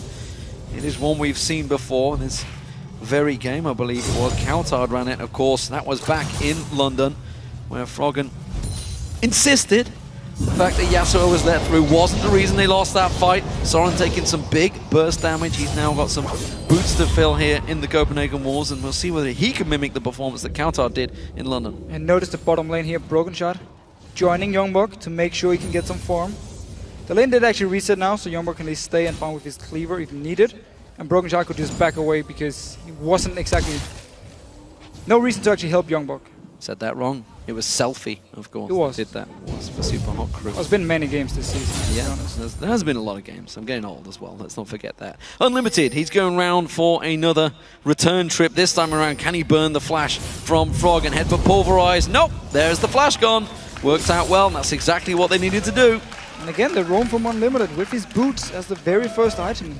Just leave Woolite to farm by himself. Now, we did actually see Nif join Wicked up in his top lane to now push it out to make sure Wicked can also go back to base and pick up some items. And yesterday against Fnatic, we had the same deal with lane swaps early on. Wicked played Aurelia, and he got a lot of help from Nif, he got help from Shook to make sure he could pick up a lot of farm. And notice here, 31 CS already to 9 from Youngbuck. So Wicked is doing a very good job always getting farm, even though he's lane swapped. Yeah, started out with the Crystalline Flask again as well, so was expecting some trouble, I think, at the very beginning of this game. Meanwhile, of course, we see Youngbuck. He is now back in that bottom wave and is starting to finally get himself some farm. Went for the Ruby Crystal early on to just make sure he was secure. He's going to try and... Is he going to shove the wave out, or is he just going to hold it? I think he should hold it. Getting all the farm he can. He does have teleport, same goes for Wicked, when, of course, with Youngbuck being down his bottom side. He can always join in for the Dragon. And notice here, Alliance just went back to base, and they bought a lot of wards. So we could see them trying to set up around the Dragon, because if Woolite is stuck on his top lane, if he returns to the top lane after his recall here, it means Alliance can easily get 5 members around the Dragon, and Copenhagen Wolves can only get 4. Well, Soren is keeping up the farm. Froggen doing a very good job on Kassadin to keep his numbers high, highest on the map so far. 80 carries wise, very even between them, but we expect that. They're not up against each other. And Wicked needs to push the top lane now, so he can force Youngbuck to use the teleport to come up here and get the farm, and then he can go down to the Dragon for Alliance. He's just holding the lane at the moment, even though he saw Woolite actually recall and know he's not in the lane, and it would be very weird for him to return to the top lane. So he should just push it into the tower and see if he can force Youngbuck to do something. They're going to try and two-man Dragon here. They've got the support. Everybody else from the Wolves is now joining the fray. They're going to get themselves on towards it. Slow reactions from Alliance. We do see Wicked backing off to base. Has got teleport available. Finally, Shook is going to come around. I think they're going to let this one go. No, teleport at the back of the pit. Here comes Wicked. He's going to join the party. Froggen's already there. The Dragon's still yet to go down. Soren's going to get focused and gets dropped instantaneously. Nice fight for Alliance. Perfect play here. Notice the top lane was pushed into the tower. Wicked just did it then. He recalled to base, shot bought a Phage, and joined in for this Dragon here. And even though Youngbuck was down to this bottom side, he didn't even join for the fight because Copenhagen Wolves didn't expect Alliance to actually try and contest it. And look at that, they even saved the smite so they could go in and get the steal. Copenhagen Wolves reacting. I'm not sure this is the right fight for them though. Broken Shard's very low. Youngbuck's trying to run tanky interference on Nif, but the rest of Alliance are reacting. Woolite jumps in, Flash immediately, Flash reacts. Now Broken Shard trying to get away. Youngbuck in trouble, he's going to go down. The Ignite running, one more hit, tapped with the big bomb, and we'll finish him off with the rocket. 2 kills on taps already. Corki is so strong in these early team fights. He has so much burst potential. We saw the rocket here finish off Youngbuck as well. And Alliance, they're not done. They're staying here. They're continuing to go. Froggen and Wicked getting onto Broken Shard. He goes down. Now Unlimited gets locked up. Death Sentence lands. He goes down. It is all snowballing out of control. Alliance are just running through the Wolves. And everything here starts from the Dragon. It's not done yet. Froggen, he wants to chase. Remember, Woolite's got nowhere to go. He's going to get locked up. Uses his ultimate, but quickly Froggen reacts. Rift walks back on towards him. There's the knock-up. There's the finish. And Froggen gets himself another. And again, everything starts from the Dragon here. Youngbuck was in the bot lane with Wicked up in his top side here. He recalled after he pushed the lane and just joined in for the fight. The rest of Copenhagen Wolves were not in a proper position to handle Alliance, so they lose the fight, lose multiple kills, the blue buff as well. And things are not looking good also. You do not want a 2-0-3 Kassadin. Level 8, just 9 minutes into the game. That is for damn sure. That is going to become a big, big, big problem. Wicked heading back towards that top lane. He's going to stop Youngbuck taking that tower. He was trying to force it down, but Youngbuck gets there just in time to save the day. So again, the whole idea for Copenhagen Wolves, if we look back to Champ Select, leave Kassadin open, was to have an extended lane swap where Unlimited could then roam around and constantly try and go in towards Froggen, kill him, get a few kills on Soren, and then Copenhagen Wolves could try and snowball it. It didn't work, they forced one flash, but that was about it. They didn't actually go in the second time because then lane swap was done. Woolite returned to this bottom lane, we saw the Dragon fight, and now we actually return to standard lanes. Wicked up here. There's a lot of members from Alliance all of a sudden. Yeah, there's 100% involvement by Alliance in this one. They're moving well as a team. They're grouping up. Every time a kill comes, they are there in numbers. And right now, they're looking to shove down this top turret. There are 3 members up here. 3 members are countering that from the Copenhagen Wolves. I'm not sure this is a fight they want to have. They're going to be forced away. The range advantage that Alliance have to just lash down this. Now there's 4 members. We see Shook, he's about to join on your screen. Death Sentence does not quite land on Unlimited. Froggen, he's going down. He wants to deal with Woolite. Puts the damage back down. He tries to rocket jump away. I'm not sure that's going to be enough. Does manage to catch Froggen. He can rift wall back onto this one. Has got flash if he wants to get it. It's not quite in range for Force Pulse. There he goes. Catches on towards him. That was the flash used. Woolite, rocket jump will be back available in a moment. Is it going to be enough? I don't think it is. Froggen, one more Q should do it. He goes. Oh, can he jump? Visible. Oh, through the jump. Unlucky Woolite, unlucky here, but the chase potential for Kassadin, and already so many kills for Froggen. Yes, you can leave Kassadin open, you can try and counter it, but when he gets some early kills, it's gonna backfire. When it's potentially the best mid laner in Europe, it's a very, very risky comp to run. They knew they had to do something. They knew they had to try some sort of tactic. It may well not have worked out this time around. Alliance take down the top turret. That's the second one of the game for them. And that is all that they wanted. They've got to be careful they don't back away now, because that top turret themselves, Copenhagen Wolves, are taking it very low as well. It seems everyone, however, from this top lane, except for Youngbug and Taps, second backing away from the lane. Got a tower. And wow, Froggen. Well, again, if you get some early kills, you might as well get an early Soul Stealer and just try and snowball completely out of control. It's a risky second item. It's fairly cheap. It's only 1,200 gold overall, I think. Well, 1,235 overall, but that's risky, that's for sure. And also, slightly PM. Slightly. But to be fair, it is a very good item if you are already getting some kills and you know you can keep walking around the map and just keep getting the kills here. He did get blue buff there, so he did. Froggen now with the blue buff under the dress indeed. Wicked, he may well get focused out. Unlimited and Warlight fancy this one. Ultimate pop from Wicked, gets himself a little dash away. Yeah, I'm gonna say I don't think Unlimited fancies this one. In fact, Alliance fancy this one. Froggen, he says, guys, I'm going to come around the backside. Instead, he may find himself Broken Shard in the jungle. Not going to work out this time, gets away. It's all about forcing them away from the tower here, because Taps and Nif, once again, pushing onto the towers. They took the bot lane, went up to top lane, and now in his mid lane tower is already very low. It just requires one more push from Alliance, and they should be able to take it, or at least force Copenhagen Wolves to engage onto them. Dragons up in 40 seconds. Alliance are going to be in the positional advantage. You can see there is a pink ward from the Wolves just over on the blue buff, but that is about it. Blue buff does spawn. Remember, Shook smited this one out last time around, and looks like he's going to be doing the same again. They're going to give it to Tabs. Finish it. Nope, Shook took it. I think that was meant to go to Tabs. Yeah, didn't actually want to give it the last hit. I'm not sure what Tabs was expecting here. Does mean, however, Smite is down for Shook. Will actually be up for the Dragons, so never mind. Yep. It was well timed by Alliance. Now they can instantly just send Froggen to a side lane because he's so strong already. Keep the rest of the members in his mid lane. Go up towards the very low tower, try and kill it, or just move straight for Dragon off someone like Unlimited. There's the big ultimate. They're just waiting for it to time out. Shook, I think he's going to cocoon him the moment it goes. Death Sentence sidestepped. Doesn't matter. Tower goes down. That's all outers now down. And this game is speeding up very quickly. Warlight, he's been caught out once by Froggen, comes in, puts a big burst of poke down, takes out half of his hit points, while the Dragon is taken by the rest of the team. Alright, so Alliance making sure to get all the outer turrets, can now move into the jungle of Copenhagen, both place even more wards, get a very important ward in the mid lane, which you actually do see on your minimap, just around where Soren is. Once you kill the tower, place a ward so you can always see where Copenhagen Wolves is moving, if they're moving towards the red buff or the blue buff in their own jungle. So Alliance, full control. We've talked enough about Kassadin, but it is still pretty fun to see a Kassadin being locked in and then go completely crazy from the start. It is good to see when actually finally played and not banned. Youngbug, he's going to take this top turret, and, well, Wicked has to back away because the rest of the Wolves were gathering around that river area. So first tower of the game for the Wolves. Oh, Shook just putting the damage down on Broken Shard, goes back in, teleport comes in, danger, here comes Froggen, straight on towards Soren. Soren tries to get away, Windwall, is it going to be enough to block them out? Tries to throw down, taps back on towards him, Nif comes around the side, doesn't need the death sentence because Froggen gets himself the first stacks for his Soul Stealer. And a double buff as well for Froggen here. Oh, Shook, another Soul Stealer, this time picked up by Shook. Okay. Let's just call it a full focus on snowballing.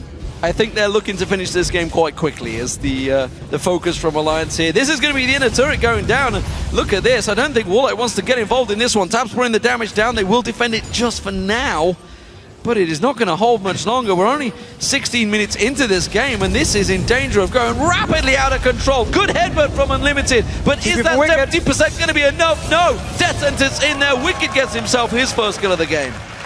So just more kills from Alliance here. I think this is a little bit of payback, I feel, for Alliance losing their win streak to the Copenhagen Wolves.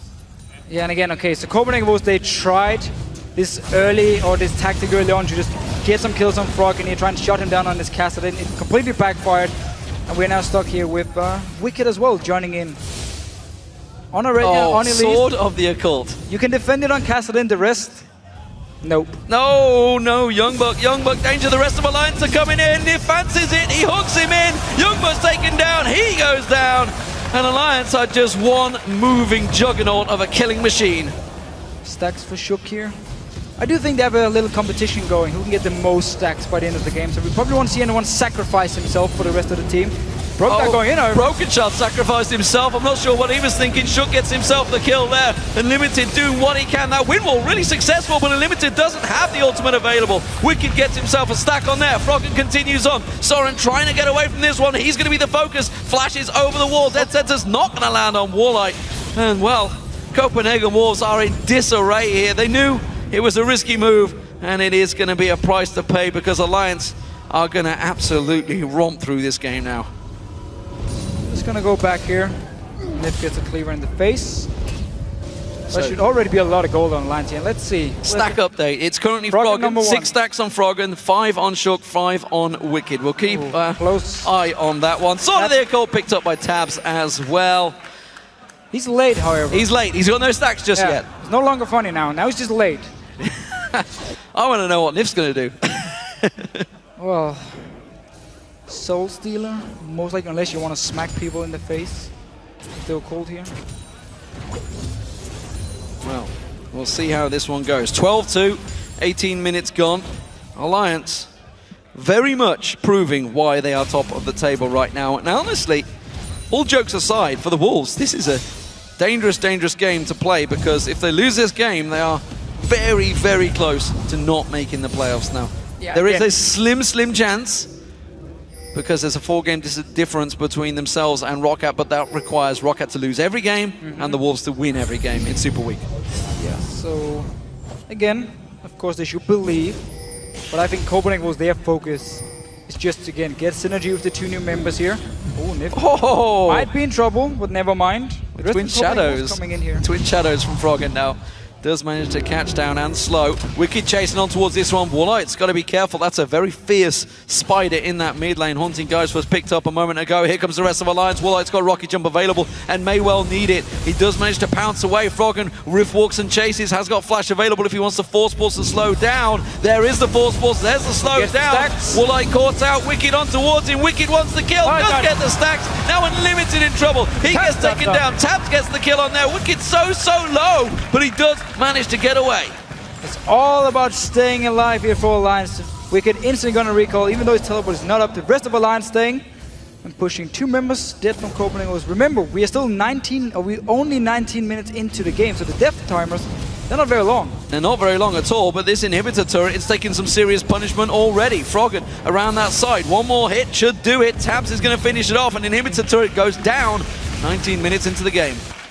Let's open up the base already. We haven't seen any Baron attempt from Alliance yet.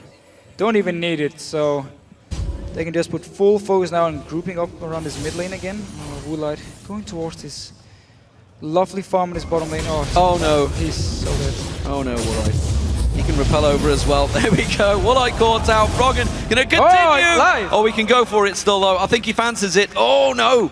He's instead wise choice, going for the turret instead. Look at the side though. In comes Broken Shot and Unlimited. Can they manage to get themselves a kill on the board here? Onto Froggen. Whoa! Broken Shot just gets burst straight away. One little combo from Froggen, but they're in trouble. They're separated. He fancies Broken Shot. He's going to go towards it. Force Pulse not enough. Shook gets on towards it. Froggen does get himself the kill. Froggen taken down. Can he get dropped? He gets away! And the tower hit goes onto Shook. And Froggen's clean. Oh, good Cocoon lands. Now Tabs comes around the side. He's burning down the damage. Shook's gonna get focused on. Nif comes around to support. Throws out the lantern. Can flay onto the entire team. Wicked joins onto the team. Youngman gets himself on towards there. Tabs gets the kill and continues his stacks. And Froggen is still alive. But right now, you just want someone from Alliance to die, actually, so we can see them be mad about losing the stacks on the Soul Stealer or sort of a cult here. Copenhagen Wolves, however, tried. Now Froggen with Home Guard joining in again. Teleport Home Guard looking to get and improve those stacks. He's at 10 stacks, by the way, so far on that Soul Stealer. He's leading this race. A little race of their own. Got boots and mobility as well, just to continue his dominance. So, Dragons up. That's going to be a taken. Another inner turret went down. It's now 16-2. Just 22 minutes coming up on the clock here. And massive, massive control for Alliance. It's a 15,000 gold lead. 21 minutes in. I'm actually just standing here hoping Copenhagen Wolves will kill Alliance and win the game. Because of all these stacking items, and Alliance playing around with the Wolves. You just wanted to actually get some kills, deny some stacks from Alliance, and maybe try and come back in the game. Right now, it's definitely not looking good. Well, Shook has now completed the Leandris as well, so he's actually, you know, all jokes aside with his builds, they have got crazy damage right now with those stacks, of course. You know, I think it's once it passes 8, isn't it? It starts to become Might actually be cash-worthy, maybe 6. Well, they're up to 10 and plus at the moment between them. 10 for Froggen, 8 for Shook. Wicked on 8 as well. Tab's only on 4 so far. We'll see who gets the kills, because that's the all-important count. Oh, if not landing that death sentence, that would have started things rolling as they move in for this inhibitor. Flash in there, pulverized down. They don't get enough down. Soren's in trouble. He gets caught out. Broken Shark gets down, and it is Wicked that is picking up all of the kills. Wicked chasing on towards them. Can they get on towards Youngbuck? Cocooned on towards the tower. They want to finish this one. Froggen fancies it, but the inhibitor is the target they really want to get in the end, and that will go down. They're not going to finish the game yet, but they are very close to doing it already. Yeah, Copenhagen was just wanted to try and engage, see if they could get some kills. Didn't work for them at all. Unlimited didn't even have time to use his ult. He just went in, instantly got smacked down. 13 stacks apiece now. Wicked and Froggen dead level. The Danish Shook is chasing. The Danish fight is on. Copenhagen Wolves. You know, this is the risk. You know, they had the plus side of their all-in strategy before. Yeah. This is the downside of an all-in strategy backfiring horribly, and it hasn't really worked out for them too well. It's not so much an all-in strategy, but it was more tactically from the beginning. You could tell what they were doing with that Alistair. It hasn't worked out this time around. Again, it was all planned. They would leave the castle in open. At least it appeared to be all planned, and then try and counter it with Unlimited going into this mid lane, and hopefully get Soren a few kills, and then Woolite with the early first blood. Potentially he could have snowballed and moved into the late game pretty fast on Tristana as well. Didn't work at all. It was all actually about the first dragon. Copenhagen Wolves completely misplayed the first dragon. Alliance picked up all the kills, got the dragon as well, and just started the whole thing. So blue buff picked up by Froggen. Where's he gonna go? Broken Shard. Oh, you stood on a ward.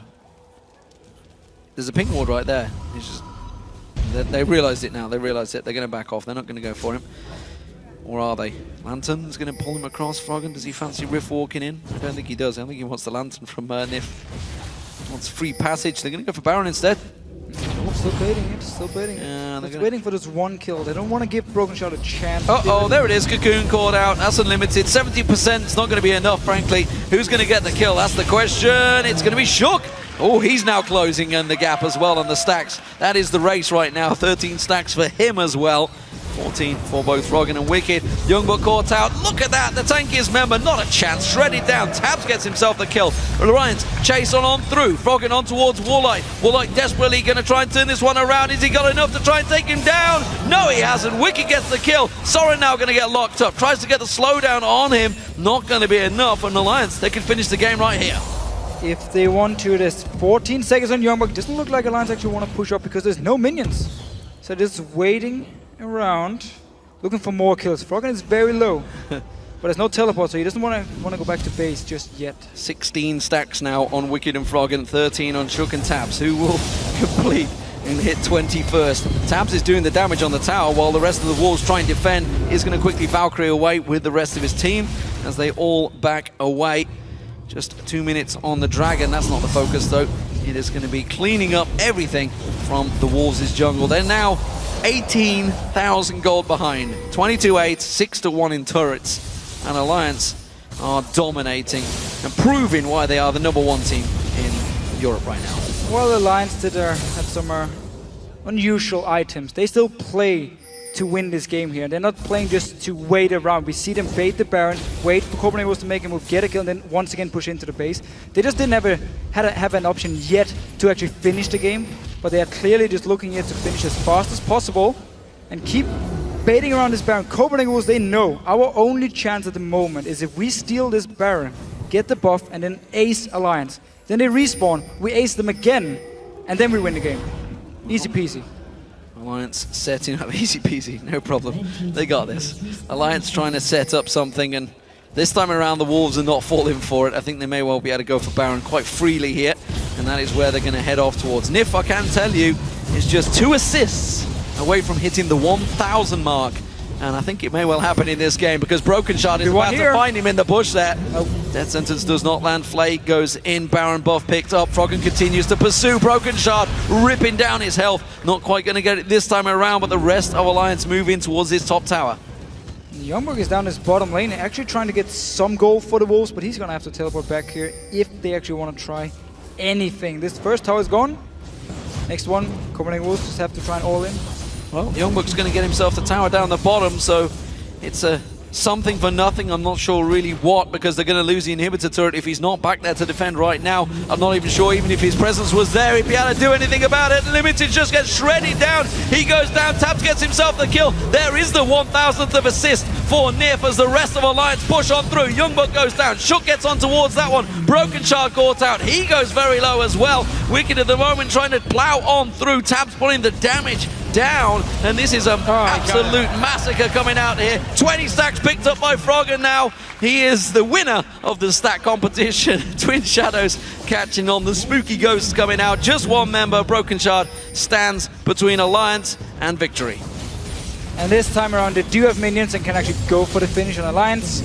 Such a good performance. Such a solid performance here. Dominant performance. They want more kills. They're going to get more kills. Broken Shard gets melted. Soren gets caught out. They are just shredding through the Copenhagen Wolves. 29-2. They're going to go to 30 here. They're going to continue on. The Nexus will fall, and Alliance continue at the top of the table. All right, so everything in this game here involves around the very first dragon. Copenhagen Wolves, they had the idea. They wanted to try and shut down Froggen on this Kassadin. They wanted to lane swap here. They got an early first blood on Moonlight. And then it was all about the very first dragon, where Copenhagen Wolves were not in a position, even though they were the ones to start it, to actually teamfight Alliance. They lost it, and of course the rest is history. 20 stacks on everyone.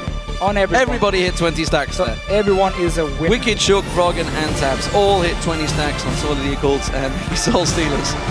Crazy amounts of ability power actually probably towards the end there. Only 465 for Froggen, but if you can't only snowball 28 minutes hit the game. They are good items if you can actually keep snowballing and keep picking up kills. So if you really feel confident you can constantly get kills here and you can put pressure on the enemy team, they will be good items. I mean, we didn't see them build anything else other than the standard items.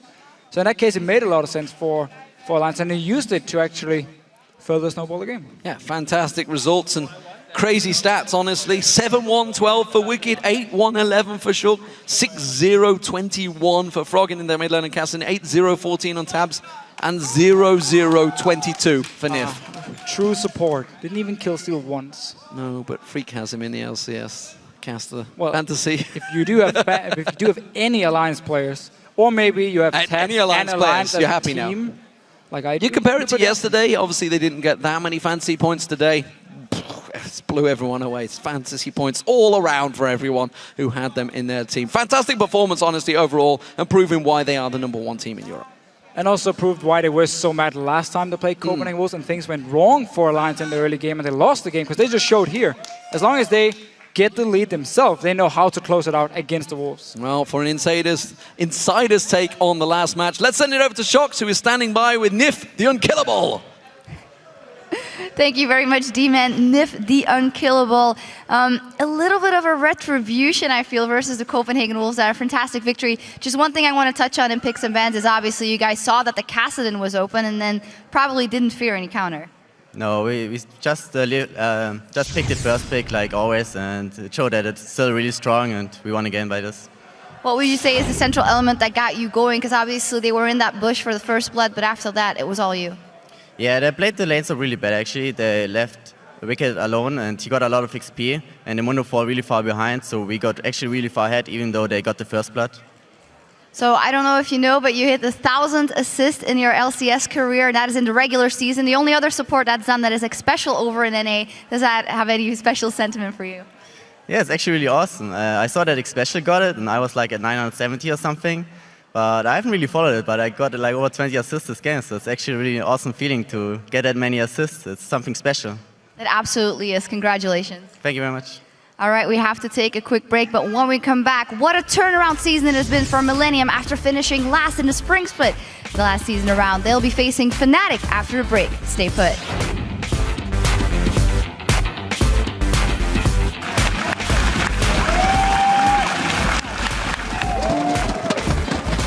They're continuing to go. Froggen and Wicked getting onto Broken Shard. He goes down. Now Unlimited gets locked up. There is the Force Force. There's the slow down. Woolite caught out. Wicked on towards him. Wicked wants the kill. Does get the stacks. Now Unlimited in trouble. He gets taken down. Flash in now. Pulverized down. They don't get enough down. Soren's in trouble. He gets caught out. Broken Shard gets down. And it is Wicked that is picking up all of the kills.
Welcome back, everyone. Here we are at the final game of the week, which is our featured matchup between Fnatic and Millennium. It's a biggie, ladies and gentlemen. Yesterday, Fnatic had a tough match against Alliance, where they finally fell after a 50-minute battle. That was the end of an 8-game win streak, of course, and I wonder if that loss will have an effect on the team. Regardless, though, they are still looking incredibly strong. As Froggen even mentioned yesterday, he fully expects to be facing Fnatic in the regional finals at Gamescom. Big praise indeed, of course, to get there. They still need to secure their spot in the seedings. They are now secure in the playoffs. Question is, can they continue to hold that second place? Head-to-heads are important, of course, at this stage, especially against Millennium, who are chasing them in third place. They currently lead this head-to-head 2-1. Yeah, and if you do look at the game yesterday against the Lions, very tactical game. Good rotations from Fnatic. A lot of focus on killing towers, but they never wanted to fight Alliance. They never wanted to contest any dragons. They lost 5 out of 6 dragons against Alliance. Therefore, fell very far behind in gold and couldn't actually do anything. And I have to question their decision-making in the game because they picked Jarvan in a comp where you actually want to kite because they had Ziggs and Jinx. And yet that Jarvan kind of out of place because Source as well, he built full tank on Gragas. So they didn't really have any all-in potential with like a Gragas on a Jarvan. And Jinx and Ziggs, they kind of want to kite and have Alliance engage on them. So it was a bit of a weird comp from Fnatic, and they didn't know what to do because they actually never tried to engage onto Alliance. We also had Froggen, of course, yesterday talking about the build possibilities that obviously Soaz builds on that Gragas, saying, you know, it kind of hampered them because they had Aurelia. It was going to do a lot more damage, and of course the tank wasn't enough. Millennium, though, on the other side, played an impressive game yesterday against the Copenhagen Wolves, running an unorthodox Yasuo in the top lane for Kevin and Zillion in the mid lane for Kerb, which fitted their team comp superbly. It was a great play from Jerry at Dragon that set them up for the game. And it was such a good game by Millennium. Very aggressive play, and they really used this mid-game comp well because they knew as soon as we hit Death Cap on our Zillion mid lane, we just look for team fights, and it worked for them. The hook coming in from Jerry, of course, set up the ulti from Kevin, and then you double bomb from Kerb to just destroy Copenhagen Wolves. And Kerb on Zillion itself was actually a pretty cool pick because Millennium is such an aggressive team and they know how to close out games. And then you have Yasuo in the top lane. You don't actually need a tank when you have a Zillion because you have this ulti. So Kevin could go all in, get the bombs from Kerb, and then stay alive, or get back to life if Kerb wanted to at least give him the ult here. And now they go into a very important game against Fnatic because both these teams have a chance of securing second place, of course. Millennium are 2 wins behind Fnatic at the moment, and if they win here, we go into Super Week with a very close race between Millennium, super hot crew, Fnatic, even SK Gaming, who just won today. All the teams will be battling for this number 2 spot, which means you go straight into the semi-final. You skip the quarterfinals if you do get top 2 in the league, so it's very important for these teams. Yeah, that Super Week could be massive for both these teams. Of course, Millennium and Fnatic, they are both wary of each other's aggressive gameplay. And while Cyanide is concerned about Kerb in the mid lane, the team hopes their coach, Aaron Nair, can give the edge over his former teammates. Fnatic, they are like probably the best team at the moment in Europe, so it will be a really hard game to win against them. Millennium is always this team that normally you don't think that they are really good, but sometimes they have really surprising results. Like especially I think their mid laner, he's a really skilled player, so if he gets ahead it can be a real pain, so he can almost carry along. They play a lot more aggressive than most other teams, and especially the support and the top lane just move around the map way more often than any other. We don't prepare different versus Millennium like we do against any other team. We always have the same sort of rhythm lately with Arena. Of course, he has some in general insight about this guy can carry a game if he gets rolling, or this guy has troubles if he gets camped. He tells us some stuff, and it's kind of helpful because he knows how some guys are in the team, and if you pick on them, they will get mad or others, so it's really good. I think we have to prepare extra time for them because they are so good. So we find a weakness in their team. Yeah, dirty little insight that Aaron Nair has given over his former teammates to Fnatic. Not sure whether they needed it, but it's also always a helping hand. Always helps. I mean, Millennium looked very good lately. I did talk with them before the game, and they have their own little tactic. It's called Camp Reckless. And just destroy him, and then he's completely out of the game, and they will win. We'll see how it works. It's their out tactic, for not mine. Let's check the starting lineups for these two teams. Over on the blue side, it's Fnatic. That means in the top lane, we have Soaz. In the jungle, it is Cyanide. Peke in the mid lane, Reckless as AD carry, and Yellowstar on support. On the red side, Millennium with Kevin in the top lane, Codnex in the jungle, Curb of course is the mid laner, Creaton on AD carry, and Jerry on support. So many of you know that due to Lucian's rework in 4.12 patch, he is currently banned in the LCS. So we want to draw your attention to both the AD carries Reckless and Creaton, who have been excelling on other champions in their roles. And if we start with Reckless, then we can of course look at his Vayne. He went 18-0 against the Wolves last week, and he's currently undefeated on Vayne, played 3 games, and he's picked up 32 kills, died once, and he also has 16 assists. Pretty impressive stats here. Creaton, he's preferred to play Corki instead, and we saw him also destroy the Wolves. The Wolves, they don't really like these AD carries.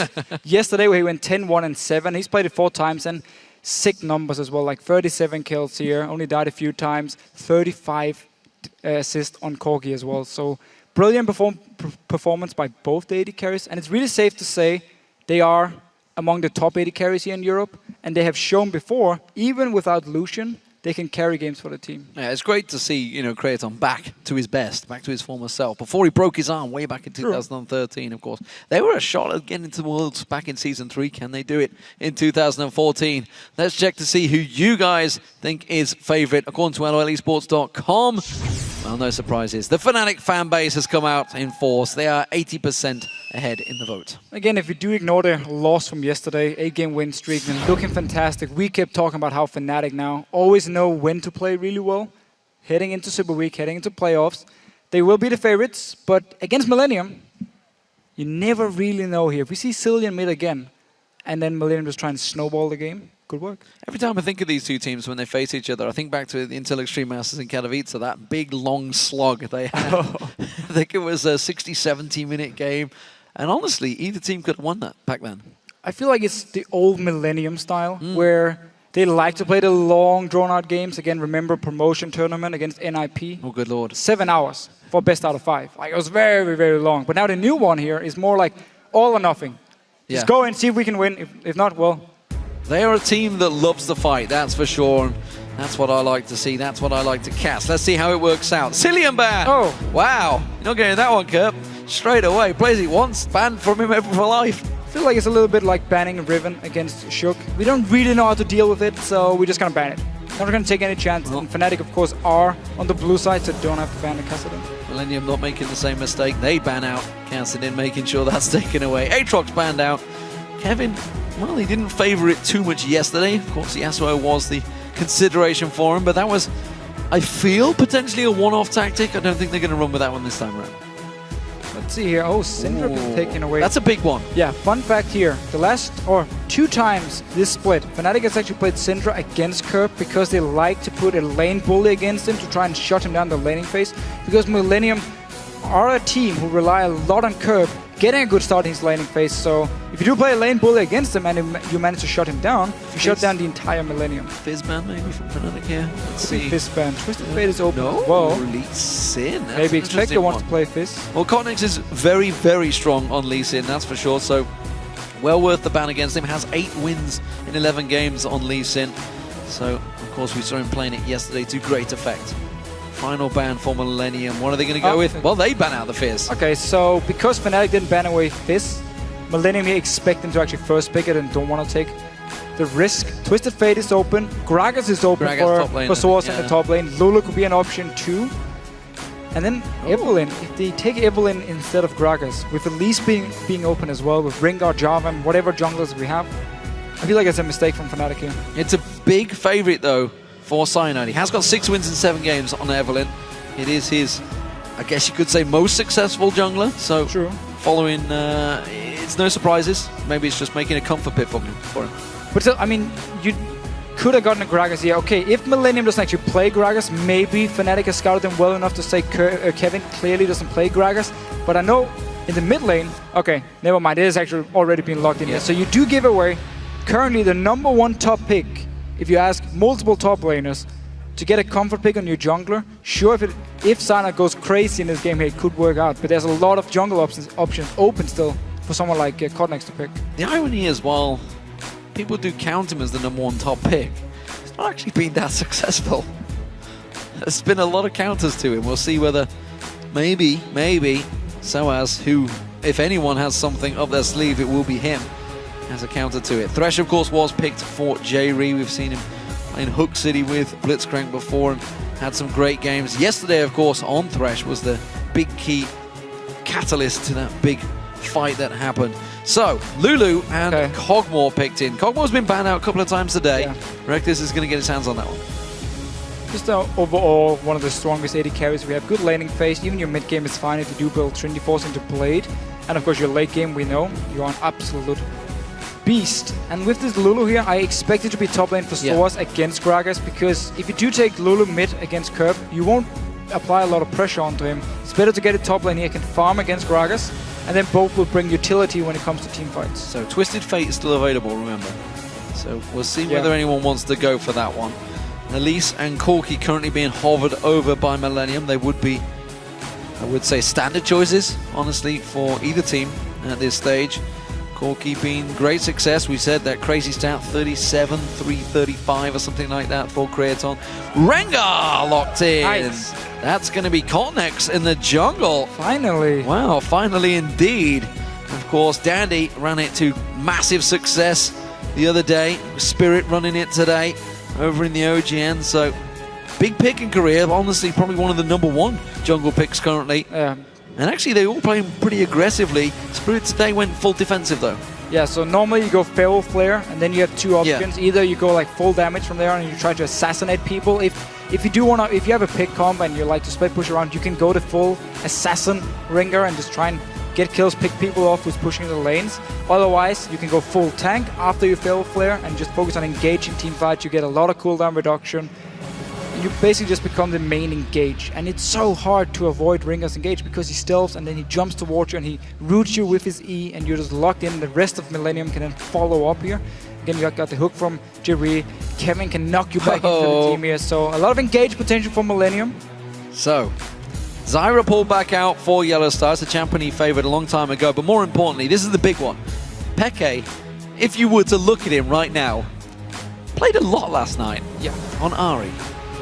Spammed it last night, and we saw Selfie play both games this week here. It's very, very strong pick. Got a small change here in 4.12. Less mana cost on Q and slightly better AP ratio, so small buff here. But generally, it works really well as this mage assassin. Again, also with the Fiend's nerfs we saw some patches ago, and land your charm, land your DFG, and it's bye-bye. Well, it looks like it may be Gragas in the middle, so it will be a little bit more tankier.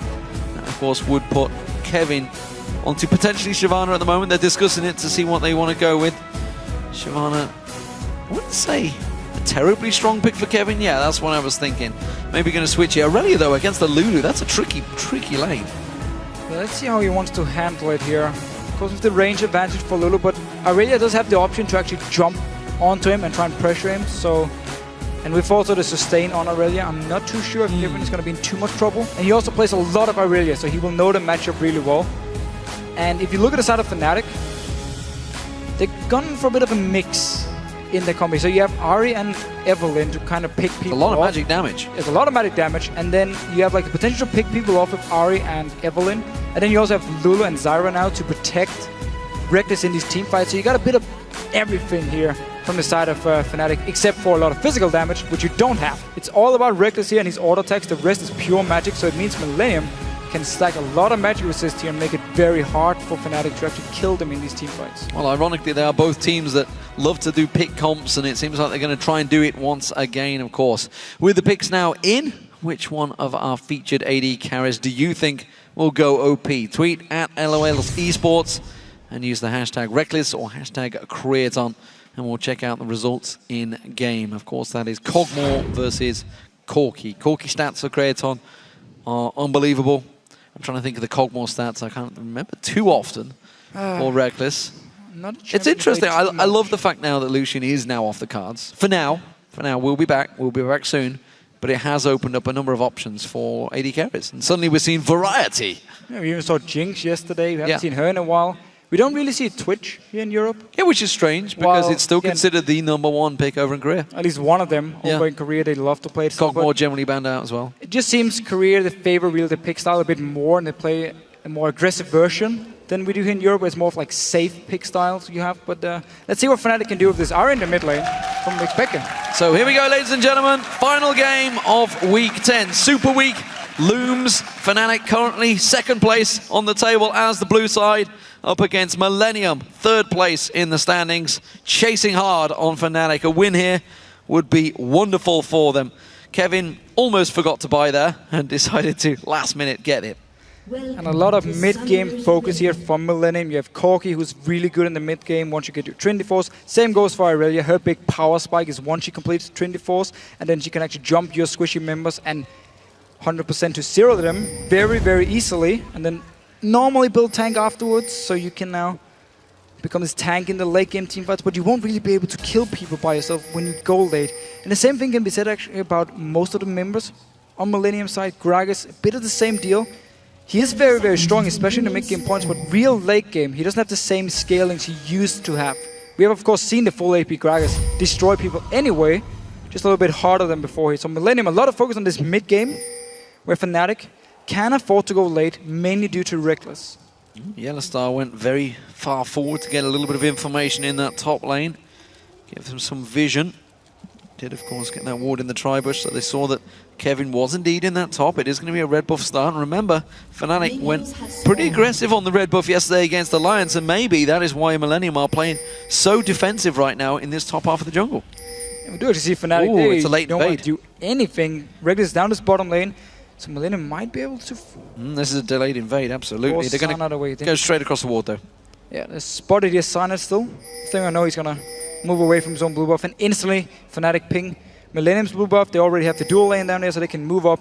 Yellowstar being sent in to just ward it and make sure Cotnex didn't start his own blue buff. And look at Reckless holding the lane. Keeping it. Lovely little trick. Just off at the side there. And notice here how now every single minion is actually hitting the very first minion from Reckless, and therefore he will now start pushing towards Reckless, and he can freeze the lane. It's the reason he move in, group the enemy minions. It's like just punch pile them together, so they will target your very first minion, and therefore started a small freeze now. If he keeps it frozen, he can just stay there for the next 10 minutes. Well, we'll see if he lets it go or not. At the moment, though, blue buff was picked up by Cotnex, and that's going to continue around. Took the Wraith down, so he's going to go up towards it. Are we going to see some good old 4-0 maneuvers? At the moment, buddy system well in effect for both Millennium and Fnatic, as Reckless continues to freeze out that top lane, bottom lane. Definitely not going to see 4-0 in this bottom lane because he's freezing the lane. So he doesn't even want to get close to this tower at this point. And Yellowstar probably doesn't want to get his level 2, and then he can move away from the lane. It's actually going to be a very, very early Dragon Fnatic here. Nobody from Millennium is even close. So it should be a fairly easy Dragon now. Yeah, the shield, of course, from Soaz on Cyanide will help out on this one. You can see Yellowstar trying to dodge in and out. It is focusing back and forward. Oh, it did finally hit Cyanide, so it's not quite working out. There's the shield. That's going to be enough. Yellowstar doing what he can. And basically all he's doing right now is basically juggling aggro. And the idea is, if you can do it right, nobody gets hit. Yeah, because you only level 2 it's working out. Look, they're barely getting hit. It took a few hits, but still, they're going to get it. And when you are level 2, you're going to take so much damage from the dragon, so it's way too risky to just standard tank it, so you have to do this dance here. Normally when we do have these lane swaps, we actually see the team who's in the top side send the support, the jungler and top lane down towards the dragon to make sure you don't start at very early dragon, because if Millennium had been nearby, they would have been able to stop Fnatic, maybe even pick up a kill. However, because they started the Fnatic blue buff, they moved to their own red buff, they were way too far away, way too slow, and Fnatic could take the very easy dragon. The gank attempt, oh dear, that stood right on top of a ward. Kevin and Jerry, that's not going to work out for them. So pressure on the tower actually in the top lane. Looks like Kraton is going to start pushing this one in. Cotnex was finally about to go back. Well, he's going to, of course, go for the Madreds. Kraton just happy to hold on, not pushing too heavily on the tower. They're happy to just hold these waves, both top and bottom. And that's going to cause problems for now Kevin and Soaz as they finally return to lane. And this is a smart thing about the Millennium lane swap. Against Evelynn, it's always good to lane swap because you kind of remove her stealth pressure. She's now either forced to just sit and farm in a jungle or roam around as a group, which you're going to spot anyway, move towards your lanes to actually set up a gank or push out of the lane. She won't really be able to just gank like we normally see Evelynn if it's standard lanes. Where also now Cotnex get some time to just sit and farm, because nothing is really happening in any of the lanes due to both AD carries freezing. Well, we've had a long time looking across all the lanes. We haven't had a chance to talk about this mid lane pairing that Kerp and Peke are running. So often, as you mentioned, it has been Syndra a couple of times for Peke against Kerp. They need to lock him down. Kerp did go back and get himself the triple thorns and put a pink ward, actually, just in that side bush. Peke teleporting back to lane, something we also didn't mention, by the way. Goes for the Fiendish Codex first instead of the Holy Grail that is the Chalice. The Chalice, yeah, okay. So doesn't want the mana region early here, but Kerp, triple thorns, full focus on the lane, get some extra HP as well, so the all-in potential from Xpeke becomes pretty much a non-factor here early on, until Xpeke can pick up a DFG. He won't be able to take down Kerp by himself unless Kerp really misplays it. Cyanide, however, moving down towards this bottom lane. Reckless will push in a massive wave. It's all about now denying the farm away from Kevin. Millennium, however, have already sent Jerry and Cotnex down towards this bottom side, so they know there's a chance of Fnatic to try and move into this tower here and force Kevin away, because he needs all this farm here, otherwise he will fall very far behind. You see Kerp shoving in. I'm not sure whether Pink Ward spotted Cyanide or not. I don't think it did.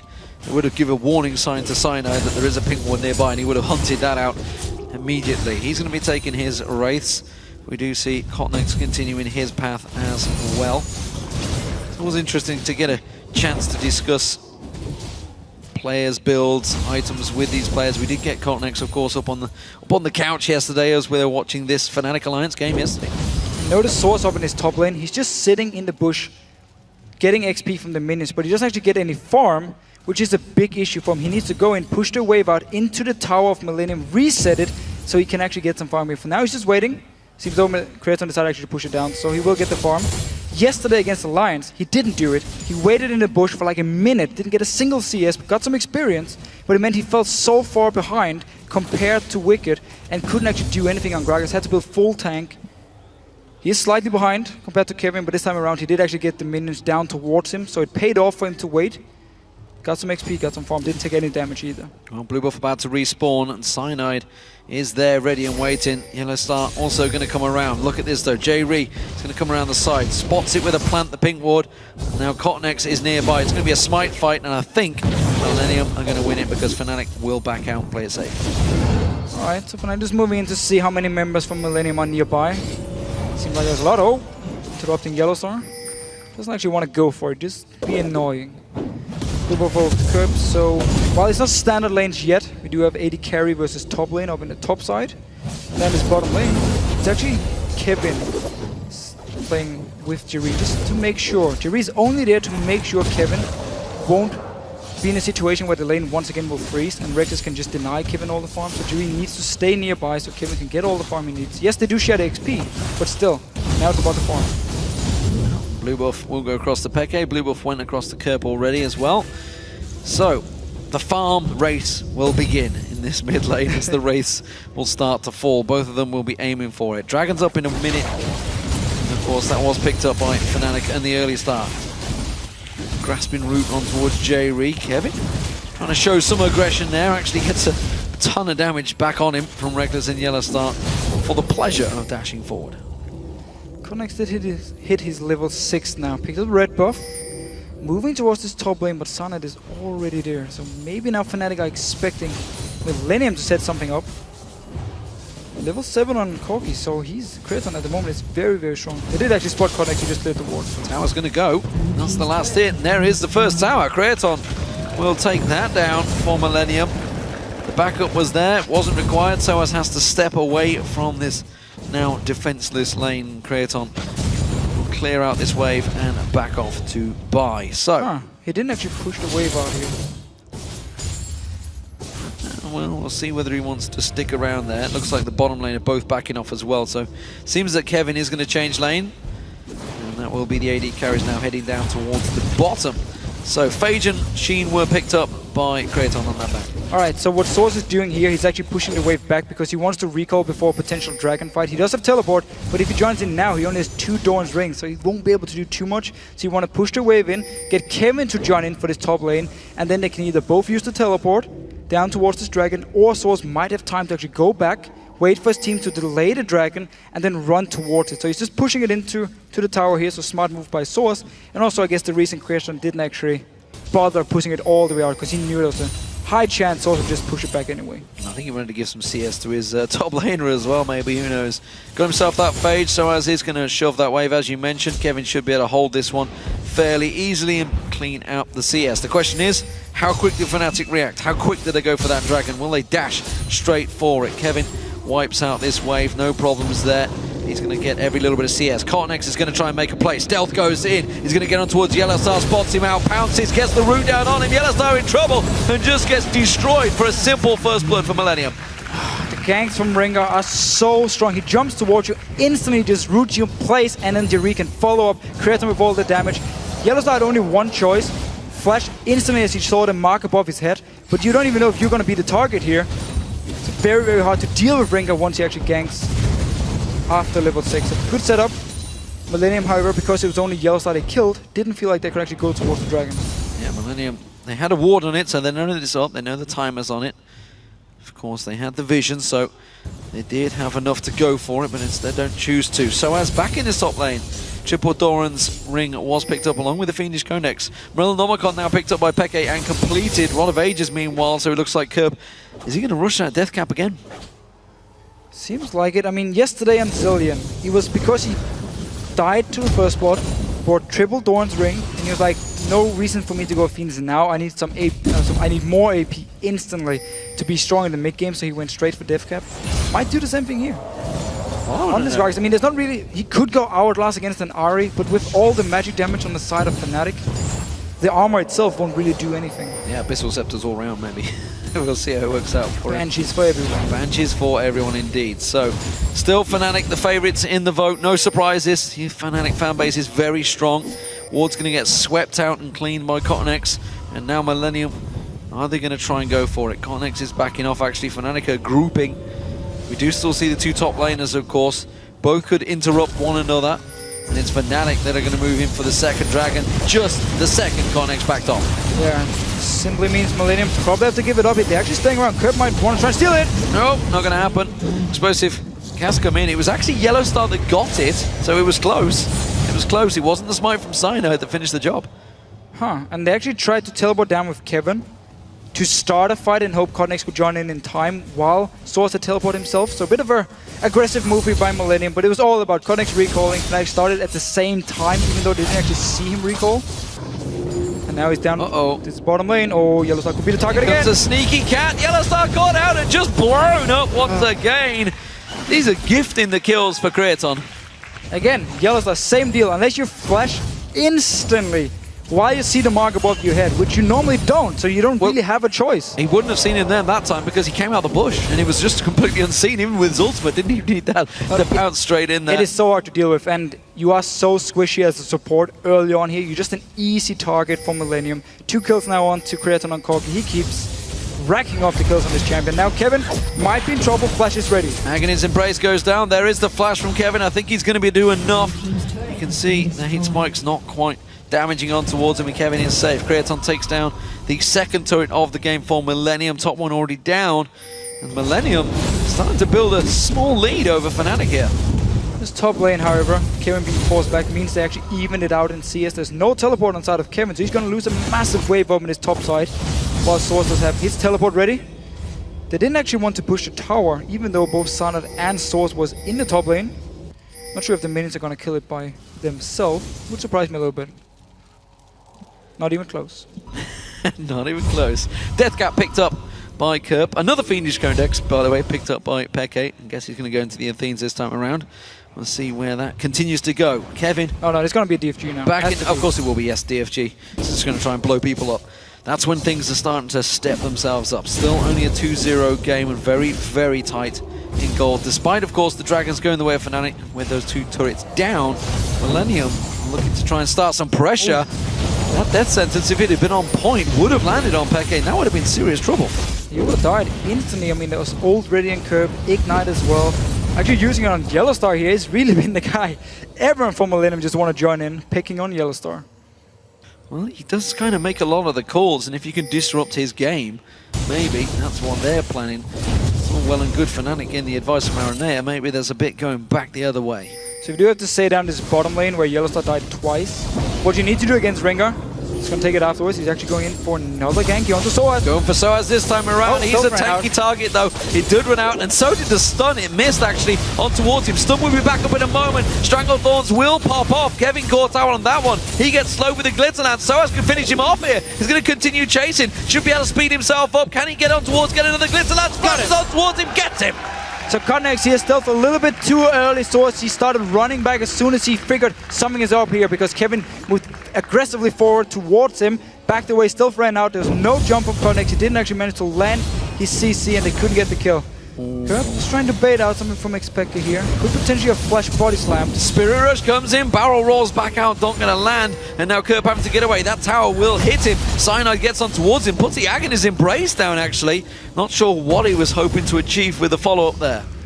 So again, if you just go back to Rengar here and how you avoid the ganks from him, you need deep wards. A bit like warding. Speed. Also some speed could help, but like warding, like you ward against a Nocturne, deep inside the enemy jungle.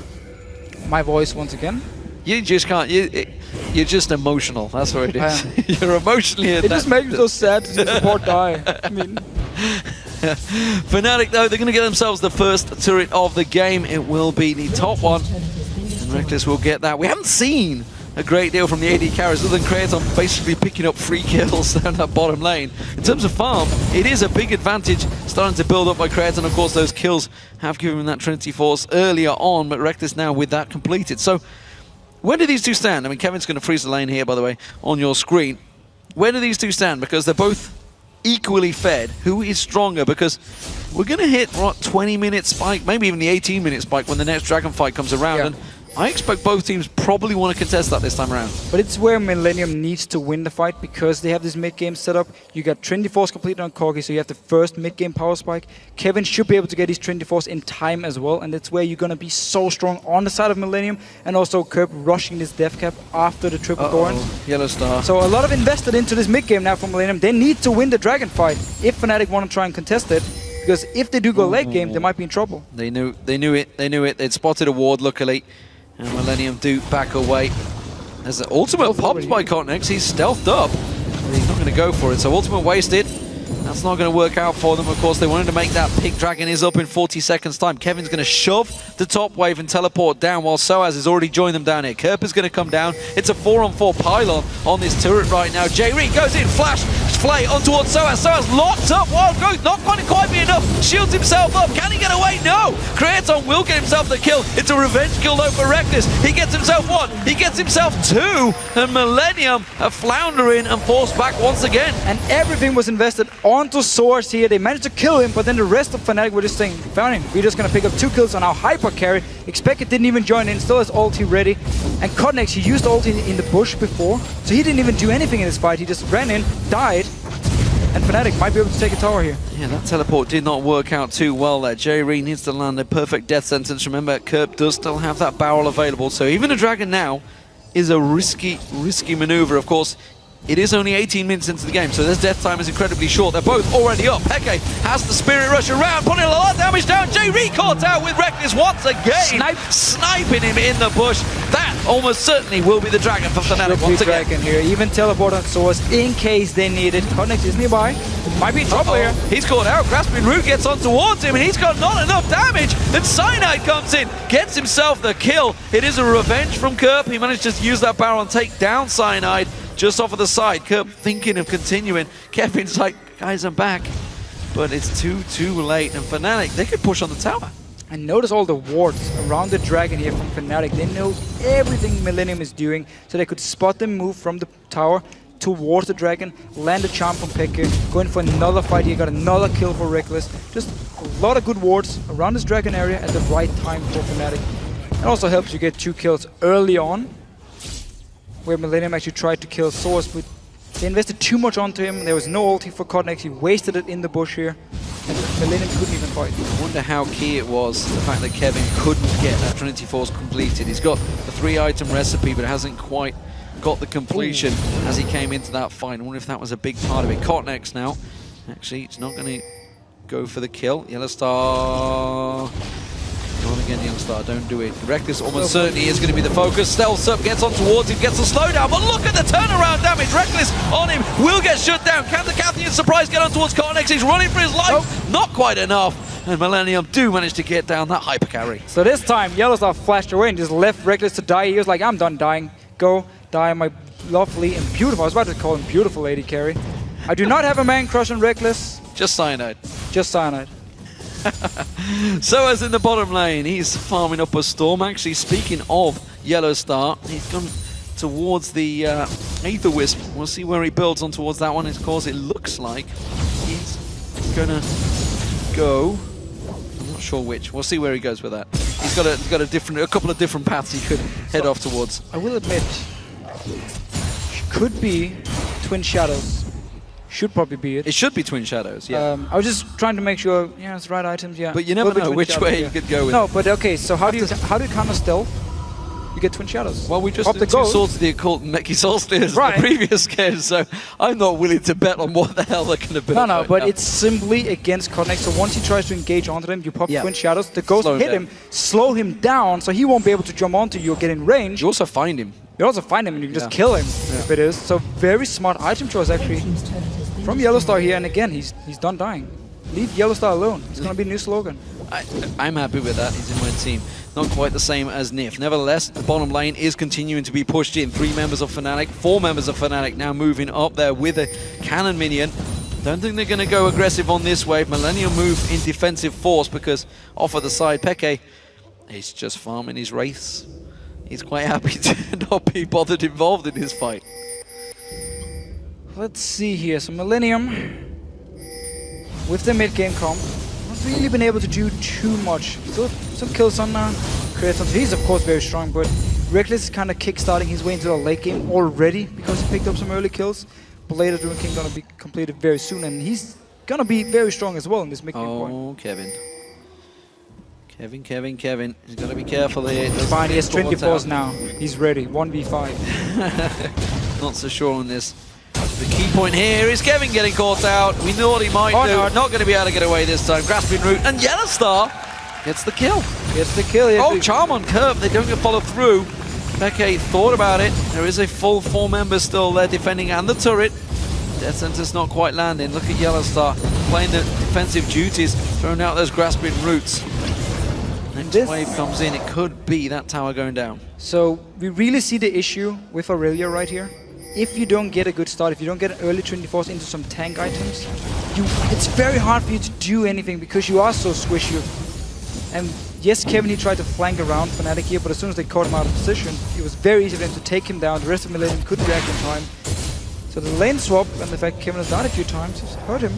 And he's actually very far behind in CS if you compare to the solo laners, or sorry, to the AD carry and mid laner. It's a very tricky team for him to actually get in close to as well. Yeah. The Glitter Lance, it's very hard to chase in. You're going to run into a Charm potentially, or even just a slower or grasping route. He's going to get a giant wave of farm here. He's going to be happy with that. Question is, can he last out the game? And also just the big difference between Lulu and Aurelia. The reason in Korea or in NA as well, they love Lulu so much is because even in a lane swap, if you fall behind, let's say you die 20 times. You're still useful. You're still very useful just because you bring so much utility to your team, and they don't necessarily need your damage anyway, so they just need your ulti, need your slows, your Whimsy is so good in the late game as well. Of course, don't die 20 times on Lulu guys back in solo queue, is not what I'm saying, but you will still be useful. Just don't try it. Just don't feed the win. It hasn't worked for former members of Gambit yet. At the moment, Fnatic wiping out, trying to push on towards that central turret. They're not really massively applying the pressure. I think they're hoping that Millennium will... Oh no, Curve caught out here. He's in trouble. He's going to take the lantern. That's it. Oh, the heal. Oh, the picks comes through for Soaz. So they gotta kill here. Whimsy as well from him, so Curve couldn't click the lantern in time, and then the very, very last little lantern. Now Fnatic can take the tower. Dragon as well. 12 seconds, easy for them, and just keep extending the lead. They're going for the tower. They don't care about Dragon right now. They've got a wave coming in. Peke's pushing in. They're going to get the blue buff and the tower, and this is all just going well out of control. Suddenly, one death goes in, one pick comes out, and a massive stack of objectives all go Fnatic's way. That's going to turn the goal 3, 4, 5,000 plus in their favor. just from that one little play. And while Kevin is pushing this top lane, Source already recalled. He can teleport to the tower and deny or at least stop Kevin from taking the tower. And also pick up a massive wave if he actually wants to. Decide not to use the teleport. Just gonna run there because Kevin actually left it to take the blue buff. Blue buff will get taken away. That's something out of nothing, I guess. 4 out of 4 dragons though for Fnatic. They now have a big lead built up over Millennium and looking to secure that second spot. It was a good start for Millennium. Honestly, there were some good ganks from Cotnex being involved in everything that Millennium have done, but simply put, Peke. Oh, he's in trouble. Curve gets him. No, he's got him, and that is the danger. If you let Curve get on you, get dunked. He will get dunked, yeah. Holy. Well, life lesson learned. If a big fat man rushes into you, it hurts. I'm not telling you to try it on me, Lee. Oh. Sorry, you skinny runt. So, back to the game. And any fat guys out there, don't start slamming whatever you do. Just a little bit of advice. Cotnex is going to get himself the red buff. Fnatic have grouped and they are pushing all 4 members of that mid lane. Peke has got teleport if he wants to get in there. The question is, are Millennium going to react to this one? They are. They're going to go on Yellow Star. Wild Growth used. Curve taken low. Cyanide chases on towards him. Stranglethorn doesn't catch on. Look, keep your eyes on Cotnex. He's trying to flank around the side. Cyanide caught up, hooked in there. Reckless now caught out. Cotnex gets himself one. Can't get himself the second. Kratos joins the fight. Reckless taken so low. Teleport comes in. Kevin gets on towards Reckless. Have they got enough damage? Yes, they have. Captain Surprise will not get himself the kill. And that was a 3-for-1 for Millennium. They're turning to try and go Baron. So Fnatic, they push up and the Knights of... Oh, you're dead. Peke! He's got his own explosive Oh my word! Peke just gets blown the hell up with the explosive Cask of Cup. Destroyed here, Millennium, getting the kills, but get the mid tower as well. Cup, not done yet, moving forward towards Source here. They could go for a second tower here. Oh, the respawns. Remember, we're only at 27 minutes. The respawns are pretty quick. And this is again what the mid game can do for Millennium, because they have so good mid game champions. The burst potential of Corgi and of course of Kirby again. Going on Yellow Star here, Wild Growth pops, so he doesn't actually kill him, but still, Cotnex, notice up here, to the left of your screen, he's stealthing in, jumping in, he's looking for Yellow Star, of course. Poor little Yellow Star. Instantly he dies, goes on to Reckless, creates and Johnson from the side here. Xpeke is now teleporting from the bottom lane. He wasn't here from the start. Fnatic were pushing up without him. And now another kill for Millennium. And whilst Reckless will actually, while Xpeke will get a kill on Jari, we're just gonna see it again here. Kirby's gonna be like, nope, revenge is coming. Q into ult. Beautiful timing. Get done. So, well, this game is still very much alive. Dragon Timer not even close, so Millennium looking to try and make some plays. Fnatic, could they fall back to the old faithful, the Baron bait? I'm not sure it's going to work out. Millennium still very aggressive, and as both teams have proven, it's really about how this fight engages for either team. They started it. Started it because Kreaton was down his bottom lane, pushing it. He's very far away. There's still 4 members for Millennium. They might not be able to react in time. Well, Kreaton is making his way up here. Cotnex is stealthed up already. He's going to look to pounce in. He's running all around the side here. Is he going to try and start something else? Stealth's run out now. He wants to try and pounce on the bush, but he just gets destroyed. And Yellow Star gets revenge. Now you can see the rest of Millennium trying to come around. Baron picked up by Fnatic. They turn the aggression on towards Millennium. Kirk gets charmed down. Oh, big explosive, but the Wild Growth pops up all 4 members of Millennium, and they're just getting melted down. Another pickup for Yellow Star. He finally goes down. Kevin's taken low. He gets dropped. It's Reckless that gets himself the kill. Jri now the focus target. Reckless fancies it. Peke is not going to chase. And it is now a 3-for-2 in favor of Fnatic and the Baron, and it seems maybe the mid turret as well. It was all about Kreaton being in this bottom lane, pushing it, while Fnatic has sent all 5 members to the Baron. Kreaton didn't move in time, so they started. Forced Millennium now to engage with only 4 members. And Cotnex, he's built a lot of damage here. So yes, he can kill you very fast, but if he doesn't actually get onto you, it's very easy to just blow Cotnex up. We're just gonna see the stealth already, pops the Ghost Blade to get in range of Source, but doesn't really want to jump in because Wild Growth and everything. And now stealth is gone, Cotnex you out of the fight, instantly dies. Uh-oh, we're going back to it. For Peke comes in. Creaton in trouble. Reckless on him, but he gets hooked in. Still gets the kill. That's going to be J-Re going down as well. Flashes through. Reckless fancies it. Ultimate going. Don't think he's quite got the range on that ulti. J-Re should be safe, but Creaton down. Keltneck stealths up. He's coming in once again. Doesn't fancy it. Oh, he pounces in regardless. He's going to get locked up. Grasping root in there. Is it going to be enough? Keltneck's taken down. Stranglethorn bounces him in the air, and Keltneck goes down to Yellowstar for the 3rd time straight. Revenge is a pill well sweet for Yellowstar. And it was just one of those moments for Codnex. He was like, I already popped my ult. I have to jump in. There's no other choice. I can't really run away here. And he jumps in, kills himself actually. Another kill for Yellowstar, of course. And there's so much action here. And credit to Codnex for constantly popping his ult and looking for fights, but maybe should be a little bit more careful, especially because he's so squishy. A needlessly large rod now for Yellowstar. I mean, why not, dude? I don't think he liked dying at the start, that's for sure. He's just like, no, that is not happening again. Forget your little support items. Reckless, you're on your own. Soaz can do that. Instead, he's going for it. Soaz continues to clear out the waves in that top lane, and notice the wards are starting to look very strong. Yeah, notice the wards. It is basically a closed-circuit TV system set up by Fnatic right now across the mid lane of the map. They have had full control around Dragon and Baron, and every single time Millennium moved towards either Dragon or Baron, Fnatic would just say, okay, we know where you are, catch you out of position, get a kill.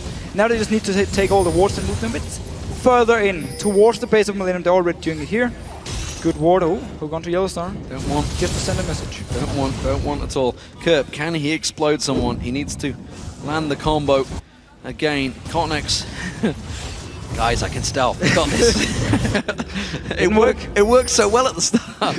Not quite working out anymore for him. Do it, man. Be a man. No, I don't think he fancies that. He's going to back off. But, well, Fnatic have also backed off. Dragon is up. That's where they're going.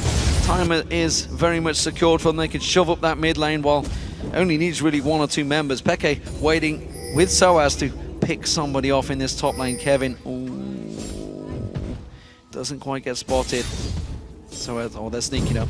They're going for it. He's want a piece of Kevin. Charm comes in. Kevin caught out. Wild Growth bounces him in the air. Flash comes out. Is it enough? No, it's not. Kevin will get away. He's gone. He's gone. He's home free. He gets it. But that was so unfair. Kevin, he walked down to the golems. He started drinking water while killing the golems. He was drinking and then water. Fnatic just jumped onto him. He forced him to throw away the water bottle and escape. They had to flash away. I fear for and lost some water too. I fear for the computer under that desk because I got a feeling that water bottle just threw the water at him. That water bottle took flight, that's for sure. But at least he was safe. It was worth it. Dragon went to Fnatic while that was all happening, and they're continuing to push this bottom lane, keeping that siege comp going. Kurt, yeah, he thought about it. He tried to snipe someone else. He's caught Peke before, but this time, so isn't Peke. This is the old roaming combo. They always went looking for the kills. This time around, of course, 2 ability power champions. Kerp doesn't do the same thing as Kevin, a little bit too far out. Kevin, however, is now down his bottom lane, playing some minions, and might actually look for a fight. Never mind. I thought about it. Well, they know that the 2 are in the top lane. It's all about those 2. Give them vision. These 2 are continuing to try and cause problems. You do see a Horning guy on Kerp though, so he's really putting all his effort now into this Gragas and just, the charm. Charmed. He didn't see him though. He didn't know he was there. He came out of the bush really late. Explosive satchel puts him in there. Manages to dash away with a flash. Cornex now. Cornex charmed it once again. Is it going to be enough? The Sonya's hourglass. Cornex flashes away. The lantern's there again. Peke gets blown up by Creaton. Now the rest of Fnatic come around the side. Finally, we do see Yellowstar going down. The passive comes out. J-Re taken low. I don't think he's going to get away this time around. It's Reckless cleaning it up. Gets himself a triple kill. Chases on through and Creaton. You're not going to be able to flutter your way through the base this time around. But Cornex is back. This is maybe not the choice you want. It is going to be Reckless again. Just real drilling down his health. Oh, this game is very much alive and well. 17 to 14 kills. Fnatic are going to back away once again. Constant action. You're just going to see it again. Charm onto Kerp and expect here. Just wait and see how many people are actually waiting in this bush here. He's too experienced with waiting in this bush to catch people out of position. Once he sees it's only Kerp, goes in for it. Poor Cotnex. I mean, he just wants to help. He just wants to be part of it. And then he's the target. He doesn't actually die because there's going to be a lantern from Diri. And now they get a kill onto Becky here for Creaton. Another one on his Corki. Yellow Star joins in. Kevin behind him. He's dead. But now Reckless. Untouched on this Corkmore here. This goes in. Boop. One kill. Let's get a second one. How about a triple kill? Yeah, sure. I would like it. In the base at the same time, Connex bought Home Guards. Popped his ult instantly. And again, you have to go in. Once you pop it, there's no other choice. Even though it might kill you. Not worth, that's for sure. So, Baron, it's up in 40 seconds time.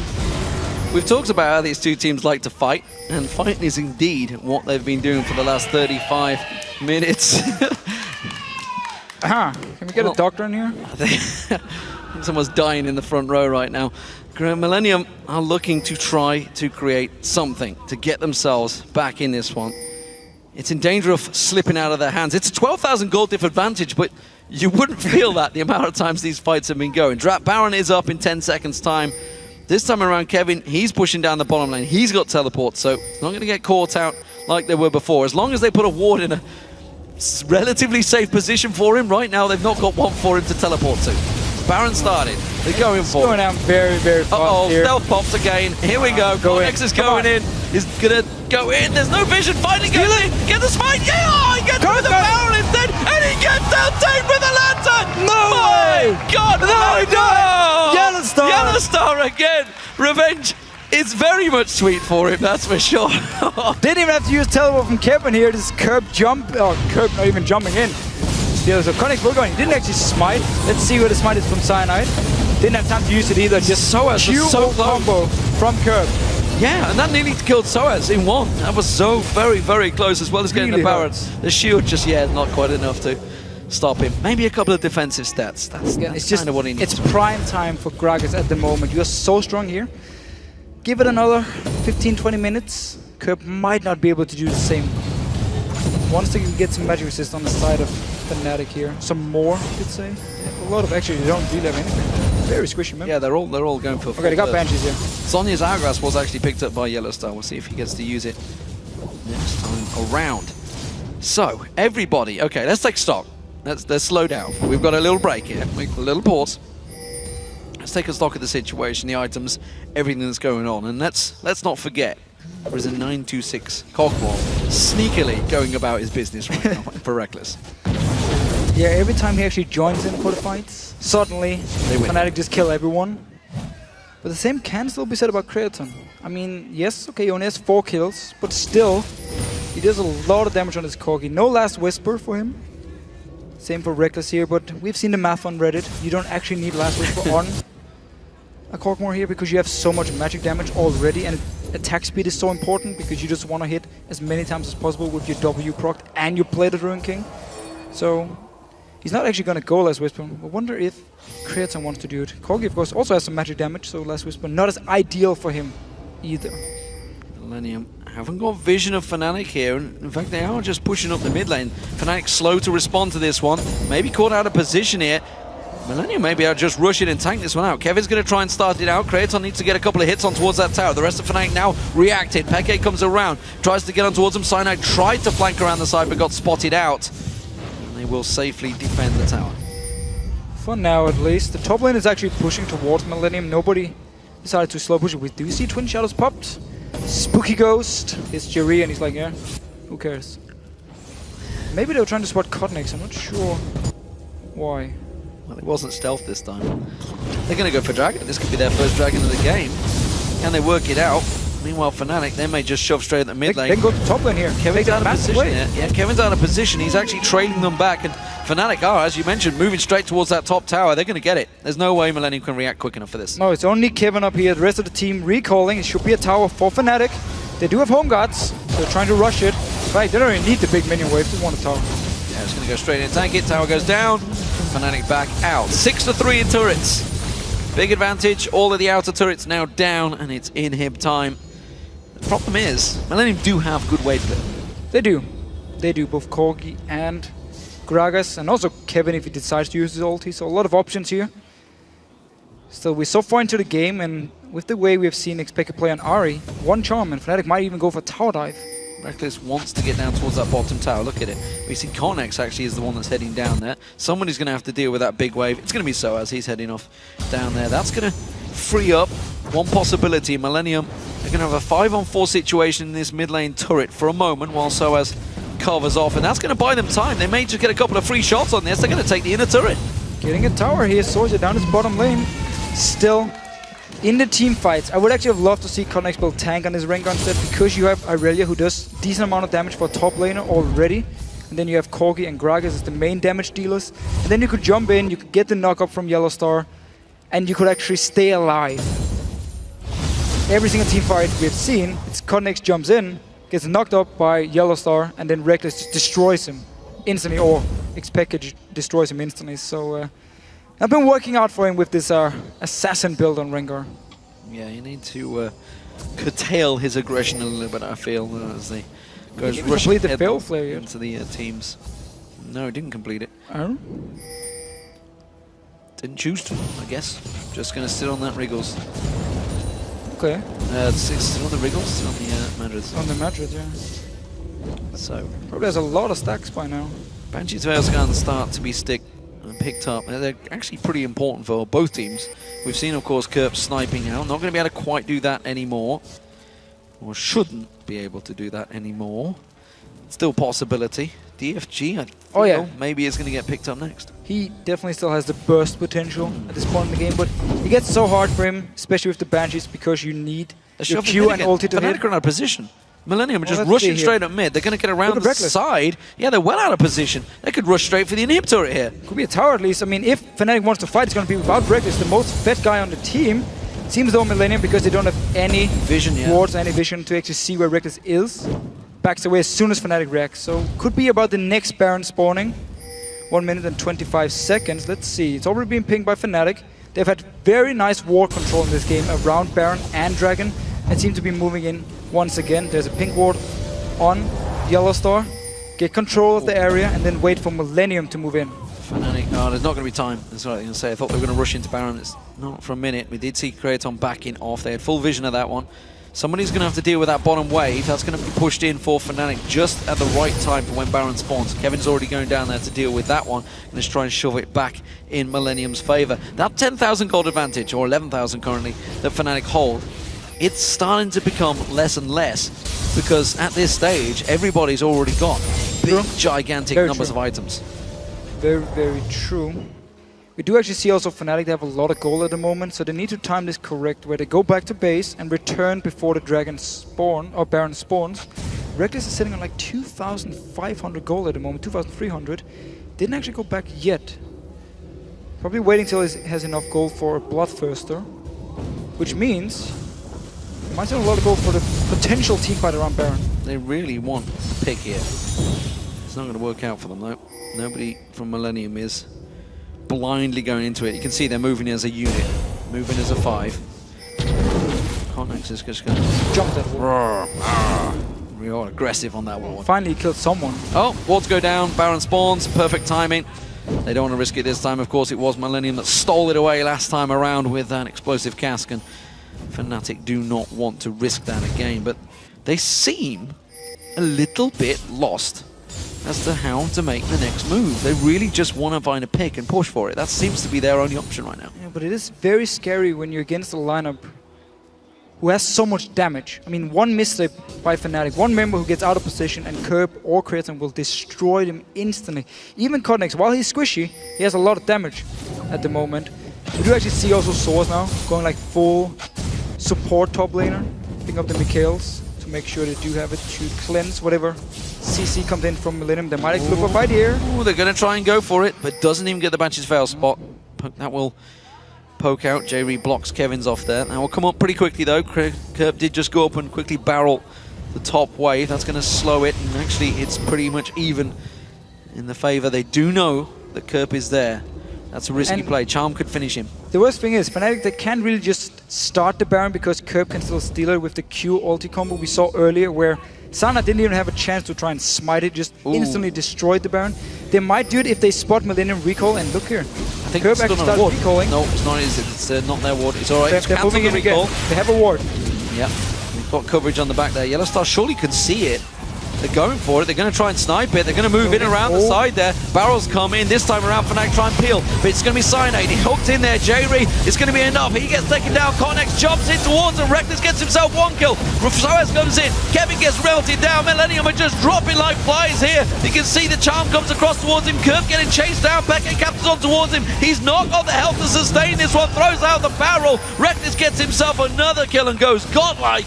And Fnatic easily clean up there. That was a quick, clean peel. It worked well. And it was such a bad team fight by Millennium. They didn't know how to engage it. Kreaton did no damage in the fight. Curb didn't even use his ulti before. After the fight here, they couldn't get in, couldn't hit the right members from Fnatic, and everyone just died so fast. And it should be the game now. This should be the game. 40-second death timers. Millennium in all sorts of trouble. I don't think Kreaton could do anything about this one. Fnatic will hold on to second place and take victory over third place Millennium.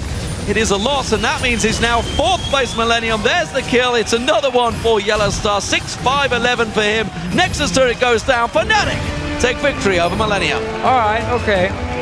Good performance by Fnatic here. Really showing Millennium, especially in the last team fight, how it works around the Baron area. First of all, always with the better ward control. Fnatic forcing Millennium into a bad situation, a bad engage. And the very last team fight here, great ulti from Yellowstar, knocked up multiple members from Millennium, and none of them could actually get in to the backline, get to Reckless, get to Peke. Sentiment. Fnatic took the fight and took the game as well, but there was so much action here. Yeah, that was 23-14 overall kills, of course.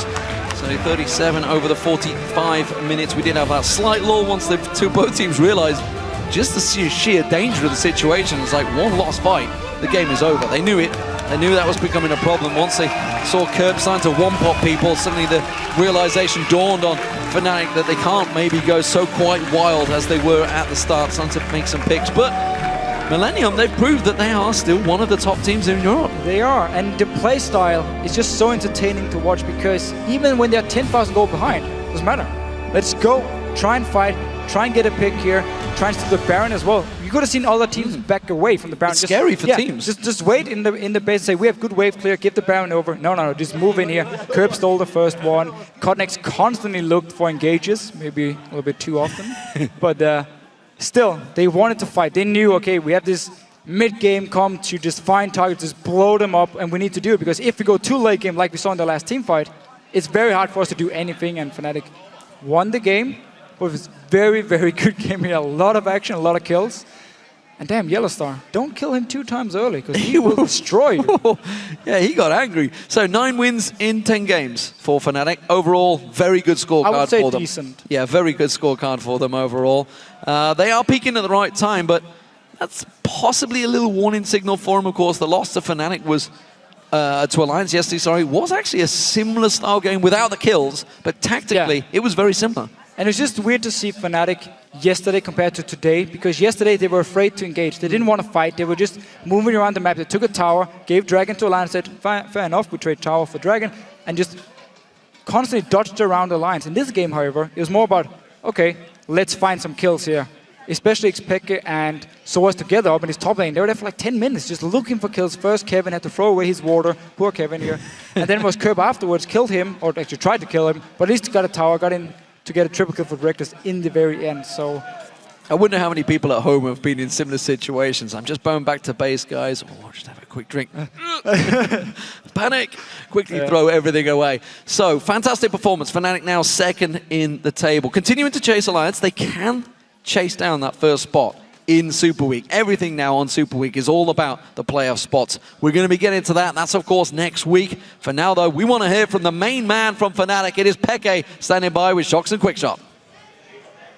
Thank you very much, G-Man. First off, congratulations, Peke. Great victory here for you guys versus Millennium. I want to ask, of course, first about the Ahri pick, because I feel like maybe yesterday you were pushed kind of to the edges of your champion pool with all the mid lane bans and then the picks coming in. Did you feel like you had to pick Ahri up here? I didn't feel like I had to pick her, but I felt really confident on her, that it suited me more. The options, there were not many options, because they are banning, like Syndra, for example, is always banning. Is a good champion I like to play, because even though you can farm with her, she can be really aggressive. And the Fizz as well is the same thing, so I didn't have many options. It was either pick a farmer or pick Ahri, so I decided to go for Ahri. They let me pick her, even though we didn't play her that much, and it worked out kind of fine. It did work out. This was one extremely exciting match. It swung back and forth, but you guys tended to hold control of the gold lead or presence on the map. Was there any time when you felt like, oh, if we lose one more fight, Millennium are going to take control? Did you get panicky at any points? We didn't panic, but when they took the Baron, instantly when they took it, we realized like, oh, we should just stay at the Baron and wait until they waste the Rengar ulti and then do it. But we didn't. They got Baron and we didn't panic. We were like, it's okay. Just try to not let them get anything for free, and we didn't. They only got Drake, but we took top turret. So that was perfect, and it was like, okay, we can go again from the beginning for the next Baron if we don't lose anything else. One final thing maybe about the game, the Gragas, it almost reminded me of the pre-changes Gragas, because mid-game, that was really the most annoying thing I can imagine for you guys. How did you work around that? Yeah, it was really scary. He went Rabadon first item, and then Morello, which gave a lot of FP and Void Stars, so he was pretty much almost like the old Gragas. Even more, if he hit you with the W, he hurts more than the old Gragas. So it was really scary. We just knew that we had to take care of him because no one else was really a threat. Rengar was just going in and snaring, doing nothing else. He couldn't really kill someone or tank any damage. So what we had to do with Lulu and Syra, it was perfect. Just put the ultimate when Rengar goes in, one shot the Rengar, then Irelia. And Gragas, I think in the fights, 1 or 2 fights, Gragas couldn't ulti or Q because he was all the time snare, slow, then charm or going up in the air with Syra ultimate. So that's how we had to play, and it was really good. Well, it definitely worked out in this game. Coordinated, controlled, aggressive team fights. You were present on the map. You were making plays. Why did you not do that against Alliance yesterday? I don't know. We were maybe sleepy, scared or something. I don't know.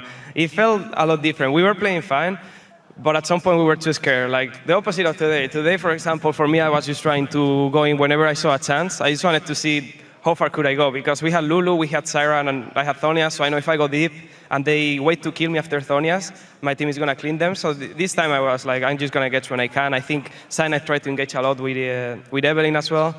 So it was a lot. I think we learned from yesterday that we cannot be scared all the time and wait for their mistake, because if they don't do a mistake, then we're just going to slowly lose. So sometimes we have to try to take a small risk at least. Have you had a chance to watch the VOD back from yesterday and look at the game?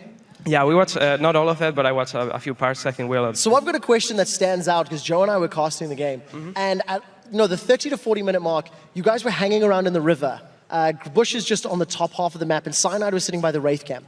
Did you guys know that Tabs was not with Alliance? It looked like you wanted to engage. It looked like you were trying to, but again, it was hesitation. It was waiting. Yeah, I'm not if sure you remember, which point it was. would you think that was a mistake, not going in? I'm not sure at which point it was that. Like, I cannot remember every situation, but I don't know if we knew he was there or not. But anyways, I think we should have tried to engage way more often. That was a mistake that we all talk about. Like, we should have tried, because they had Kolma, which is a really mobile champion, and we were never trying to force his flash at all. We could just try, like Jarvan could try to EQ ultimate the guy, flash away, and then Jinx and I ultimate him, and he's going to have to flash or he will die. And we never tried that. We just let them have flash up all the time, push, and then never use it, and that was really bad.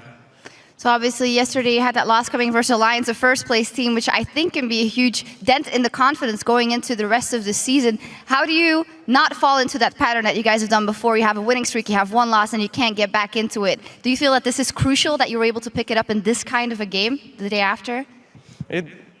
Yes and no. We didn't feel like we didn't know what happened yesterday. Like the other times when we lost in the past, it was more like, we don't know why we lost. Like, it stopped working. We didn't win. We don't know why. But this time we knew what we did wrong, what we could have done better, all the mistakes. So it's a lot easier when you know what you did wrong, what you had to do better the next day. So it didn't feel that panicked. Well, just one more question regarding looking forward now. Fnatic is guaranteed a spot in the playoffs. You are not guaranteed second, with 4 more games still to play out. It's going to be very difficult for you to take first off of Alliance. I believe if you go 5-0 and they go 3-2, you still don't take it, I believe. So, where is Fnatic's focus now over the weekend and Monday? Are you looking at Super Week games, or are you planning further ahead, potentially quarterfinals or semifinals? I think we're looking at the Super Week and then semifinals. That will be the aim we have. Like, we just have to win. Like you said, we almost have second spot. We have to win 2 games, I think, and it's almost secured.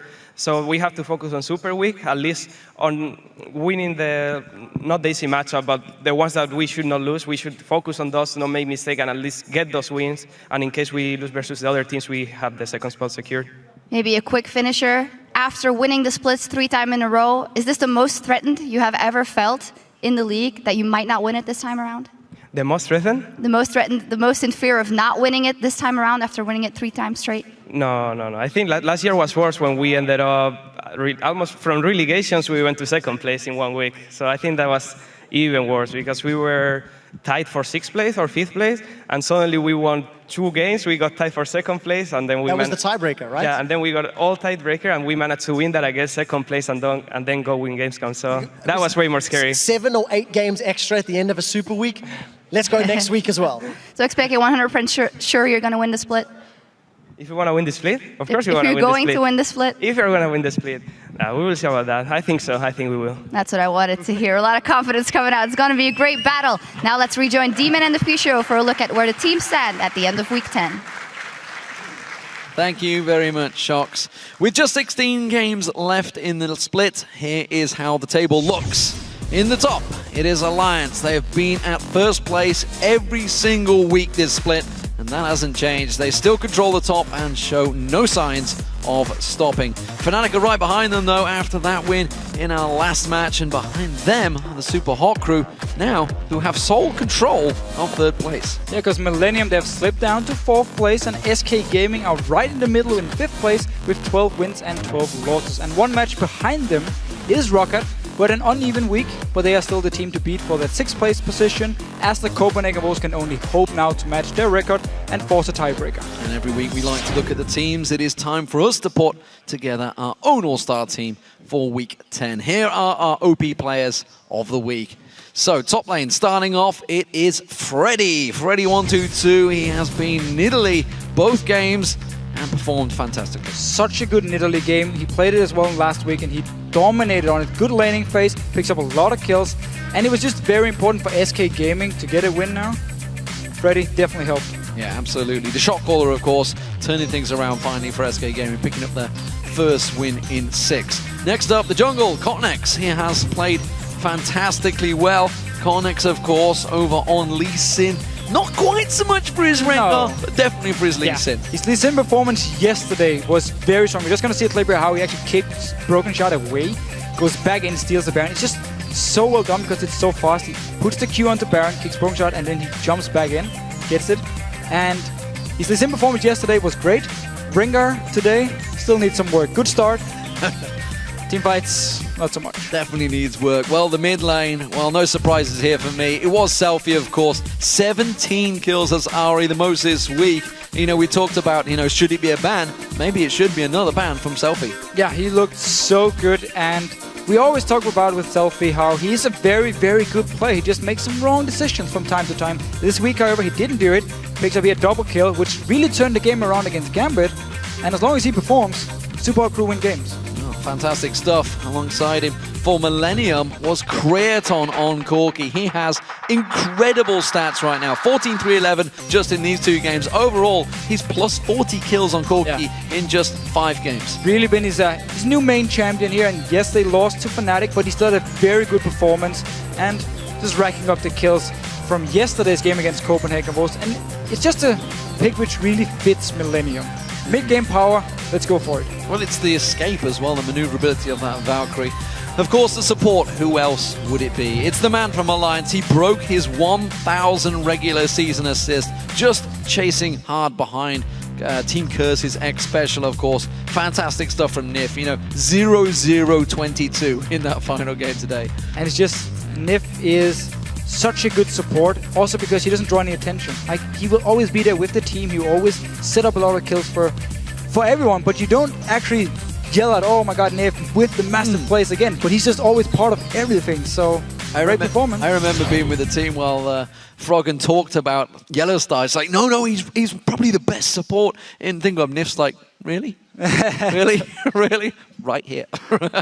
But yeah, absolutely proven his worth. Of course, we have an MVP every week, and this week we've decided Week 10's action is all about Super Hot Crew's Selfie in that mid lane. Fantastic performance from him this week. Yeah, when you carry 2 games on Ari, you deserve to get the MVP. And he's so important to Super Hot Crew. We always talk about it. He needs to go into Super Week now, and he needs to perform like he's doing now. And then maybe Super Hot Crew can actually get towards second place. Will be very hard, however. Now to highlight Selfie's gameplay on the Nine-Tailed Fox, we have a clip of him diving SK's Candy Panda under the bottom inhibitor turret and blowing him up.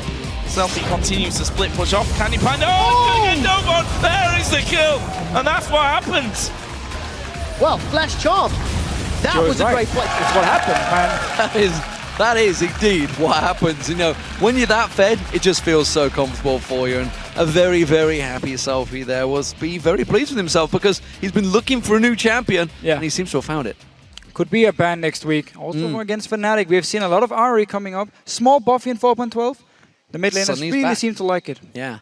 Well, the LCS action will be continuing tomorrow in North America with a bout between LMQ and Complexity. That will be followed by Team Solo Mid taking on the Evil Geniuses. And then we'll see Cloud9 against Dignitas and Counter Logic Gaming against Curse. And tomorrow's North American Challenger Series semifinals has Team Coast taking on Team 8 in a best of 3.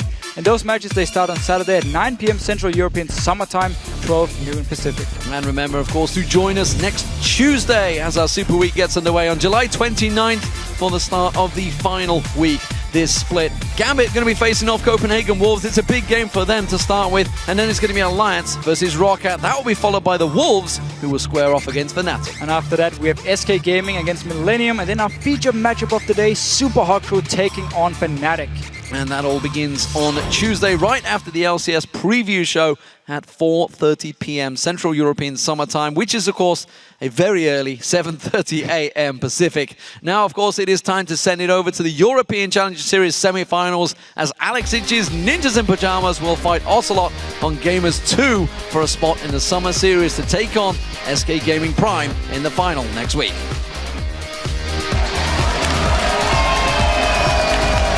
Welcome, ladies and gentlemen, back to Week 10 of the European League of Legends Championship Series. Clap, No. Genji's in trouble. Mimov teleports in towards it. Eddie going down as well. He gets caught out. Diamond gets taken down. I'll be ready. Yeah. Guys, always ready, dude. Tries to get away, gets stunned up. Freddy pounces through, gets himself the kill. Vanda now locked in there. He's going to get stunned out. One more basic attack will be enough. There it is. Freddy gets up towards it. He gets himself the double.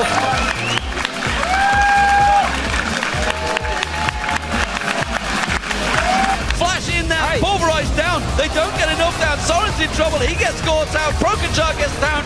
And it is Wicked that is picking up all of the kills.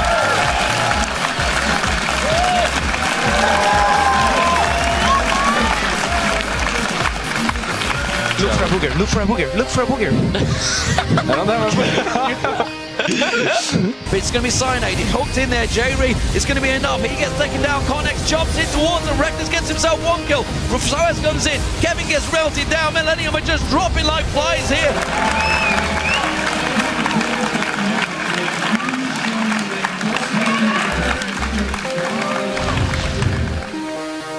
Hey everyone, welcome to the 2014 European Challenger Series, brought to you thanks in part to our friends at Coca-Cola. I'm David Fricturley. Alongside me is the wonderful, illustrious, and always amazing Aiden Zyrene Moon. How's it going?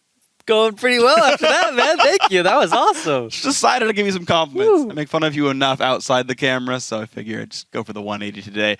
Guys, we're closing out the Summer 2 semifinals today with 2nd seed Ninjas in Pajamas and 3rd seed Gamers 2, and pretty close match. Oh yeah, we have two former LCS stars going at it today. On Ninjas in Pajamas, it's former Gambit Gaming mid laner Alex Ich. After spending Summer 1 in the top lane, he's now relocated back to mid, where he's able to make more of an impact on the map. And matching up against Alex on the other side with Gamers 2 is former SK Gaming mid laner Ocelot. The two face each other for several years now on the big stage, but now they're poised for that comeback. The problem is they've got to go through each other to get there. Yeah, whatever happens today, Gamers 2 and NIP will still have a good shot at competing for LCS spots. They've already clinched berths in the Challenger Summer Playoffs, but whoever wins today will secure a first-round bye. So this matchup is really huge. These two teams did face off in the Summer 1 semifinals as well, and back then, NIP took the match 2-1. It's true, they did win that fight, but since then, and since that series really, both rosters have been retooled. The only lane matchup that's actually the same is the jungle fight between Mordin and Co., and we know junglers are really dependent on their team. So the first series doesn't necessarily foreshadow what we're going to see today. Yeah, exactly. Last time the NIP bot lane was huge, but today they're facing Gamers 2 new support, Rydal, who the team credits with fixing their communication issues from Summer 1.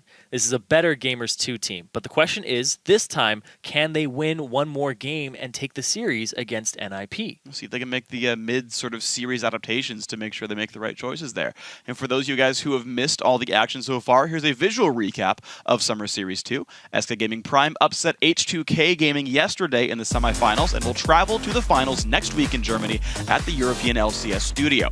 Meanwhile, H2K will compete for third place. And whoever wins today's matchup between NIP and Gamers 2 will face SKP in front of that live studio audience. Whoever falls today will have to take on H2K. And when you win games in the Challenger Series, you also earn points at the end of the Summer 2 series. These 6 teams with the most points earn a spot in the Summer playoffs. Right now, 5 teams have qualified for that. H2K Gaming, Ninjas in Pajamas, Gamers 2, SK Gaming Prime, and Loveland Shore have all secured entry. Now they're battling for higher seats. Meanwhile, Playing Ducks and Unicorns of Love will face off in a tiebreaker match for the 6th and final spot. And the top 2 score leaders will earn a first round bye. H2K Gaming has already secured one of those. The other bye goes to the winner of today's match between NIP and Gamers 2. But one team that we would never want to take a bye week is the men and women behind LOLesports.com. Every day, under the Leagues and Tournaments tab, they update records, scores, schedules, and post everything else you need to follow the Challenger Series and the LCS for all of the 2014 season. So, guys, it's time for the best of 3 matchup today. Now, it's just about ready to go. Alex Hitch's Ninjas in Pajamas, Ocelot's Gamers 2. We talked about before. Last time it went 2-1 in a pretty close match. And actually, NIP was the team that broke, and it broke my heart, but they broke the 96 KDA of the Gamers 2 bot lane. Yeah, that was a really, really just crushing defeat in the bottom lane over Yuki and Dude back then. Now it's Yuki and Rydell, so we'll see how they can pull out this time. And Rydell, you know, we talked about it. He's credited a little bit with fixing their communication issues. They did have a good showing in the round of 8. Yeah. Hopefully they bring it today, because we had an upset yesterday over H2K. Right. They're going to follow that trend. Yeah, I mean, it might be. And of course, as you can see down there, the bot lane of NIP, incredibly strong. Freeze of 5.83, etc. And these guys are repeatedly scary. Freeze has been touted as one of the best AD carries for a very long time in Europe, and he's going to continue that trend as best he can. Of course, we did talk a little bit about the Gamers 2 bot lane as well, and to be honest, Yuki is still having a pretty good performance. It seems really common for teams to keep their AD carries on and kind of keep cycling supports until one works. It's more likely the AD carry sticks around, which is a very interesting dynamic because both roles are very valuable, and yet we keep seeing the AD carries the ones that teams keep latching onto. Yeah, and that actually happens more often than not. You don't see a lot of AD carries just being swapped around. It's kind of, oh, we'll swap out supports. And this isn't just something that happens in the European Challenger Series. It happens in NALCS all the time. Except for EG. That's true. That's the one. Keeping Crepo around. I mean, why wouldn't you? Hey, man, he's a jovial guy. What was that? Crepo's going to get Yeah. No, that was a fist bump and high five together, right? I know it seems like it's menacing, but a high five is cool to fist bumps, right? Like, give me a fist bump. Right? That's friendly. Give me a high five. Both friendly. So when you put them together, it just looks mean, and I don't know why.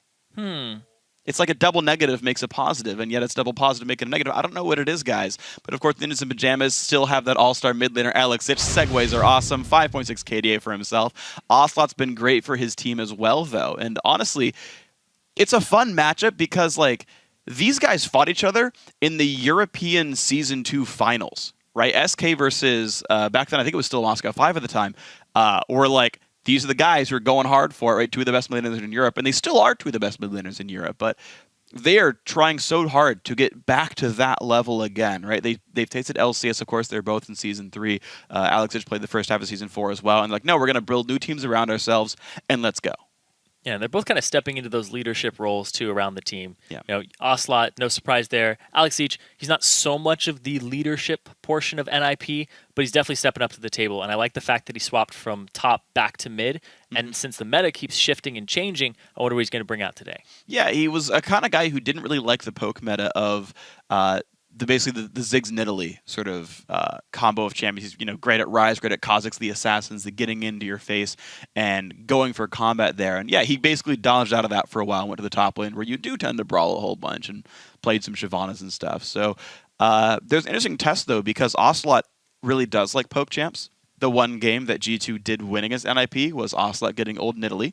He's since added Xerath to his champ pool, so I want to see if that is a ban that comes out, if G2 can rally around a poke team, or if it's not possible for them. Yeah, and that's something I've noticed is a trend for Gamers too, is they will crush games, actually sometimes just squeak by in games. They win games when they're down in kills because they have a poke comp. Poke you off of objectives, take them for themselves. Xerath is kind of the new Nidalee right now in the mid lane, and he's added that to his champion pool, but he's also added other things to try and counter popular champions like Twisted Fate. He has the Fizz in his back pocket if he wants to bring that out, and we did see a Twisted Fate from Alex Siege previously. Yeah. But Alex, Not gonna see it now. he loves assassins though. Yes. So I don't know what's going to be here today for him. Maybe he'll whip out the Kha'Zix for old time's sake, but hey, got buffed. We are on 4.12 right here. Only champion disabled is Lucian. Everything else on the table for these guys. We've seen Shen hovered, but I think it's weird. I feel like we should have seen less Shen back in the day. People have realized that you can just bring Summoner Teleport. You don't have to be Shen anymore to bring that global pressure. But right now, mid lane ban's coming out. The Ahri away from Ocelot. Interesting, of course. She was buffed in 4.12 as well. Barely. Kind of removed. Barely. 0.05 AP ratio. Yeah. Good enough for everyone else. I actually like the Morgana. Yeah, okay. I was going to say, I like the Morgana ban as the counter pick to Braum, which Voidal keeps getting to play. So the Braum ban from G2, I think, is a great adaptation. Yeah, out of the 7 games that we've seen Voidal, he's played Braum 6 times. Yep. Thresh is the only other champion he's gotten his hands on here. So everybody keeps leaving it up for him, and I like the fact that Gamers2 made that adaptation and didn't fall into that. Yeah. Well, speaking of making adaptations, though, look at this. Riven also banned away from Morden. He's been spamming that one, taking a page out of Shook's book there. Kassadin removed from NIP, no big surprise there. That is definitely an Alex's champion, on top of just being strong in general. Yeah, ban Kassadin. Basically the theme of all of EU Challenger, every time we see Kassadin left open. The theme of League of Legends. Somebody's going to pick it up. Let's be real. Yeah. So Gragas gets first pick, though. That one was going to be a contested top lane pick. That's going to Cabochard, though. JWoww clicking the random button a lot. I do want to see, do they get JWoww and Nidalee here? Do they go for the, basically so far, uncontested AD carry and jungle picks? Yeah, there's really no reason to go ahead and pick up a Nidalee right now. You wouldn't need it for the top lane. It's better to just pick high priority champions. And I love the fact that if they take the Thresh away, puts Voidal on a champion we haven't seen him in the Challenger Series on before. That's true. I actually really think that's a great option there as well. We even saw that from Millennium, I believe. They went for an early pick Thresh to try to deny Yellow Star. He just played Zyra and did fine anyway, but you definitely have a sort of sparing ability to take contested picks away and try to deny with your early picks. You've got to make sure they fit your strategy. Something like Thresh Cog, I think, is great. Thresh is very good at keeping a typically unsafe AD carry out of danger. Yeah, and the fact that they went for the Kog'Maw over the Tristana right now speaks worlds to the playstyle of Yuki. He did play both Tristana and Kog'Maw, both of them very available to him, but he goes with the Kog'Maw. So he's looking at more of a kind of mid-late game power spikes here. Yeah, so basically Cog is a whole lot better at one item than Trist is. Trinity Force first Cog is ludicrously good in lane. Once you hit level 9, you've got the 700-ish range in your W. You just bully that lane out really hard. So I think it is a pretty good choice there. The Rengar-Orianna combo, though, for NIP, these guys will be very able to pick fights, and honestly, it will be hard for Rydal to save Yuki against this. Yeah, if he gets right onto the back line, it's going to be nigh impossible. He's going to at least eat a shockwave. Unless the Lantern's preemptive and you see the exclamation point immediately, that would be really, really hard to pull off. But exclamation point means throw a Lantern out and click that thing. Seriously, though, we are in for some great games today because both these teams, since they've played each other, they went 2-1, but we have Rydal, who is credited with, kind of solving their communication problems. Right. But then on Ninjas in Pajamas, Alex is back in the mid lane. So they've had some adaptations since last time they met. So both these teams have kind of upgraded their rosters and upgraded their communication. Yeah. So today, we're definitely in for some treats. We're going to see even more tweets coming out. Looks like another cat going to be joining the fray here. Nidalee and Rengar in the game. JWoww going to be most likely playing top Nidalee. I know she's typically played as a top laner, but I always wonder, like, at what point do teams move it somewhere else and we play more of the assassin mids like what Nidalee is now? It's very likely to be JWoww. Going to take some time for G2 to show their own mid laner here. And in fact, we talked about Xerath still being on the table, and they've actually got a lot of really good long-range combat. Xerath would actually fit this comp.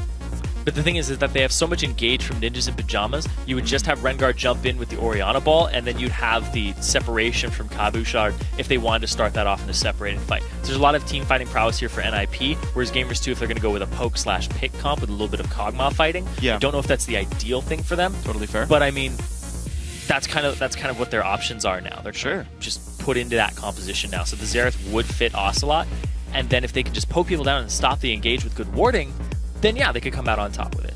We'll see if they can find that. Oddly enough, I feel like if G2 wanted to get a team fight comp going, they'd want like Galio mid. As much as we never see the champion, I'm like, how could you round this comp out to actually be able to 5-on-5? And you'd need something like an Orianna or a Galio. Again, not likely to pick here, but that would actually round it out pretty well. I think Ryze would also succeed at doing that. You'd be very non-AoE, but I think you could tank through the engage. NIP do grab Tristana and Nami here for the bot lane. Actually, very strong early bullying. I think either side can win the fight in the 2-on-2, just based on how the first 2 levels go, but NIP definitely have a scary bot lane.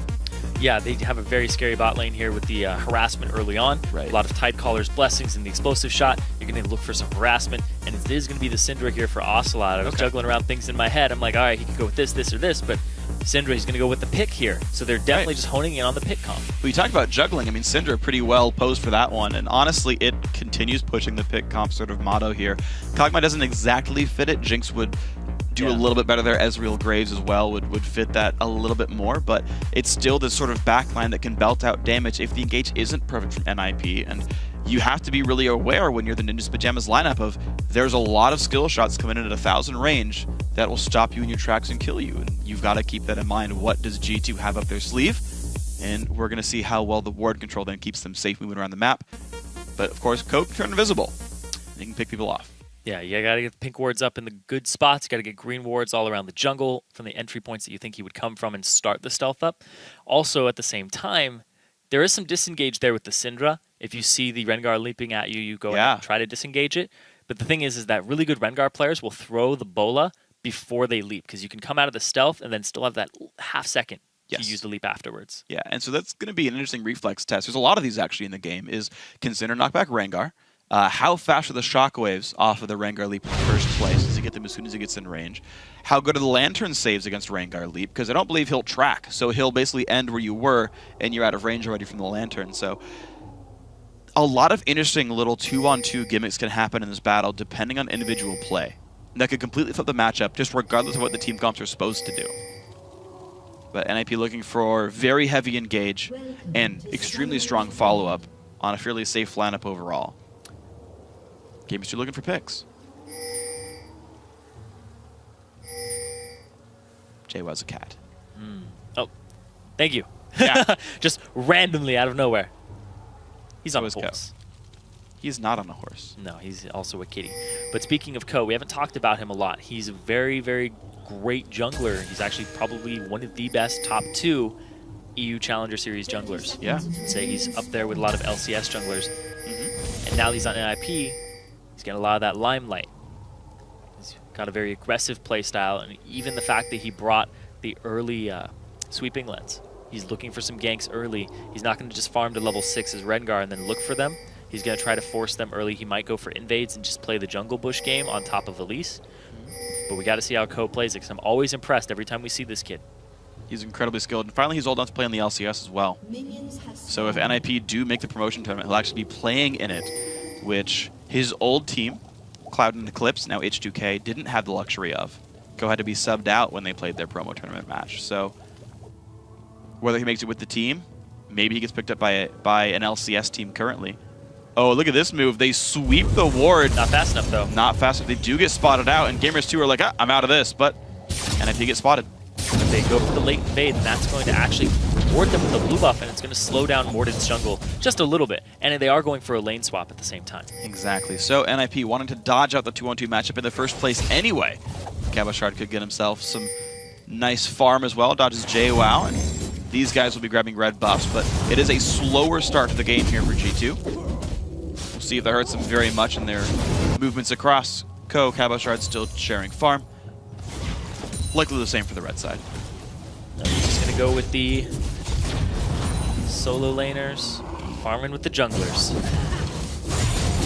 Both pretty suited to it as well. They both have good wave clear, good jungle camp damage.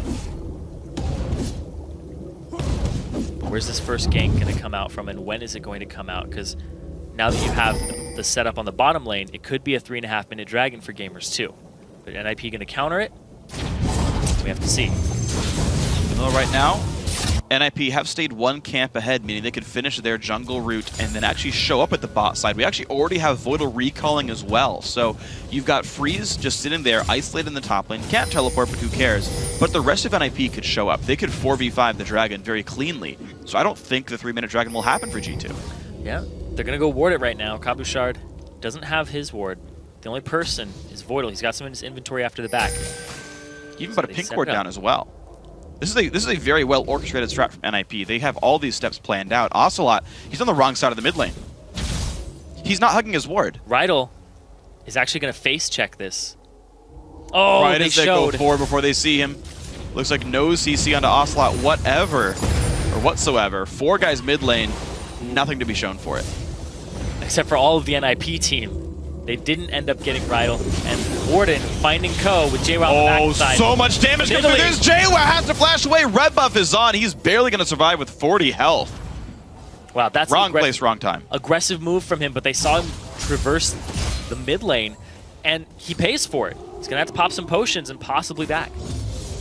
He doesn't have a whole bunch of gold yet either, because Cabuchard's been taking some of those jungle mobs himself. That's what the 6 CS is on the guy. So not the exact start the NIP wanted. The mid lane gank failed, and then Ko got really shoved down, but he's going to keep farming for now. Wait till he has enough for Madrids, most likely. Now Rydal wants to make the play. Trying to come around. Alex is actually still staying forward. Hook's going to come out. It lands onto him. Nice stun. Lands well from Ocelot. Alex Itch burns summon or heal. Ignite comes out. Not really needing that one, but put some damage down. A little bit of a questionable play there by Alex, having to blow a summoner spell and his potions, because they saw Rydal. They saw him off on the side. They knew what his move was, and Alex was just a little overconfident, thinking maybe he could juke the abilities. Didn't happen for him. JWoww actually TP's into the mid lane. It's interesting. He's going to keep jungling for now. Doesn't have a lane to really go to. Didn't want to hold up at the top. Which is interesting because we did recently change the experience range on minions. So it's actually fairly easy to leech XP in a 1-on-2 lane. And it's not something they want. That's Cabuchard for you, though. He's going for that strategy. At the same time, though, both of these AD carries, which are hyper carries, having a really early lead here. Very easy early game. Highest CS in the game for both of them. And speaking of highest CS in the first place, Ocelot also +8 on Alex Itch here, also forcing the potions out thanks to the gank from Rydal. So a lot of these elements are going well for Gamers 2. Now they actually are going to set up for Dragon potentially, because again, they saw Voidal head all the way back to the top lane. He's on the wrong side of the map to defend this. Ko also on the northwest side. This could very much be a clean Dragon. Gamers 2 are making good motions, good movements around the map. JWoww didn't show himself top for this exact reason. He TP'd to the mid lane, cleared a camp, so he's at least in this vicinity and able to respond because he didn't have his teleport. Absolutely great play here by Gamers 2. These guys look very strong as a unit. 6 minutes in, the Dragon goes down and a 900 gold lead for the underdogs. Yeah, saw underdogs being successful yesterday. Man, it's just going to be a new era in the Challenger Series. I mean, I always knew there were a lot of very good teams. Even the quarterfinal teams that lost, in fact, we have a tiebreaker to see which of those comes in. There are a lot of very strong teams here who have heavily improved. Teams who weren't in the conversation last split for the spring promo tournament, or sorry, summer promo tournament, spring Challenger Series, who are now very real contenders to the throne, contenders to LCS spots. And I'm actually very excited for the playoffs when they do show up. Everybody's kind of playing their heart out this season. Yeah. And Gamers 2, they kind of were in the conversation. They were very surprising last time we saw them going 2-1 against NIP. Even taking a game off them was something that people were, weren't sure was going to happen. Right, the hype train was all, oh, it's H2K and NIP, just those are the only two teams that matter. And that's really not the case this time around. I'm very impressed by the level of skill of the teams coming in here to the Challenger Series. Yeah, the fact we aren't even going to see H2K in the finals this time. They will be in the playoffs, but the fact that they got knocked out by SK Gaming Prime and their roster changes just shows, team plays their heart out, gets the right pieces, gets the right players in, and meshes. Boom, you can accomplish almost anything and become an LCS team, or at least have that chance at it. Absolutely, and heck, you talk about the fact that the LCS might branch out to 10 teams as well next season. You get double the chances. Potentially. We'll see what ends up happening with this one, but right now, Gamers 2 having a very good start in the first game of this best of 3. First buff respawns come around, and looks like those are going to be secured so far. No major aggressive moves, just early ganks towards the mid lane. A good Dragon play. And honestly, these teams playing very smart based on their vision. Yeah, right now, Ko's just going to try to get the level 6. His early aggression didn't pay off, and it put him kind of behind in regards to his timing of ganks. He got some wards to keep track of where Morden is, so he doesn't get invaded on. But as soon as Ko hits 6, we're going to see some moves from him. Well, he's 6. He has bought Madrids.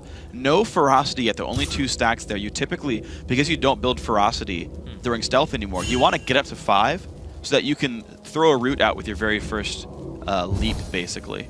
Let's clear this out. He's on the complete opposite side of his blue buff, but that's not such a big deal right now. Forward is covered. Okay, he's going to go into 3 Ferocity. Ocelot knows he was around. Look how far back he plays. He swept the wave and says nope. Yep, he's going to get nothing for it. Runs off to the left. So Ko does not reveal that his ulti is down. G2 does not know that gank failed. They are still going to have to stay afraid of the potential of Ko. Ocelot kind of played the wave clear, and then he wasn't going to push the issue. Instead, he goes to get the blue. So it's just a strange timing by Ko on his ultimate, just unlucky. Yeah, just completely unlucky. I mean, the thing is, he knew the wave's getting cleared. Ocelot would have no reason to stay that far up as well. So honestly, to me, it's a bit of a misplay because the minions were gone. Oh, yeah. There's no reason for Oz to be there. And they saw Ko's positioning when he was clearing the ward. True. They knew he was around mid. Top was safe. Bot was suspect. Lanes have swapped back to normal. No turrets did go down. It was just basically a large freeze. And NIP have swapped back to regular lanes here. Zeal Pickaxe, a very strange opening buy for freeze. Right now, Ocelot, despite the pickaxe, I want to talk about this. Oh, okay. Really good CS, approaching the 10-minute mark. He's got over 90 at 9 minutes. Yeah. It's very close to have it. He's been undisturbed. Yeah, he just farms it out, backs up. He's not really pushing the issue on Alex. There was a gank in the mid, which helped him out a tiny bit to get some pressure and forced Alex to play more defensive. But man, the fact he's doing so well against Alex is just like old times. Yeah, well, I mean, keep in mind, Ocelot did pick second here in the matchup. He knew he was going up against Orianna when he picked the champ. And so you trust he picked something that he thought would do well. 97 CS at 10 minutes. The score for this game, an incredibly large margin considering he's battling with 80 carries who are 1v0 lanes and is out CSing them. Yeah, they've had free farm. They've just been sitting around being like, all right, can I play whack-a-mole? Can I auto-attack this? All right, good. But now the 80 carries are back to dueling each other. 2-on-2s in the bot lanes, 1-on-1 in the top.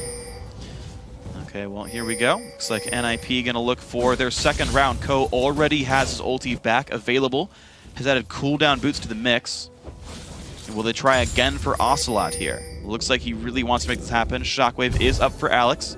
Pink Ward and Sweeper make sure left side mid is undisturbed there. He is in darkness. Ko has his ultimate available. And full Ferocity. This is his best chance for a kill. Looks like Cabochard is trying to push JWoww under his turret and drop the health bar low, but they will not look for a dive just yet. Instead, Ko looks for a counter gank maybe. And in fact, Morden is around saying, hey, this could be a dive, this could be a gank. Let's see what's up. Cabochard very aggressive. Morden, ooh. He knocks him back. Knock back into the root as well. Holy crap, first blood out of nowhere. That was super clean. That was perfect. Little bit of an overextension there by JWoww. A little comfortable because he had Morden off in the wings, but knocked straight into his teammate. The flying bola. Yeah. Basically clay pigeoned him and wrapped it around his feet. Brought him to the ground again. And Ko didn't even have to ult for that. He gets a ward down aggressively in the jungle. He can spot out these moves. He'll keep his Ferocity up for this one, kill the pink ward. And I feel like JWoww doesn't say he ulted for that one. I think you know he came from the brush. And in fact, he was on top of a ward. Yeah, through a ward. Also just going to back right on off. Gets the exclamation point as well. So actually Ko knows that they know he wasted the spell. Ko's just there for the experience. Yep. Just run him by. He's good. Dragon is live once again. They're out of pink ward and they have no idea that the bot lane is in trouble. Gonna have to back up. Yeah. Well, they saw Ko killing the ward, so they're like, you know what? There's a jungler on this side of the map. Let's go ahead and not deal with that. And then we got pink ward swept back away. JWoww doing the same. Nice. That's one of the brushes I think you have to check on purpose. There's a lot of them. It's a very common defensive pink ward spot now, though. That place and the one right above the red. Yep. Very common defensive pink wards. I recommend all of you guys try to sweep those out. You gotta find new pink ward spots. They slowly but surely get found. His bot lane hasn't really played defensively at all here for Gamers 2. They're just sitting around in a neutral position. Even though they saw Ko kind of come down, they hadn't made any little hiccups in their strategy. They just kind of played forward still. Yeah. Knowing that Rydell could keep Yuki safe. But look at this, though, for Ninjas in Pajamas. Basically, that kill has basically answered the Dragon goal. And we're back to a fairly equal game here. Money spread around fairly evenly across the teams. And I do want to see what sort of team breaks forward first. Like, I don't feel like you can play a laning phase for 20 minutes and that be the optimal strategy. Of course, Ko is trying to make plays with the Rengar. He is getting some decent ganks through. But we've seen basically nothing from Morton all game. NIP going for a Dragon right now. The Lantern's thrown backwards even though there's nobody there. You just want to try to push people back, though. Yuki's still slowed. Smite is available. Actually, not available for Ko. They've got to be a bit careful. There's no steal. Teleport comes in. These guys want the battle, and Voidal very near to going down. Summoner heal pop. Burst comes out. Rengar claims that with the Smite. Yuki forced to get away from this one. Kill for a kill, but keep in mind, that is an NIP Dragon. Oh, Morton getting down. The jump across the wall. The Shockwave going to claim the kill as well. Now Osla getting knocked back in. More kills coming in. NIP crushed that fight. Wow, they end up with a Dragon, and they go 3 for 2. Big lead there for NIP, just bursting out with about 1,500 gold lead. Big part of that was JWoww had no teleport. Cabochard did, so he made it to the fight and was able to just completely turn it around. So the question is, can JWoww equalize Dragon as a turret? Looks like that will be the case. Play to the Ruin King first going to be the idea there. Cabochard won't be in lane in time. That will definitely be the turret for Dragon. So in the end, it's a -1 kill trade, which is still not great for G2. I'm just surprised they even picked the fight knowing they had no TP. Yeah, they were just trying to dissuade them from being on it. I saw the Lantern backwards, and he was kind of just flexing his muscles, making him think there were more people there than there were, but NIP wasn't falling for it. Despite not even having a smite on Ko, they waited out. Morden's off on the left side. They see him with Alex, so they know that the smite isn't there yet. So they blow it up with Ko, freeze the entire time just doing damage, and they lose Voidal, but they trade supports. And then Ko going all the way around. He actually comes over the wall with a flash, and then using his complete. Yeah. Yeah, I'm just not sure why Ocelot and Morden wanted to pick a fight there. They didn't know they were standing on a ward. They said maybe the two of us together can randomly pick somebody off of a a greedy move by NIP. But the rest of that fight was a 1-for-1. They just traded support for Cabochard, right? So. Yep. Ko forced the issue though and continued, but Cabochard in the top lane now. He's actually going to get ganked here in a second. Bodysam using explosive gas, but here comes Morden. The ulti is down for Cabochard. He does have flash. Gets pretty far away. Cocoon and Javelin Toss both miss. And that's a safe Gragas. It's a really big minion wave too. There was no way they could fight him on top of it. And they'd have to just clear it out first. Also a lot of skill shots there. Yeah. That they would miss. Yeah, I mean, Cabochard just got the heck out though. Even with the minions though, that guy was like piecing out in this one. Triforce now done for Kog'Maw though. Shiv there as well for Freeze. Ko, he can jump right on. Jumps right on, stuns up. The Tidal Wave predicts a flash, but there isn't one. Rydell's got nowhere to go on this one. Freeze actually gets the kill to Voidal from the ebb and flow. But it's still a kill. Good gank by Ko. Yep. Throwing out the bola before he even leaps, because it gives him less time to react. Yep. Alex Edge does not get stunned up, but Yuki actually does. Big damage down onto the turret. Ko's going to get away from this one pretty safely. Turret. Trades kills, actually. Freeze sticking around just a little bit too long, but hey. Still makes it happen. It gets the assist for the team. Ko is around, but Morden spots him. Good route in the place. Ko has nowhere to go right now. His ultimate's got a very long cooldown left. He's going to try to suicide, but here comes Ocelot. Into the base he goes. He didn't get hit too, so he actually is going to get executed. I think Morden might have just been in experience range, but that's it. So, NIP though, now 2,000 gold up. They're going to see if Voidal can hold up against JWoww. Otherwise, this Nidalee could take down another turret and actually put this gold to a pretty decent spot. G2 just might hold a turret lead now in this game, even though they are down in kills. Yeah, it's just the rotations on the map. And Rydell going after Cabochard. They're getting some decent damage down. Explosive cast doesn't do very much. The Lantern comes out, they pull in Yuki, and Cabochard really has nowhere to go. Ocelot going to claim the kill on this one. Overextension there from Cabochard. I mean, being down in kills has never been a worry for Gamers 2. The game they took off NIP, they won when they were down in kills still. So the fact that that is what's happening, it's not a huge problem for them. They know how to play from behind. And keep in mind as well that Yuki is actually the one getting the lion's share of this credit here. 1 kill, 2 assists, highest skill participation on his team. So he's involved in all these plays, and he's going to keep scaling up his Kog'Maw, which is a scary place to be if you're NIP. Yeah, and a lot of the kills are also on Ocelot, who's looking for the pick potential there. Speaking of pick potential, Shockwave in, Ocelot's gonna get picked off mid-lantern flight. Ko gets the kill with some savagery. That's a good place to be as well. He clotheslined him. Yeah. Whipped past him, nope. He clotheslined him with claws, though. That is a very deadly clothesline. Ooh, I'm going back to that cinematic right now. Yep. Leaping straight on him, New Dawn. What kind of clothes would you even put on a line made of claws? Morty's mail? They'd be shredded afterwards, no. Yeah. All right, now the poke's still coming down. Looks like the inclusion of Kog'Maw does help the siege game a little bit for G2. Put some of the poke damage down as they try to take turrets off. Freeze gonna grab red buff for himself. Code is gonna claim away some rates. Those die pretty fast. The NIP still hold on to this 2,000 gold lead. They have gotten their own turret kill back. Mid lane now under fire though from G2, but there's a reaction in time for Ninjas in Pajamas. Looks like these sort of grander offensive moves have yet to pay off aside from dragon fights. Yesterday we were talking about Rengar builds. Yeah. Going with the build that we saw from I Will Dominate. Yeah. Where you have all the cooldown reduction, you reduce the cooldown of your ultimate, and you just keep making ganks like that happen, which will synergize really well with Alex Siege having the Shockwave on the Orianna. And they're just going to siege up this mid lane once again here, and they get themselves a turret. Nicely done, NIP. And I do really like that build. Ko's primary role is an initiator. He is the one who starts the fight. He needs to withstand that front end first because he's the guy taking the damage there.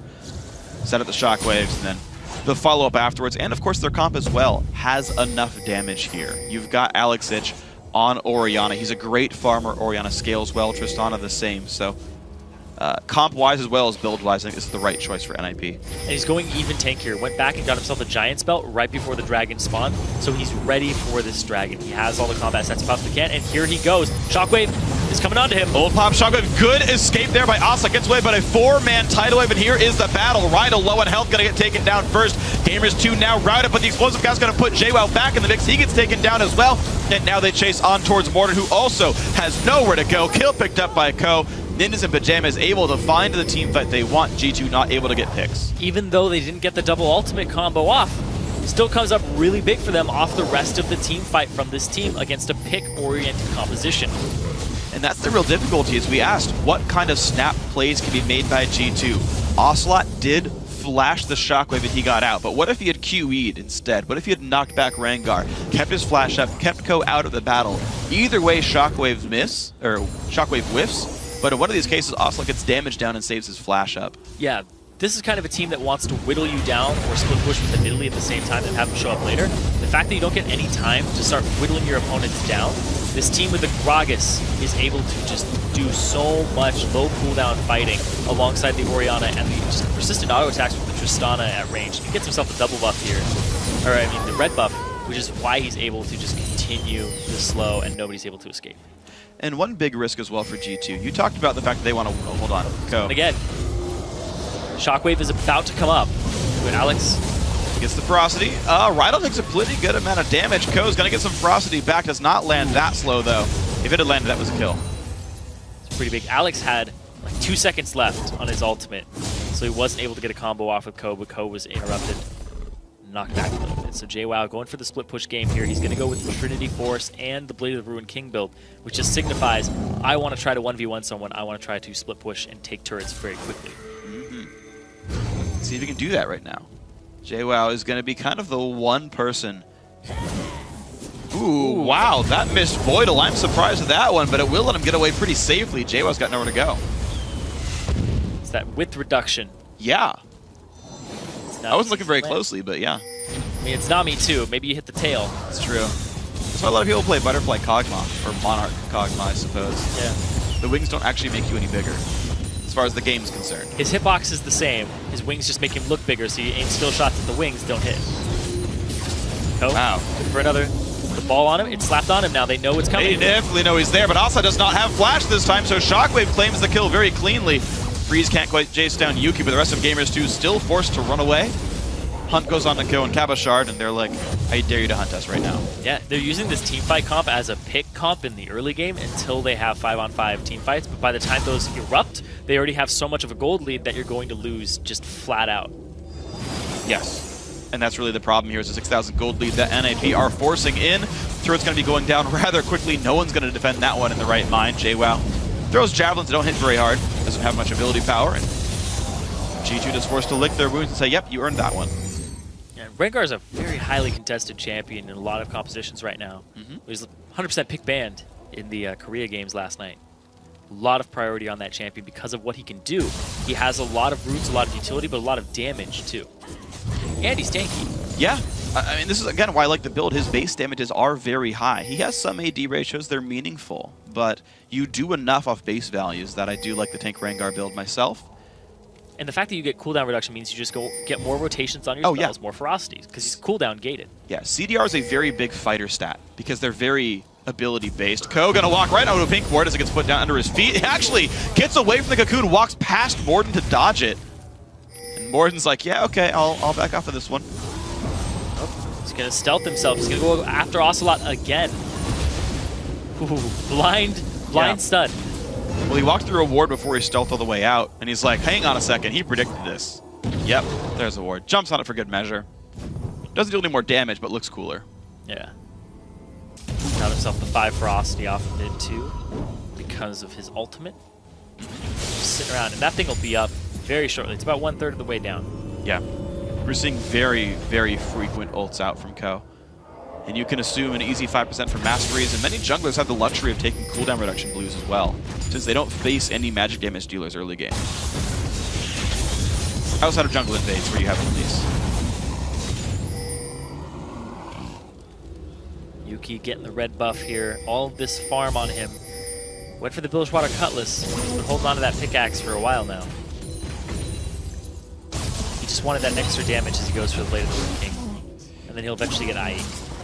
That's kind of weird, though, because you could have simply picked up Vamps at their pickaxe for the same cost. Or I guess just Vamp, actually. But either way, like Vamp Longsword, you know, just go towards the Ruined King sooner. But either way, he's going to eventually finish that item up. The pickaxe weight was strange for Yuki, but that's okay.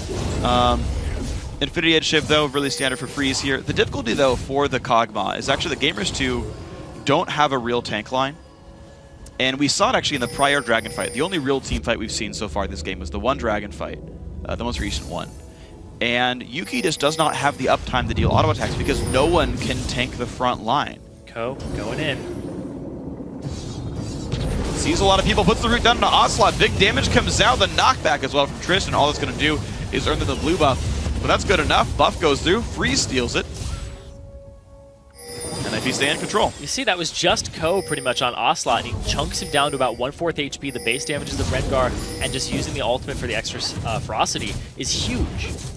Just so much damage comes through so quickly, even without any damage items. Yeah, honestly, it's really, really good. The levels mean a lot for his damage output. Freeze put an auto and an ulti in the very end there, but a significant portion of Ocelot's health did go down that way. He's built almost no defense at all, no Zonias, just some MR, which doesn't really help you against Rengar here. Cabashard just continues to wave clear. He has really yet to have to try hard against JWoww. He's just kind of holding the line, clearing minions away. It's very hard to push against Gragas, unless you can actually assassinate him and put some real damage down. It allows NIP just to play with their 4-on-4 composition, take down dragons, take down turrets. It's a very, very quick dragon there, and the power spikes for Freeze with the IE and static Shiv. It's a really, really threatening Tristana now, getting those 2 items. No real armor on the enemy team, so having a Last Whisper is not going to be a huge power spike for him now. So he's actually at liberty to go for another damage item. Yeah. Nobody's directly building tank or even close to just yet on Gamers 2. Yeah, you could very cleanly go for, I would say, Ruined King here. He's going to go BT, though, instead. That's plenty fine. It's still a strong item for Freeze. I guess it did get buffed in terms of lifesteal substantially, and players are really valuing that as far as a defensive statistic. Though AD, actually the most important stat on Tristana, because you have no AD ratios aside from your auto attack, and you can actually get more out of attack speed and crit, but that is fine. His choice is to be a bit more defensive, and to be honest, your team is winning. I think getting a hybrid defense item is plenty smart there. Baron being attempted 28 minutes in. More than will ward. Good instincts there by the Spiderling. Ko does lose some health, but he's going to walk out pretty safely. NIP ready to bait a fight if they can find one. That's not going to be the case, though. Good move by Morden to ward that. JWoww still split pushing. Teleports this game haven't been used on cooldown. They're going to send Cabochard back to try and deal with it and just stop the split push from the middle league. That's been the MO of JWoww all game. And he is trying to win these duels. All offensive builds so far. Double Thorns, Triforce, Ruin King. If he can get in on Cabochard, who to be fair has bought early magic resist and health. Things that, honestly, Ruin King Nidalee is prepared to deal with. He's also thrown in some armor, too, for good measure. Yeah, finally. Trying to get himself just all-around tanky. And Elise builds lately just seem to be kind of up in the air and confusing. I've seen a lot of different Elise builds. Some go Spirit of the Ancient Golem. I've seen a lot of Spectral Wraiths recently. And then a lot of second items are confusing me. Some people will go for Spell Pen, and then they'll go like half Spell Pen. We'll go one item, but no boots. Yeah. And then some go full, and then they're like, we'll get a Void Staff too on top of it. And I'm like, you're not tanky. And your AP ratios aren't that great, especially when the other team is pretty squishy and doesn't have like a designated tanker just yet. Yeah. Granted, that's not this game, but if you just went full damage, and we saw Crumbs do it, we see this one right here where he's magic resist oriented, even though there's multiple threats from all resistance types. That's the real risk, is you've got a very well-crafted team composition from NIP. The Rengar ganks thankfully did work today. We saw our series yesterday, H2K versus SK Prime. It didn't have the Rengar ganks fall through, or actually fall through is a negative thing. They didn't come through for the team. They did fall through. But Ko right now has been very successful, 3-2-6. Highest kill participation on the team, 9 of 11 here for these guys. Oh, they hid. Oh, but he's got a lantern, but he gets shockwave back. He's got nowhere to go, Alex Ich. Nice claim on that kill. Ko already across the wall for Rydell. It's going to be a tidal wave, and he just looks over to the red buff. Nice. Started up for Yuki, being a teammate. Oh, Here man. comes the duel. Cabochard. JWoww, can you beat up Cabochard? Drinks from the cask again. He's actually missed a lot of javelins there. Body slam flash on the auto attack. Easy claim right there. JWoww cannot miss those skill shots. We see that duel constantly, but look at this. The Baron does go over to NIP, and they're going to go after Rydell. Freeze going in. Red buff is there. One more attack. Claims the kill. Freeze takes him out. Killing spree now on Tristana. 4, 1, and 4. Beautiful stuff NIP. Plays all across the map. Well, the fact that they had JWoww split pushing, doesn't use his flash, doesn't use his TP, doesn't join the fight, and he doesn't even beat the Gragas that he's been trying to just orient his build around. We see the Hex Drinker now coming out for him. I still don't think he's able to beat this Gragas head on. It's going to just stunt that win condition for them. They're going to have to find a different strategy. And this is not going to work here in this game, I don't think. Cabochard shows himself up on this one, and this turret going to take a little bit of damage. G2 do stop that though. TP maybe not required just yet. Could have pushed actually bot tier 2 in that case. But Ko is split pushing. This is one of the things about a well-fed Rengar, is he becomes a split push threat in his own right. He's a good enough duelist that he can show up in a lane by himself, and requires a whole bunch of attention to deal with. Man, you know who really enjoyed this meta? We'll talk about it in a second, but Ko, he's trying to go in. He's looking for an opening. They threw the ball on him. G2 are well grouped though. He's got nothing. Doesn't land the root either, and no real damage yet on the turret. The wave's still getting pushed in. Freeze though, so long range, can make these plays happen. JWoww on the flank saying, who is the better feline? And right now, Ko's going to need one of those 9 lives because he's about to go down. Evaporates in that battle, but Yuki gets caught up by the shockwave regardless. Beautiful play, Alex Ich making that a 1-for-1. The flash is away. Looks like it's going to be JWoww keeping himself alive. Rydell trying to keep Yuki safe, but just exploded. The shockwaves from Alex Ich all game have been catching people out mid-lantern, mid-flash. Yeah. Decimating people constantly. Yuki had flash up right there too, which means he could have dodged away from that shockwave. So still, great ults coming out from Alex Ich and everybody else here. NIP playing a very good game, 15-5 in kills. Let's see that fight again. Oh, goes a little too early because his team wasn't there yet, but the knockup, he's not able to flash after getting hit by the Nami tidal wave.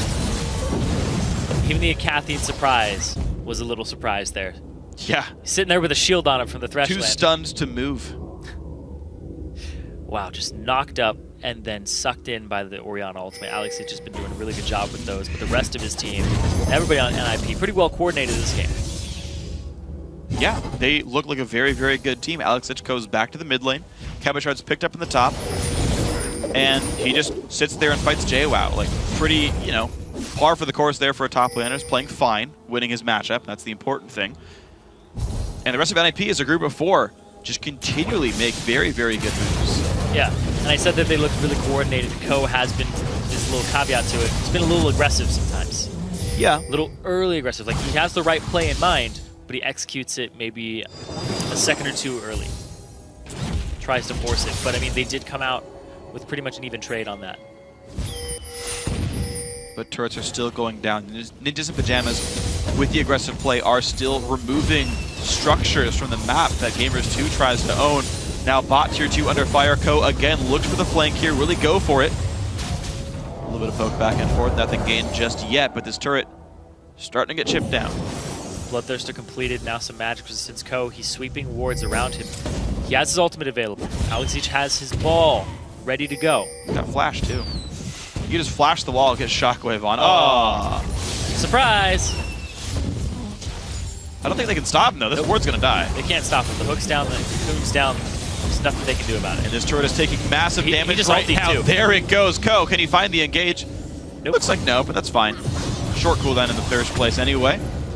Minions go away, but another turret goes to NIP. Of course, they've been holding the Baron buff for a while. And they're making very good plays with it. They're up 13,000 gold now, and I have not seen any signs of G2 finding their way back into this game. Hook, it's onto Alex Itch. Will they chase one down? Big burst comes across. Ulti not going to be enough for Ocelot, though. Yeah, they burned DFG on him as well. Wow. There's a DFG ulti from Ocelot, and it still didn't destroy Alex. He's actually got a lot of AP. Yeah, he's got a lot of AP. He's able to shield himself for a good amount. You can see right there. Through the DFG, that's really surprising. It was really good. They're in really good spots here for NIP to just close this game out. Well, no death cap for Ocelot means his AP is actually only in maybe the 400-ish range. Whereas you got 600 something for Alex, which is actually pretty massive. That's true. That's kind of the big difference there between the two. Yeah, the lack of the death cap. That'll be a good spike for him. But I don't know if it's really going to just close it out. And the fact that Freeze has the Bloodthirster who have the shield up, and then he'll have the shield from Alex if it's used on him as well. So they have a lot of options here. Exactly. Yeah, Freeze will be very hard to kill. Alex Itch has proven that he is hard to kill, and Ko is building pretty much tank there. It's the 425 AP for Ocelot currently. Yep. But that'll go into the almost 600 range when he completes death cap, though. So that'll be pretty important for the man if he can get another 1,000-ish gold under his belt. He'll be much more threatening. Is level 16. Ulti is back up. Ninjas in Pajamas right now just sort of clearing the map. Gaining gold, making sure minion waves are all pushed in. They have Tristana, which is a great sieger, and Orianna can protect her while she attacks turrets. So NIP have all the elements of just grouping up and pushing down turrets. Just very slow and steady, they would win this race. Alex looks back in his groove. From the top lane, now in the mid, 307 Orianna. He doesn't have to deal with the wave clear champions, even though he's playing one. He's more of a team fight champion right now. But he's been able to make those aggressive plays, to look for the gank synergies. He's playing his style. He's not falling into the hands of Gamers2, which just seem like they want to pick you off and then fight you a little bit while split pushing. But they can't do it. I think it's really cool, actually, that Alex has managed to, like, play with sort of, like, the season's up-and-coming players, right? Like, when Moscow 5 came big in Season 2, it was like Diamond out of nowhere is revolutionary jungler. He's like, here's this new style of being really aggressive, and the whole Moscow 5 crew was like this new sort of team that played really differently. And now he's like, all right, well, I got Ko, who you've seen around for a while. He's not as new, but, like, he's arguably the best jungler and challenger we talked about before, right? He's one of the, I would say, still few Rengar players. Like, it's not uncommon, but not everyone plays the champ. And it's like, he's part of that sort of new wave of junglers. So guys, there's more to this. There's all these new champs you guys can play. Try these new things out. Very aggressive player. And played Alex well, and there we go. Finding with them. Engage comes in onto Morton, has to repel up into the air. A little bit of damage comes towards Alex. Root's not quite going to land from Ko, but here comes Rydal, flashes in. Fox comes down. One of them flashes the shotgun, but Rydal still stays alive. Finally goes down to freeze. Health bar is going down for NIP, but they have still pushed back G2 Morden very, very low in his pajamas. They're trying to move in now, go for Baron Nashor. Can they stop this Baron? Morden off on the wings. Can he get over the wall? He sweeps, makes sure there's nobody around. He's very low. He'd have to sacrifice himself for this. Even if they get it, not entirely sure it'll work out. Ko. Big damage to Alex, though. He is overextended. JWoww claims the kill, and he backs right on out. Does get picked up by Cabochard, though. Ulti onto Ocelot. He gets to flash away, but Freeze grabs another kill, and they keep chasing. Morden's got nowhere to go. Flash in from Freeze. Got another jump. Just wants Yuki. Who's going to get the damage output? That's going to be Freeze right there. And in fact, the support picked up the kill onto Morden, so everyone now dead from G2, and NIP can go back for this. That's an ace, and they pick it up for themselves. They're going to get this Baron off the back of it. NIP in a great spot right now. Almost 20,000 gold up, but it's at that 16K. Yeah, these guys right now looking great for NIP. Scumbag Freeze didn't help his team pick up Baron. Instead, he pushed the mid lane. 30 seconds till respawns. They can get him. NIP have just been looking in control of this game since around that second dragon. And now Ko, cooldown reduction build, wants to make plays. He jumps on the inhibitor. Got it. Surprised it. Didn't see that one coming. Nope. Inhibs do not get exclamation points. They're going to keep pushing this one down, though. 10 seconds till the respawns. The 4 men are still there to knock this structure down. Turret number 1 goes. Turret number 2 going to fall as well. And now they commit in for the base. Tidal Wave going to stop some of the reinforcements. And in 39 minutes, Ninjas in Pajamas with a very clean win and a very convincing game. Take out the first game in the best of 3. That was really well played there by them. They end the game with 20K gold up. NIP take game 1 over Gamers 2, but we've seen this story before. Gamers 2 came back in game 2 last time we saw them, but are NIP just at a higher level now that they put Alex back in the mid? They definitely appear to be. So we do see teams turn it around in the second game. New composition, they fixed out 1 or 2 minor mistakes, and they go okay. It does look like G2 play poorly from behind with this type of comp. I think if you can't reliably get yourself in an actual gold lead, right, you don't limp into the bad dragon fights, I think they can't run this comp again because it's too big of a risk where you've got to pull these games out and get that first round bye in the postseason playoffs. So G2, I think, need to find a new look for themselves. An actual poke comp for 1 might work out. Banning the Rengar might work for 1, but I think they need to find something new to do here. But of course, yes, NIP look absolutely great. They got picked off early on. They lost the dragon early on, and they still managed to play around that, find the fights. Ko and Alex worked great as a pair, and that's a really good thing for NIP. Yeah, NIP just coming out of the gates blazing there. No mercy. Yeah. Completely wreck pretty much every lane. Ko sacrificed himself a couple times, but most deaths on a team, but it's only 3, and everybody else had 1. Gamers 2 ended up getting just 6 kills that game. One of those deaths from Ko was actually a suicide. That's true. So he died pretty much just 2 times that gave gold over to people.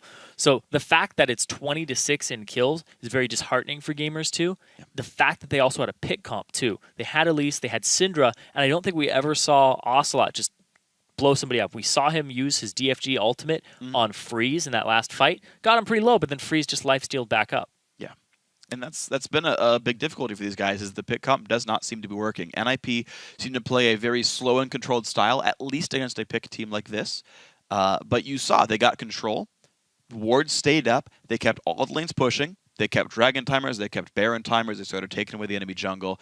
And when a team plays very much by the book and very methodical, you don't have those chance openings. Without some kind of stealth champ, without an Evelynn for a random flank where you dodge a pink ward, without a Rengar, G2 can't play this type of comp again.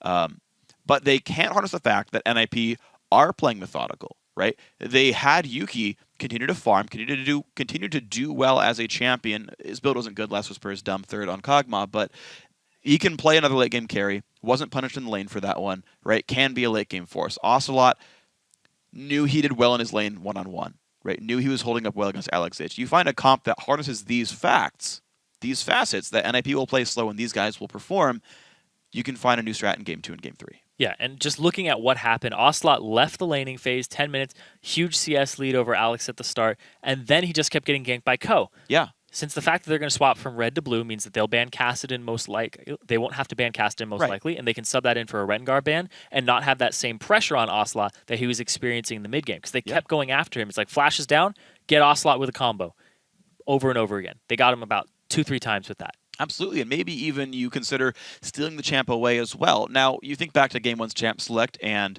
the 2nd and 3rd picks for NIP were Rengar or Orianna, meaning that G2 would have had to, in their first round, take one of those champions, but maybe you say, okay, on blue side, maybe we should do this. Maybe we should take away part of this combo, whether it's bans or just contested picks, because I know Ocelot can play Orianna. He's been playing it for like 4 years now. The champion wasn't even 4 years old, but he still played it for that long. So I think there's definitely adaptations available for G2. If they correct it, they're going to look good. Now, guys, going to take a quick break, but when we come back, Gamers 2 and Ninjas in Pajamas will swap sides and do it all over again. You don't want to miss it.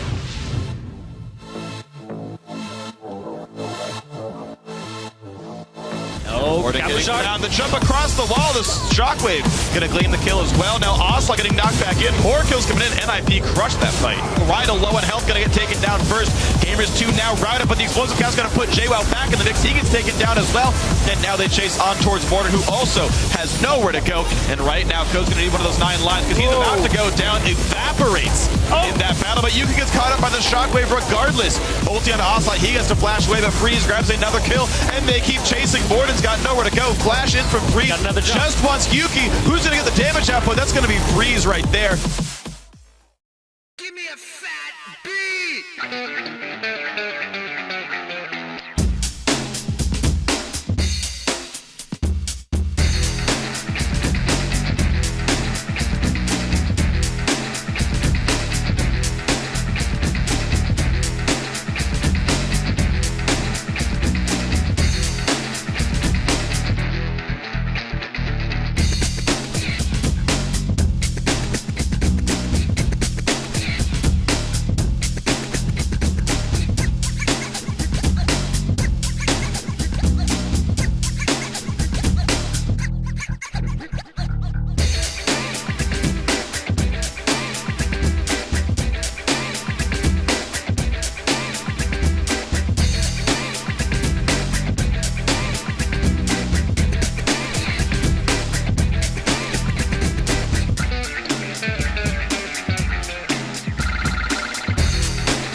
Hey everyone, welcome back to the 2014 European Challenger Series. We are moments away from Champ Select here as Gamers 2 and Ninjas in Pajamas ready up in the lobby. NIP, of course, leads the series 1-0. Slightly above average game, about 39 minutes if I recall correctly.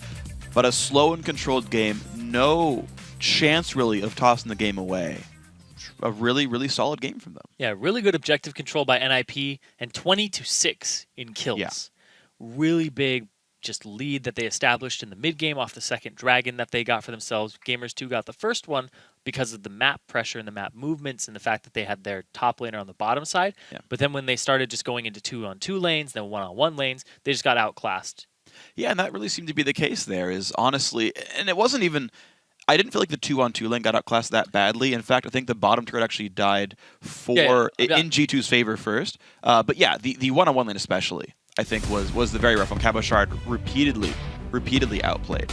And that was a big one. Yeah, and then the fact that Ko just kept going middle and establishing that synergy with LCS. Yeah. Continually ganking it. The bottom lane, it was like, okay, as soon as they freed up themselves, they rotated mid and just had team fights around Dragon and ran away with the game after that. So they kind of outclassed them in team fights, not just in the laning phase, because they just had a lane that was back and forth between Kog'Maw and Tristana, where they were pretty much even. Yeah, and so I don't want to see now what else comes out comp-wise here for these guys. Gamers 2 going to keep the TF and Braum bands coming in there. Jarvan added to the mix. I don't remember seeing that band coming through the first time around, but maybe respecting a Yasuo comp. Rengar first pick to deny it from NIP, who immediately rushed the Gragas pick because they still love that for Cabochard. Yeah, I was sitting here going, they banned away the Jarvan. They didn't pick the Gragas. They went and picked the Rengar for themselves. I thought it might be a ban, but they instead throw in the J4 band instead of the Kassadin, and now they throw it over, and it's going to be a Gragas. I didn't think they were going to lock in Lee Sin. It's not a contested pick here in the jungle, because they've already locked in a Rengar for themselves. Right. But I do think that Ko is eventually going to go with the Lee Sin. That makes a lot of sense for the guy. He's such a good Lee Sin player, and it's fun to see those mechanics come out. Thresh does come through for Voidal here, and with Cabochard being on Gragas, they have actually what I feel like is a decent front line where you could get away with a Kog'Maw. I think a champ like that, it's not a point I got to finish during the game, but basically G2 had not set up Yuki for success with his Kog. We talked about him grabbing that over Trist over anything else. Kog relies so heavily on having a real front line because you have no way of getting out. You have to respect every move forward. People can't push others back for you. You don't get to play that champion. You also have to have really good timing of your W activation, because it's just like Kale. As soon as it wears off, you're going to start walking forward towards the person. And you're like, oh god, oh god. Yeah. I didn't mean to go that close. Yeah, it's one you get from experience, and so look at that. Quick change for Yuki. Realizes, guys, we actually are playing a bit of a squishier comp, and he goes for the Tristana instead. I think it's a very smart choice. JY once again will get Nidalee, so they opt into that matchup, and he says, you know what, this time around I think I will beat this one up. Honestly, he was set behind early on because NIP swapped their Gragas into the, basically the one-on-one lane earlier on against AD carry. So Cabochard was always ahead in gold and XP in that matchup. Yeah, he did have that little edge, but the thing here is that Nidalee will win from auto-attack trading at level 1 through 3 and just bully you out early and get that advantage and then just push him further and further. If Gragas goes parity with him up until level 6, then you just ulti Nidalee into your team, you ulti Nidalee into your own belly, you take her out. It's very, very easy to just kind of counter that once you get into that mid-late game. Yeah. So the thing here is you have to establish that lead early as Nidalee in order to continue the bullying. Well, we're going to see if JWoww can actually get this one this time around. Ninjas in Pajamas actually grabbed the Orianna for themselves, so G2 did not rush for their mid lane pick, the lane that was still open and contestable there. So Alex Itch actually gets first dibs on the mid laner. Goes for Orianna as the blind pick. G2, will they get a counter pick here? They went for Syndra last time. And honestly, Syndra Rengar does have some good gank pressure. Or will they go a different way with this? So the last time that they were just trying to figure out what they wanted to play in the mid lane, I was thinking, why didn't they take Xerath? Why didn't they take Lulu? Because they did have a Kog'Maw, so they could have gone with a little bit of a Lulu composition there. And oh my lord. Wow. So I love this. I love this. I do too. I love that I had this down too, because Rydal plays a ton of Alistar and a ton of Blitzcrank. And the fact that he's going to whip out a Blitzcrank here for us today on the Gamers 2 lineup is just fantastic. I want to see this through and through. And they haven't even locked in whatever they're going to play in the bottom lane. If Freeze just whips out an Ezreal and goes, I see your Blitzcrank, I know how to play against this, that'd be great. Yep. Sivir and Blitz. Or he goes man mode with Kog'Maw and says, I dare you to land a hook on me. That is man mode right there. He's going to trust in Voidal to just get him out with a Thresh Lantern. But ooh. So NIP could go for a lane swap, but I don't think he should do this. The only exception being, yo, if Alex gets shockwaves. I mean, you could really bait your AD carry and go for Command Protect shockwaves. They're gonna go for it here. This is risky from Freeze.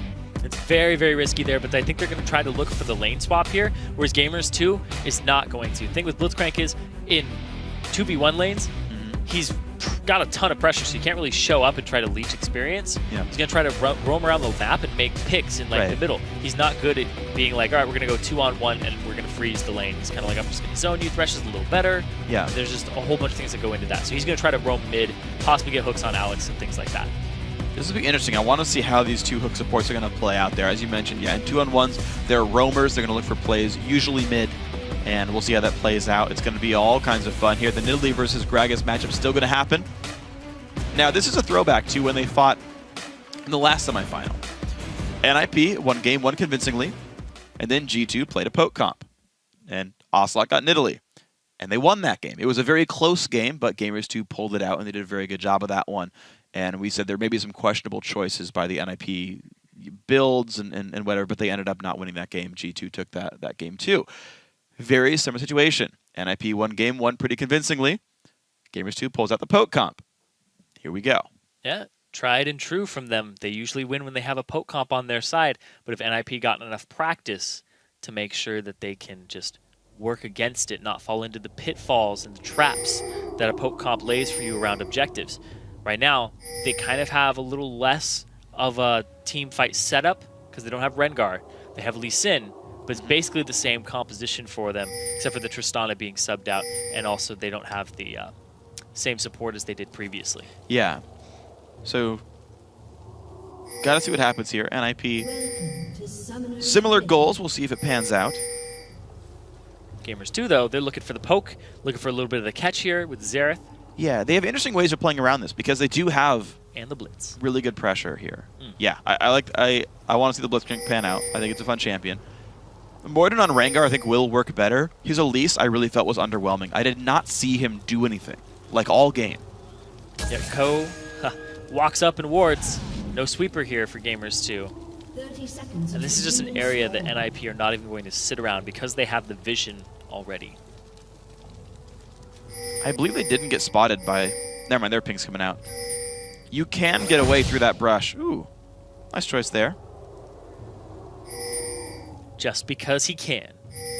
You never know. Sometimes you get it. Big thing here is that they didn't invade as 5 for Gamers 2, so they didn't get the deeper wards in. So it doesn't look like they're completely investing in the 2-on-1 in the top lane or looking for the lane swap. They're just going to send it down bottom and say, you have to fight us here because we'll just take dragon control. Even if you do 2-on-1 us. So Gamers 2 going to head to the bot lane. Ninjas and Pajamas going to do the same thing with their duo pairing of Freeze and Voidal. Ko going to start blue buff. Same thing for Morden. So these junglers will not spot each other or fight each other for some time, I'm expecting. He's not even going to get a leash either. This bottom lane is just sitting in that bush, making sure that they get this early push going. All right, Freeze and Voidal going to get level 2 as fast as possible. However, Rydal will actually get bonus damage out of his Relic Shield, so they could still push faster as the G2 lineup. Little harass coming through, but there we go. First minions going down. Both melees crashed out, and now you can see Freeze popping the W, trying to get his harassment as best he can. Yuki has not got an explosive shot just yet. Finally gets a hook. Oh, hits the 1 minion left in the wave. That could have already been the start of big damage. Had to get it for himself. Yuki, Freeze, back and forth here. Voidal. Look how aggressive Voidal's playing as well. He knows only one member on that team can actually deal damage to him. And he's playing very aggressively, landing autos, landing plays. And he's forcing Yuki to attack him instead of minions, and so NIP get level 2 first. The big thing when Blitzcrank was kind of replaced by Thresh in the meta a long time ago when Thresh was released was because Thresh has a lot more harassment early on. Blitzcrank's kind of an all-in, if I hook you, you're going to go down type of champion. Thresh is, I'm going to poke you a little bit with auto attacks, and that matchup just really goes in Thresh's favor. Yeah, the one upside that Blitz has, though, is you can force zoning in a lot better ways. Like Thresh, you know, as long as I'm a half second away from outside of max range or half second away from minions, you can't hook me. Whereas Blitz says, if I can overcharge past a minion line, you're hookable. And you've always got to respect that if you know the Blitz is confident. Oh, he got him. Look at that hook right there! Freeze takes a whole bunch of damage, forced to flash away, forces the double play. Ignite gets burned, but that's a lot of damage. They got his flash, they didn't get his heal, they used an Ignite, and also at the same time, Yuki just Goomba stomped him for the extra slow duration. Rydal, he has it in 3 seconds, but Morden was off on the wings, and they did see him. Overdrive, I believe, actually. Yeah. The W name, but hey, close enough. I don't read ability names anymore. I would have believed you with Override for a bit. Overcharge? If I didn't over... Yeah, that's what I thought. Oh, the flash hook! Ooh, close. Oh my god, that was so close. Yes, it was. It's fun, man. Why uses the heal for the extra movement speed there. You got to flash out of Rydell. Rydell knows summoner spells, but Freeze knows summoner spells on the flip side. That's a pretty good place to be. Cog with no summoners is a rather dangerous champion to be. Ko waiting around by the bot lane does have his longsword already. He's backed once. Has a ward as well if he wants to watch where Morden might be going. And look how far, like Freeze legit just can't do anything right now. And they see Ko, but they hook him, do it. They aren't playing. Don't hook him. They don't have follow-up. To be honest, it's just free damage on Ko. I feel like that actually would work. I don't know. The fact it would also make it pretend like you have Rengar. Yeah. You could lantern him out. He could do some damage. You could get a follow-up hook. I don't know, but he's going to go for another just wraparound way to do this. He's going to safeguard as soon as it's up. It is up. He's looking for it. There's actually pings. They pinged like, hey. Cameras too, like. They might be there. This sounds like Ko. Ko would wrap around on this. Ko would totally wrap around on this. Think he doesn't have the ward hop? There's no wards there in the first place. He thinks there's a ward. So he's going to just go in as soon as he'll try to all in it. So he's going, and that's the signal for them There's to go. The lantern, the flash play comes in, hits two. Rydell's got to be real careful. He's got no summoners, though. Gets hooked in. A late hook from Voidal, perfect. The pull into Freeze, they're going to give him the kill, though. Rydell goes down for first blood. Now in the top lane, JWoww, the outplay from Cabochard flashes away from the pounce. And now a couple spells in, Body Slam comes around. Got no mana left on Cabochard. JWoww, oh my gosh, he's been so close in these javelins, but I've seen him miss so many of these 1v1s. Even that one javelin on Nami last game, where it looked like it was going to hit, but just the hitbox on it, it's a lot harder to actually land. And that is an unfortunate thing for JWoww here as Cabochard just holds up against this turret. Should be able to last hit a good number of these. Bam! Even gets the harass down. JWoww's got to be real careful. Both do have teleport, and they'll back with a 3 CS difference. And Ko now in the top lane making a visit, checking things out. More at the same time, Morden, he's been roaming around the jungle. He's been placing some wards, trying to keep tabs on Ko because he got that first blood down bottom and started to just upset that lane. Because Freeze with extra gold on him, they've been trying all game on Gamers 2 to keep him down. Didn't work out. JWoww's going to TP back on in. Really wants to bully this one, though. Yeah, Cabochard TP'd as well, got 3 Doran's Blade for himself. Pretty much standard Gragas build. That's true, yeah. A lot of guys go for this kind of build. It's extremely strong. Those early stats really helped him. And honestly, he had been bullied around just a little bit by JWoww's Nidalee, so. And the fact that... Gotta make sure he's safe. The fact that Flash was blown in the top lane by JWoww is going to allow Ko to push up again. And we saw this last game in this exact same matchup. Ko sometimes sneak himself up into that first bush and then wait for Cabochard to use his ulti to knock JWoww into an unfavorable position. If JWoww's having any flashbacks from last game, it's going to happen soon. Well, he's not going to get to flashback this game. It's on cooldown. Morden shows up to support him, though. We've seen this one before. Explosive cast dodges it, hits Morden, actually. JWoww going to get some harass down, but maybe not too much follow-up, but it's enough to get him away. If that cast had hit JWoww and had been off to the right a little bit, would have been disaster for him. Pretty close, but nothing really happens here. Ko, not level 6 just yet. Morden going to get blue buff here to Ocelot. And Ocelot is holding pretty much equal right now in this matchup here against Alex Sitch.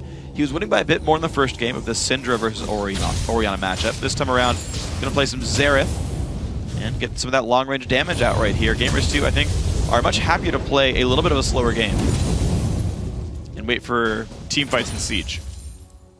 Gamers 2 pushing in on the bottom lane here on Freeze.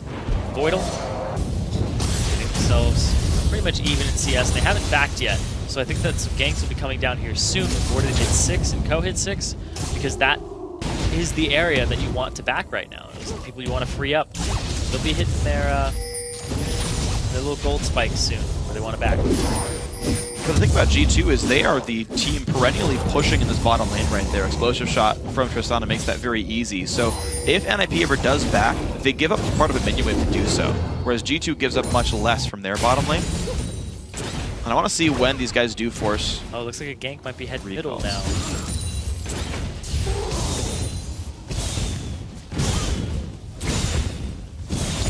You know what's interesting actually is the fact that Rydell died actually gives more gold to Gamers 2 because he actually upgraded his GP10. He had enough for Targon's Brace. they'll eventually start catching up, I guess, if the lane just stays in a really, really minor way. Slow way. Of like 25 gold a minute. Wow. If we keep up at that, it'll be about 16 minutes before they catch up the gold. 16 minutes will catch the first blood. 24 if you count the assist. But hey, we're 9 minutes in so far. He's getting there. 500 gold difference right now. JWoww still taking harass there. Cabochard throwing the barrels down. Still a very close fight. You can see why JWoww wants the matchup. Morden, oh, he reveals, he goes on in, but the root's gonna land. Cabochard separates the two of them, but can he get away? A slow's gonna land. More bridge comes through. The second root comes in. He's gonna give the kill over to JWoww. They knew the flash was down. Beautiful play by G2. Cabochard saw the exclamation point on his head and he tried to body slam away, but Morden actually ended up after the lead on the opposite side of Cabochard and he interrupted the body slam. It's beautiful stuff. Worked incredibly well. And you can see Freeze now taking a bunch of damage, has to burn his summoner heal. I assume that must have been a hook from Rydell to get that much damage down. So hey, this Blitz pick is working against Thresh. Yeah, they have the pressure on. They have this early game from Tristana, which is very, very good. Explosive shot damage and the poke down. And then just having the fact that she clears waves so quickly allows Blitzcrank to have more openings to hook. Yeah, this is one of the cool things I like about this matchup is there's so many weird sort of externality is not the right term for it, but interesting combos with supports. So if you are always pushing, a Leona is really useless because you can't dive turrets unless you've got jungle support, so she basically can't do anything the entire laning phase. With Blitzcrank, if your opponents have no minions, they have to give up CS because you will eventually hit one of those and give up a lot of damage.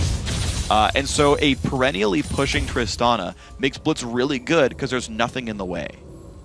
And again, Freeze went for the really greedy pick of Kog'Maw and says, I can outplay you. This is his third summoner spell lost because of Blitz. I would say there are some pretty interesting nuances. There's the one. In the support combos. Just gameplay stuff.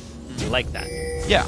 Also, the thing with Blitzcrank is even if you are not pushing, you're underneath the turret. Right. So it's like, you just don't want to be in that middle ground. You always want to be pushing up, or you want to be at your turret, being pushed in. Freezing, not that great, but hey, Tristana, you're never going to be freezing away. Yeah, I know Yuki actually... Yeah, actually the first game when they were in the 1v2, Yuki had 4 points in Q and 2 in W at level 7 and just didn't learn explosive shot until they got to the 2-on-2 lane. He waited until like level 8. Oh, Ocelot gonna get Shockwave. Good damage. The Q lands from Ko as well. He's got nowhere to go. Doesn't have any summoners left to spend, and he's gonna go down to Alex Ich. And if he making that 2 kills to 1. We talked about how Alex is just bringing up these junglers, Diamond extremely aggressive. Now he's got Ko. And when we thought about Alex each with Diamond, it was just the synergy they had. Every time you talked about that combination, just the fluidity in the ganks, just the setup. And now, Alex and Ko kind of getting that same thing going. Lack of hesitation, just as soon as the call's made, Ko is going to go. And he's going to try to make a play. And he's been making a bunch of good plays here so far. 2 assists, he's made every kill happen for his team so far. So far more than Morden has. And that is a matchup that has gone well. We talked about this being the only matchup that was undisturbed by roster changes in the direct sense. And Ko continues to look like the player that was helping NIP win the series last time around. Oh, we're gonna get jumped on. Good damage comes through. Wanted a body slam to block the pounce damage, but couldn't do it in time. JWoww is actually building a bit of a lead here, though. He's got the Cutlass and the double Doran's really high lifesteal. So a big thing about the Nidalee now is that because she has Cougar Form available to her before level 6, you can wave clear pretty dang easily. So he's able to just clear these waves out when he's left to his own devices or when Cabochard has to back, and then he gets an opportunity to back very early. But he's not going to do it. He's just going to stick around and continue to harass. He does have a bit of advantage in this lane by about 20 CS, so he wants to push it and not let up. You pretty much, I feel like you want to recall right on power spikes. It's 1350 gold from here to Ruin King being completed. There's no flashes in this mid lane, and both junglers are looking around, and Morden popping his ultimate. Ko is off on the left side. And he doesn't really have time to close this distance now. He's going to go after Ko. Root goes on a Ko, gets away from the Q there, and some harass comes out from Ocelot. But good instinct by Morden to realize that actually Ko was in the wings. Oh, of course, yeah, Rengar ulti shows him. I was like, there's no wards, how does he know? Right, Rengar. I don't plan for Rengar to realize that, but that's actually really cool. It's counter gank sense. He just somehow. He just somehow he sensed it. It's like the thrill of the hunt or something. Yeah, I just got excited and realized it. Just knew heightened sense. His pupil became dilated. One pupil on Rengar. Yep. Second one was for Lee Sin. And these junglers, both of them have eye problems. Yes. There's one eye between these two. Where's Master Yi so you can kind of help them out? Lens them around. Compensate. Yeah. Red team picks up Dragon, though. That's a really good play by Ninjas in Pajamas. They just had the health bars. They also had the vision on it, too. Yeah. There was a ward on the wall from Gamers, too, but Morden just had no ability to get it. His smite used on the red buff. Or even before that. So they were able to go for it with pretty much no contest. And another slow and methodical game for NIP. So there's the Ruin King. JWoww might flip the matchup finally. But NIP are happy to play a pretty slow game. Ko has really not found his way in on matchups very much. Only 39 CS on Lee Sin is actually a pretty low mark. So he's been looking at lanes, but unable to turn them very often. Whereas Morden is spending a lot more time farming. To be fair, he is getting less ganks for it. But NIP, just a really, really sort of low contact game. Yep, Rydell looking for Alex. He gonna land the hook. He does not have flash. He does have shockwave, but the CC chain pretty massive. Alex finally gets unstunned. Goes for the harass on Ocelot, gets the stun there, but here goes Morden. Claims the kill, says, guys, I'm part of this fight. He's too tanky. That was crazy. It took forever to take out Alex each there. It took 3 people. Ocelot got chunked down as well in the meantime. And Rydell with the great hook there. And that's exactly what we're talking about. You want to roam as the Blitzcrank support. We talked about it at the start. It's exactly what his MO is. They're going to go straight after this turret and use the overdrive to get himself some extra attacks. And Rydell last hits the turret, says, you stole my kill, I will take the turret credit there. Goes +1 in that column. Bot lane still getting pushed around, and these guys are now trying to invade a bit. Morden gets a ward over the wall. And they're going to say, look, let's try to control the upper jungle just a little bit more. I'm actually surprised they didn't go farther in and try to really just take over the red buff area and try to use JWoww's lead here to take more. JWoww is actually doing a decent amount of damage now with just his regular auto attacks with the Blade of the Ruined King on Cabochard. It's going to force him. It looked like he was trying to back, but he might be getting a call from Ko now that Ko's coming top. I've actually looked at a lot of post-game graphs of Nidalee in competitive, and she tends to go almost exactly 50-50 in terms of physical and magic damage to champions. So the autos actually match up really closely with her spell damage, and it makes itemizing, of course, difficult, but also means she has % health physical as well as % health magic damage. There's no easy itemization choice here for Cabochard.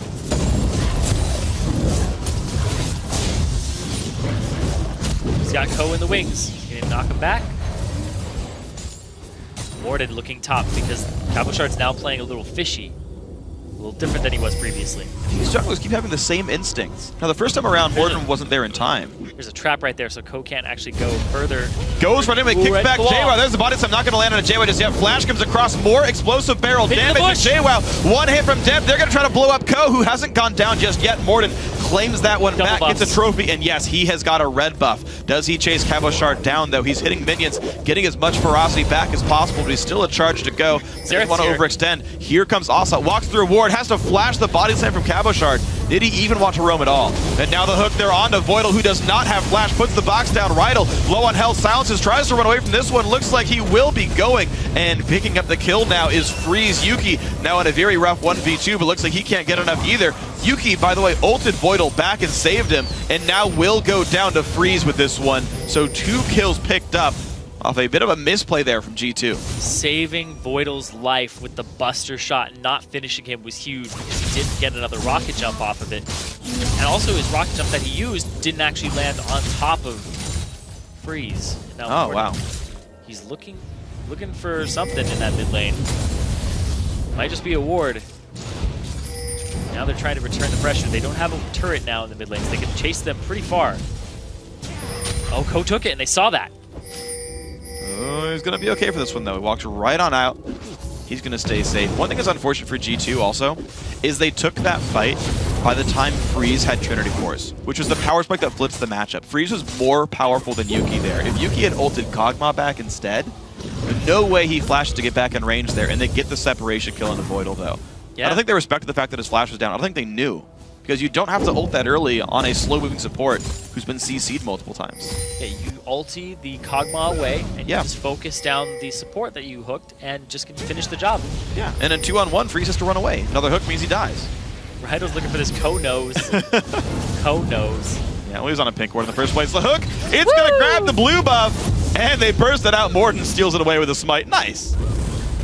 Minute on Dragon. Everybody's trying to set up for it now, but a nice little slip away there. Like the hooks from Rydal, he knows how to play that Blitzcrank, whether it's a solo Q Terror or if he's bringing it into competitive play. Having a good showing on it. And so far, it's, you know, decent. Yeah, like, I think Rydal's playing it about as perfectly as he can. Again, that one misplay by Yuki should have been a kill for G2 instead of a double for Freeze. Otherwise, largely some good plays there. Morden going to go ahead and set up blue buff once again for Ocelot. So both blues go to G2 in the 19th minute. And now can they make something off of that? They are only 1,000 gold away. They have finally taken that mid lane outer turret, though bot lane getting hit pretty heavily there. Can they make a play onto Freeze? Rydal looks for it, gets hooked, and doesn't quite land out of Freeze. He's going to take so much damage. Here comes Ko as well. This is not good for G2. Buster Shot comes in, but it's too late. Ko gets the kill, and that is Rydal going down. Great Lantern by Voidal. Rydal looked for the hook, but he got hooked himself, and it was just way too much. Damage burst. Ocelot on a ward, wants to push Freeze away, but this turret is still going to go down. And now Yuki's got to be careful. Rocket jumps out. He's going to stay safe. And Voidal had a really good Lantern back previously to allow Ko to just cover the distance of that ward that was in that second bush. Now Dragon's up. They don't have a Blitzcrank. But NIP have a whole team and a pink ward as well. Does Morden really want to try this one? I don't think he can. Dragon going down pretty quickly. The ward's dying as well. Vision really going away for G2 here. And of course, Ocelot's ulti down as well. This Q going to come out a little too early. And Dragon picked up with a nice smite there. And Lee Sin making it happen. 3,000 gold, putting NIP ahead. And these objectives just falling into NIP's hands throughout the mid-game in both of these two games that we've seen today, which are really when they're worth the most amount of gold. Gamers too, they've been trying to focus on the laning phase, but I think they're tunneling on it too hard. They are winning top lane, and they were winning bottom for a bit in terms of CS, but once you get these CS leads, you have to group up and start getting objectives off. You can't just sit on what you have, because NIP is going to get the objective, and then they actually have more gold, despite being down in CS. Yeah, and it's weird how little Gamers 2 have managed to do with the Rengar pick. He rushed Spirit Visage there. Not Moby Boots, not getting the cooldown boots either. He doesn't have the same impact with his ultimate. I feel like at this stage of the game, maybe I'm wrong actually, but I feel like Ko had done more by this point in the game on his own Rengar. So, sorry. It's a scary thing for G2 when all they're doing is their dedicated 1-on-1 and 2-on-2 matchups. Yeah, a thing here with the build is that Morden went straight for the completed Spirit Visage. Right. Whereas Ko got the Kindle Gem, then he completed the boots. But now, speaking of Ko, not gonna the Q lands from Ko, and they're gonna get the kill, trade it back though. Big damage goes on the Cabo Shard. Now the junglers are fighting. That's actually an equal trade. Yeah, both top laners just went back and forth on that, and they both got drops. Pretty quick and flashy play. But now both the junglers are occupied in the top lane, which means that everybody else is free to roam without that pressure available. And right now it's the early recall for Morden. He wants to be back around somewhere else on the map. See what he picks up off this one. He got a kill for himself. These hyper carries both trying to farm up Tristana, trying to reach those 2-item tower spikes, and then transition into the third, whereas Kog'Maw, he is pretty damn powerful right now with just those two. And no real armor on the enemy team, or magic resistance. This is weird though. Morden went and picked up a Giant's Belt. Still no extra mobility. I guess he's really not relying on his ulti. He just wants to be a frontline tank. That is his main goal. It's just a different style. And I mean, I don't want to sell him short. He is 3-0-1. He is obviously making plays happen. G2 only down 2,500 gold. It's not that big of a deficit. It's just, it's not a Rengar style I'm used to. Yeah. If they can get the next dragon, then they'll basically become even in gold. They're actually pretty close. They'll be about 1,000 down still, depending on how the fight goes. But they just have to set up for it properly, and that would involve getting a pick with Morden, also using Ocelot's ultimate effectively, which we haven't really seen this game. That's true. I think I've only seen one. Yeah, Ocelot's been using it to kind of clear waves, and not much else. Where we'll see some aggressive Zeretz just try to poke people out of lane over and over again, and then be like, all right, if you stay in lane, you're going to get ultied. Freeze actually has Voidal here off on the wing, so if JWoww makes a move,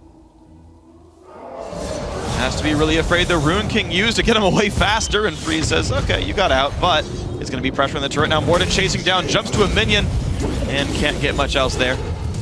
Back up safe, but Ko wants to kick in. Yuki, he does. That was interesting. But he's going to rocket jump himself away, and this one, Yuki's still trying to run away. Big damage comes out from Cabochard. Shockwave catches on to 2. That is big from Alex, but gets hooked on in anyway. Rydell trying to fight for his life. Ko low on HP, and now the chase in. They want this kill, but no, he's going to get away with the flash. Ocelot's coming with in. The shield. Ocelot, one more hit. He gets Alex Itch reset on the rocket jump. Now, can they get more for this one? Cabochard very much on the wrong side of the map, and Rydell survives with the scarcest of shields from his passive. But meanwhile, this top tier 2 turret, it has a ton of damage coming onto it now from NIP. They're going to claim this one for themselves and just actually come out on top in terms of gold. So now how much more can G2 get? They sent some guys back to defend. They still have Tristana pushing. NIP picked up 2 turret kills, whereas Gamers2 picked up 2 champion kills. And Ocelot, ooh, good flash, but Ko didn't have his ulti. He baited it, basically. He faked him. Wow, Ko with the mind games. Wow, and again, Ocelot having a really hard time locking his champion down. Yeah, he will get away. So the second tier 2 bottom, ooh. I think he's safe. Able to run away. Oh, home guard. Doesn't have explosive cask though. He's all right. Wow. So this ended up being a better trade for G2. They got more champion kills than that outer turret was worth. They both got tier 2 turrets. The fact that they were able to trade it with Tristana and just hold off on the mid lane was really big for them. I want to see what happens with Ocelot and not having flash in the next fight, because it won't be up for this dragon. He does play pretty far back, and he is going to have a blue buff for this. So I want to keep tabs on all of these little things, because they're going to play huge factors in the next fight if it's a contest, which I think Gamers2 would be wise to go for. Everybody just needs to back now, buy their items from both sides, and then set up for the dragon. That's going to be the big risk, though. 26 minutes in, you take a team fight that also results in dragon. Whoever wins this fight gets a gigantic lead on the map. How risk-averse are you as a team? Of course, if you don't contest, you just give up the 1,800-ish gold that dragon's worth. Right now, Cabochard's going to continue to push the top lane, and JWoww is going to join a fight in the mid with 30 seconds on Dragon right now, and no teleports available for either side. He's going to have a red buff coming into this, and Ocelot's going to have a blue. Really good timing on the buffs going down on this. This is a fortunate timing for G2. Cabo's now coming down. He's going to be a part of this fight. They are going to try and fight for this dragon. 15 seconds. You have to set up for Pink comes down. Ooh, close from Rydell. He did take that one step back to look. Oh! Got him. Hook comes into Voidal. He does not have flash. He doesn't have the box, though, and Rydell gets exploded at the start of the fight for nothing, basically. Ulti in from Ocelot gets some damage down, but not enough to matter. Freeze takes a Javelin. Doesn't care about that either. They weren't completely positioned for it off of the Rydell hook, and it kind of put Voidal in the range, just put down a good box. The fact that he was not ready to follow up on that hook was pretty rough. Smite comes in, great dragon pickup there for Ko. NIP get a kill and a dragon. They're up 3,500. They also used a bunch of ultimates from Gamers2. Ocelot's is down and Morden's. Wow. And this is not the happy place for G2 then. If only they were there to capitalize on the hook. Gonna say it again. If they were there, Voidal gets blown up.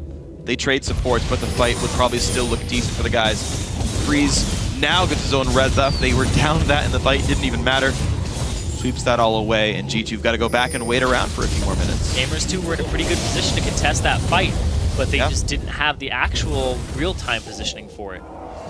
They had the red, they had the blue, they had everything they wanted, they backed, they had items, and just getting caught out there on Voidal, which actually ended up being a catch onto Rydell, because everybody was in position for it. Now we talked about the role swap rather being a fix in communication. G2 thought he did communicate better for the team, but that was a mistake on the teamwork side there for G2, and they're now on the back foot here. NIP ready to siege in this mid lane. Literally pushing top. Hook on to Rydell again. Looks like we will trade some stuff, and Rydell is simply going to go down right away. Another kill comes through, a trade in turrets though. NIP come out ahead once more. And meanwhile, top turret goes down like you said. So the gold isn't completely swinging out of favor. But here's the problem, the gold is all swinging towards Freeze. He is 5-0-1 on Kog'Maw. His team has left him basically untouched in team fights. So much damage is coming out from this Kog here. He is going to remain above Yuki in threat this game. and there's really no good ways to reach him. Yeah, that's true. The hard engage is really just Morden, but Morden is not in a position to actually just keep Freeze locked down. And then the damage follow-up is kind of Yuki at this point. He's about 1.4k down, but then across the board, just little subtle advantages here for NIP, except in that top lane. That's where they're leveraging a little bit of weight for Gamers 2. And JWoww is doing his very best to push this one around 1, 2, and 4. Definitely a better score line than 0-3-3. But how much more can he make happen? JWoww right now focused on farming himself up. Level 16, takes a jungle camp, can go back to the top lane a bit later on. But with outer turrets down, it's a little bit harder to push through. Also, G2 with the rest of their team losing, can't easily give ward control in. Morden gonna take a whole bunch of damage, and Freeze wants him, forces the flash away from the Rengar. And out he goes, a summoner spell lost once again. Ooh, Morden half HP, and now the setup for Baron from NIP. They have their ultimates available except for Ko, and now it's just darkness for Gamers 2. They didn't even need Nocturne to do it. In pajamas, gonna start this one up. Ko in the front lines. Trying to bait them in. They're in a catch-22 right now. You have to get wards and positioning on this. The javelins aren't finding anything yet, so that would reveal. There's the Ocelot ultimate, comes in, decent damage on towards Freeze, but he gets a shield and they back on out. That is enough to make NIP back away. And look at that G2 get in. They actually get to take the wards away and maybe get Tier 2 turret. Tier 2 mid. Oh, Tier 2 mid. JWoww's going to show up. They can pressure the inhibitor as well. This is good for G2. They get a good trade off of that. It's only a 2.4k gold difference now. Ko, he's trying to make something happen, but... Oh, Rydell, what? He is very much in the wrong spot. Rydell, what is happening to you? Third time in a row, he is very much in the wrong place. The jump on in, this could be good. Ko gets knocked back into the team, gets a lantern out if he wants it. G2 lose a kill, and they lose control of mid once again. Rydell flashed over the wall into about 3 people to try and land a hook, but I don't know even if there was going to be capitalization off of that hook. The team just wasn't with him. It's not like he's not on fresh. the same page. Exactly. Yeah. That is very strange from Rydell. I do not know what happened here, but this has not been the right choice for the man here. Not his game, to be certain. Now, Baron Nashor taking plenty of damage. Mid lane is pushable. G2, they're going to contest Baron, but they could take a mid inhibitor. Morden's coming in. They really want to fight this one out, and NIP going to respect that. Shockwave catches two. Yuki's in a really bad spot. Box comes down. He's going to fall surely. And that is 2 kills. They trade one back onto the Gragas. But G2 taking another losing fight. Freeze. Massive damage. Baron gets picked up. JWoww's got nothing else to do. Can he get the damage? No, he can't. 3 kills picked up, and Baron NIP get a clean one there. Ocelot popping the ghost to get out, and the Baron onto 4 members of NIP.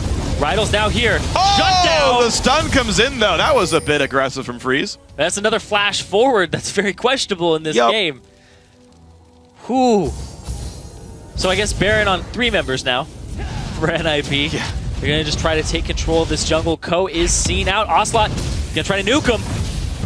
Oh. He's going to take Ko doesn't want to stay. He doesn't have smite. He's aggressive, but he's not that aggressive. He's aggressive, not dumb. Well, I've seen some weird moves before. He's largely very smart.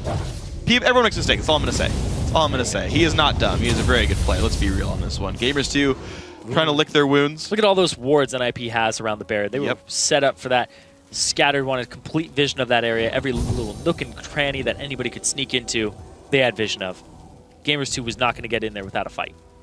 Nope, and they simply just didn't get in there without, losing a lot of members for that one. So not exactly ideal there. It is in pajamas, now playing the minion sweeping game as the rest of their teams recall back and buy up. LCS grabs some magic resist to make sure Ocelot doesn't single him out. 15 seconds on Dragon. Everybody's setting up for it. On Gamers 2 side, NIP, they're going to be a little late to the party. They have to swap their wards over to the opposite side, or else they won't have coverage. And they don't really. Dragon is up. 5,000 gold difference, not that big, but 3-man Baron is worth quite a bit here. NIP come across. There's a sweeper coming out. They're going to get rid of some of these wards, and they just like brazenly walk into the darkness. Hook onto Ko! They're going to lock him up there. Kill picked up by Yuki. Great hook there. No smite from the Blitz, and exactly smite is gone. NIP in a 4v5. They've got to back out. Man, it's just been Gamers 2's wild Rydell today. Yeah. Just over and over again. It's like, am I going to get a hook and just win us the Dragon off of 1? Or am I going to get a hook, not have you guys follow up, and then they get Dragon? Or flash into their team. Rydell card. Rydell card! Right now, though, it's going to get them the Dragon. So back into this game, 3,000 gold. Look at the swing. 1 kill, 1 Dragon, 40% of the lead just disappeared. Yeah, exactly. And now there's Baron buff, I believe, only on 2 members of NIP. And G2 can work their way back in. Top lane, big wave. Cabochard will sweep that away. And keep in mind, Cabochard's build is not a great team fighting build. He does not have very high damage output. He's not even all that tanky. Tristana can actually kill him in this battle fairly easily. G2, they do realize the 5th member's back alive, but they're getting some decent damage down. They didn't quite want to stay in case of an explosive cask. That turret is 1 wave from death. Yeah, Cabochard is more of a can I peel for freeze. He's got a little bit of that cooldown reduction that you don't always have on Gragas with his builds currently. He also has tank stats for both resistances and HP, so he's looking to be a meat shield alongside Ko, so that the main damage sources are going to be Alex and Freeze. If you can get to either of them or get a hook on them, then you'll be able to win that fight for Gamers 2. But you want to avoid the big guys. Yes, you do. See if you can do it. Cooldowns back up pretty much across the board. Yuki had it for last Whisper. He's going for the Blade of the Ruined King as his final damage item here on the Tristana. It's the right choice. It's really good because you'll multiply the effect on it by your Q attack speed. Just get it off. You will get through Ko and Cabochard pretty cleanly here. But his dueling against Freeze will be a little lower. That's just the only. That's the only thing. If they're left to a 1-on-1, which I don't think they ever will be, but if it ever comes down to it, it'll be a pretty close toss-up depending on crits. That's just going to be all kinds of scary. Rydell. Chance in. Oh, Oh, he got Alex Ich! Damage comes through, Lander comes across, the team's going to stay safe. There wasn't quite enough follow-up, but they did burn his summoner heal. Ko goes in, kicks in JWoww. Can he get away? No, he cannot. In comes Thresh. Alex Ich claims the kill, and out goes Ko safely. Shockwave catches Morden. Big fight NIP, and they are there to push the base down. That was so strange. Rydell gets an amazing hook, but I don't think Yuki was in the vicinity to follow up with the auto-attack damage on anybody in that fight. I think he was off to the right. A little bit too far away, unfortunately, but that could have been a gone mid laner. Alex's flash, I believe, was still down for a couple of seconds at that time.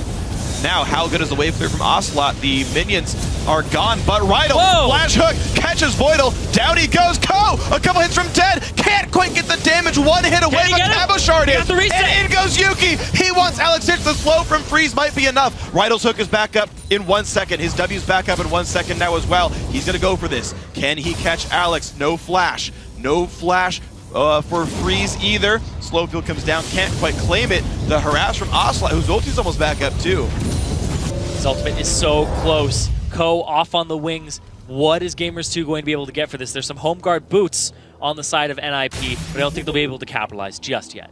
So Gamers 2 look in the jungle, say, oh, can't counter jungle Wolf, nothing there. They could have gone top lane actually with Tristana. I think she would have been safe and made that turret go down, but it brings the game back to 3,500.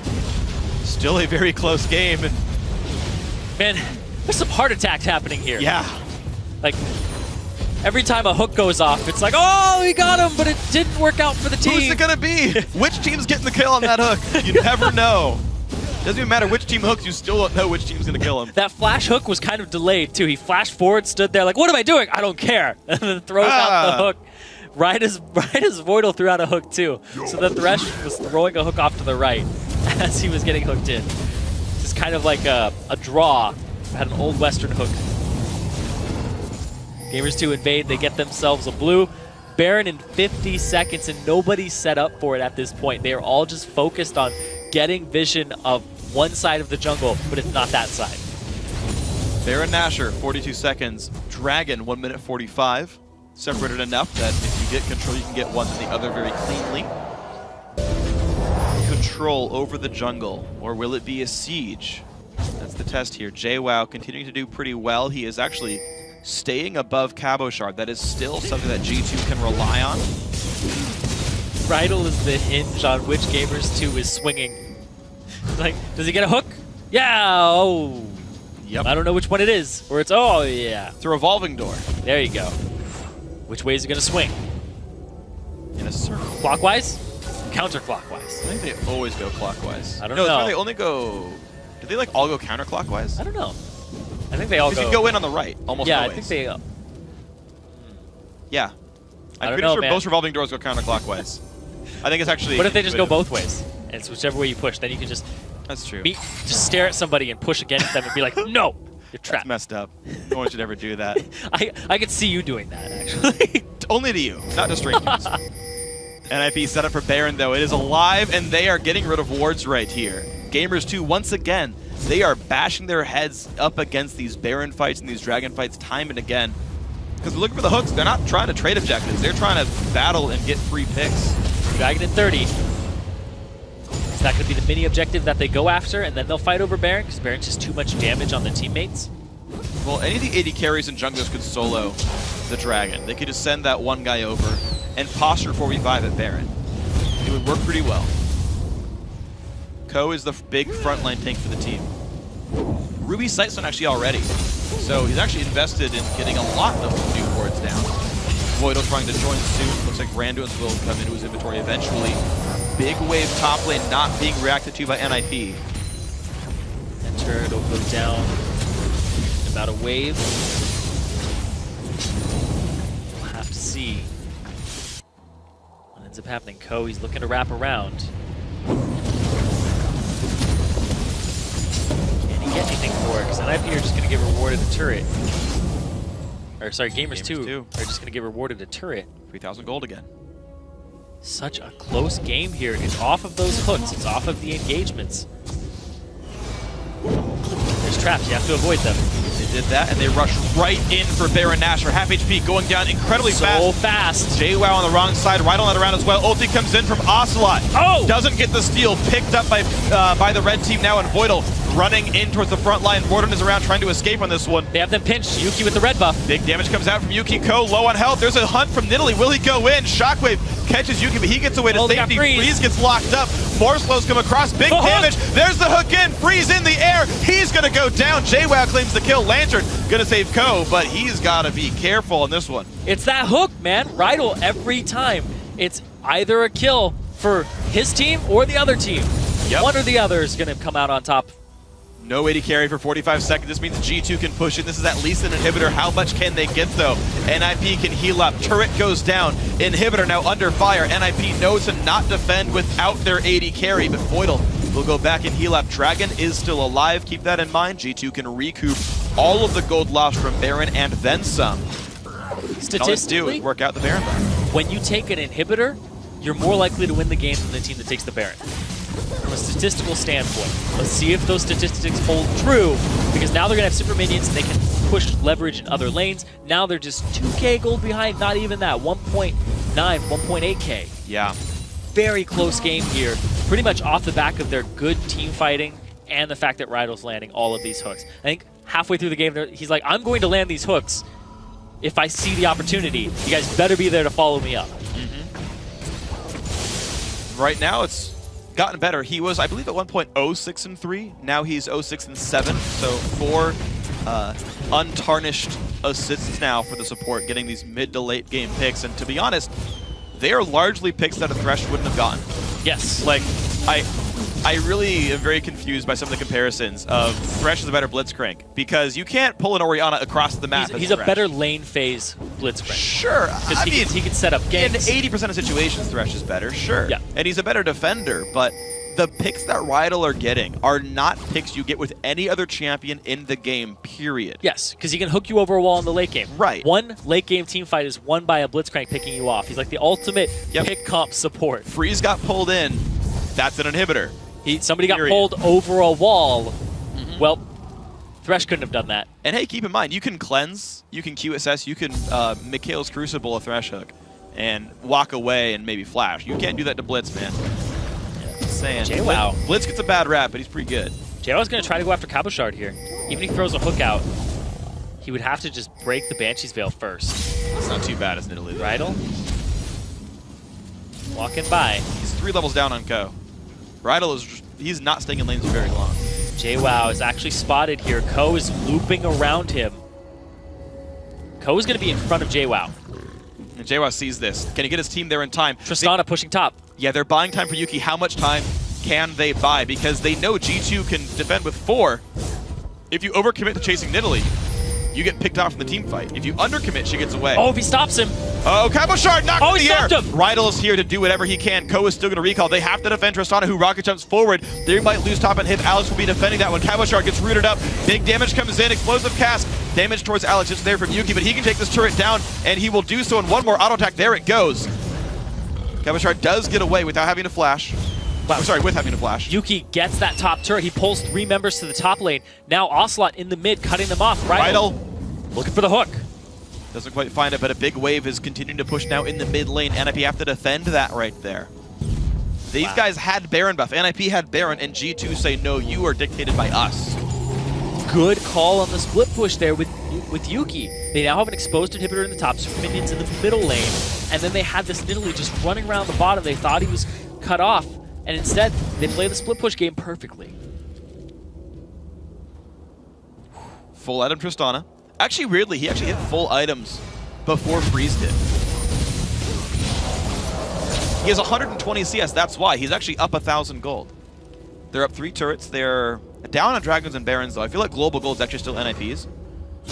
Yeah. But 100 CS, 130 CS got him an item lead. So he actually, I take it back, he now out-damages Freeze. Yeah, 130 CS, pretty damn big number there. 441 highest CS in the game, 320. Ooh. That was he didn't see Thresh when that came out. It was close. Close wards are in the inventories of NIP.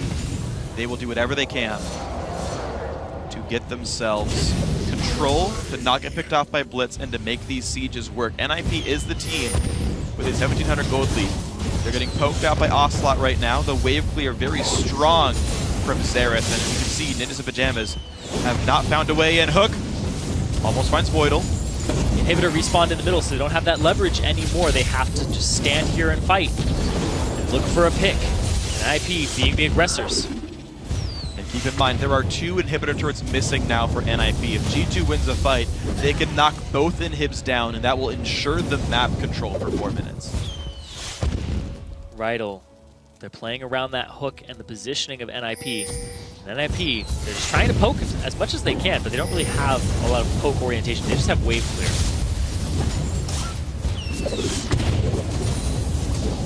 Ko on the left. I guess the north. If anybody goes to clear that ward, they're going to get hooked. A lot of Banshee's Veils here for the team of NIP as well. Just scared of those hooks. I like the choice. They have to be. If the hook lands, you're done for. Of course, they're grabbing a bunch of Banshee's Veil, duh. But if it's down, your life becomes pain really quickly. This is just a really dark map. And the objectives are coming up in 40 seconds. Yep. NIP spent a lot of time sieging bot lane, and G2 had to be very specific about where they moved, because they knew an actual 4-on-4 they'd lose to Baron buff. So they had to be very smart about where their fights were, and they did not head towards the top lane. Both neutral objectives coming up in about 30 seconds. Rydell running around the map looking for ward control. He's got to ward over this. Freeze clears that. He's going to clear that too.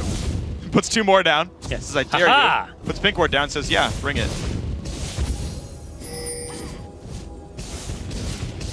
Wow.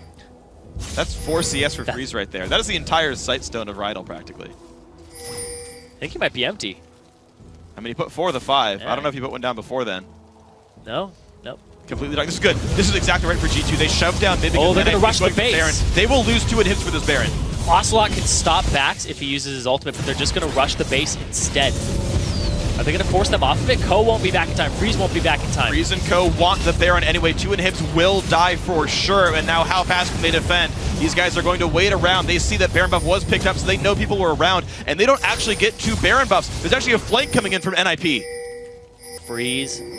Morden has his ultimate. He's so alone! Freeze, why are you there? He's trying to get away, but he goes down for 3, and the fight's gonna start. 3-man shockwave. Barrow comes across. Ocelot puts the damage down. Morden has to flash away, but there is no AD carry. There is no follow-up for NIP. They're gonna go straight towards this mid lane now, and possibly this top inhibitor. They have Yuki. He's actually pretty healthy now, and they might get their second inhibitor. Voidal has no health. This is a 5-on-3 right now, and Cabochard, Aladich, and Ko all have no ultimates. Second inhib goes down. Big wave in the mid lane, not super minions just yet, but is it a cannon?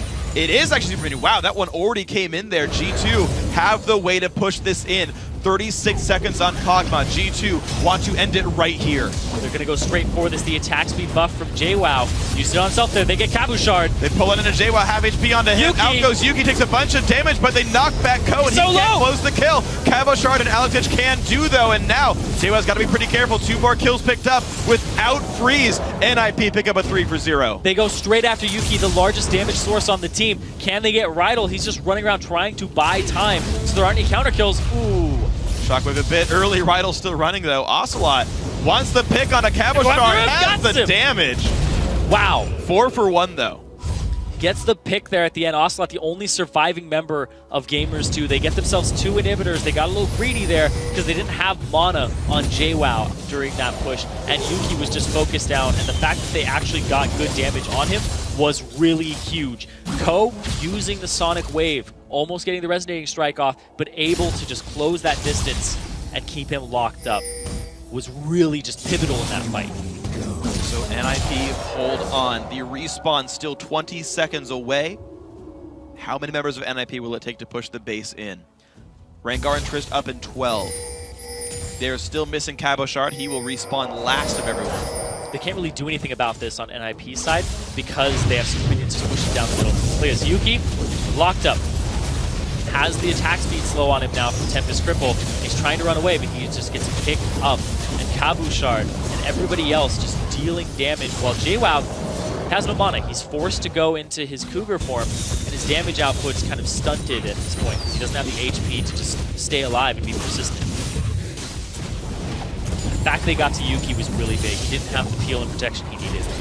Well, I mean, that's the thing, is G2, they don't have a real front line. And this is why he picked Trist instead of Kog'Maw. Smart choice there. He can self-heal a little bit. He's got the Zephyr now, too, so. That's suspect to me just because it's even less mobility than his old Berserker's Greaves. So he has fewer ways of getting out of fights. Yeah. If you want to go for more damage, just grab a Phantom Dancer. He doesn't have as much peel for himself, and the fact that there aren't a lot of things that Tenacity will help you with. It'll help you with some of the slows. But at the same time, there's no real hard CC that's going to lock you up that can be negated by Tenacity. Yeah. If you're worried about CCs, buy a Mercurial Scimitar on top of your Banshee's Veil.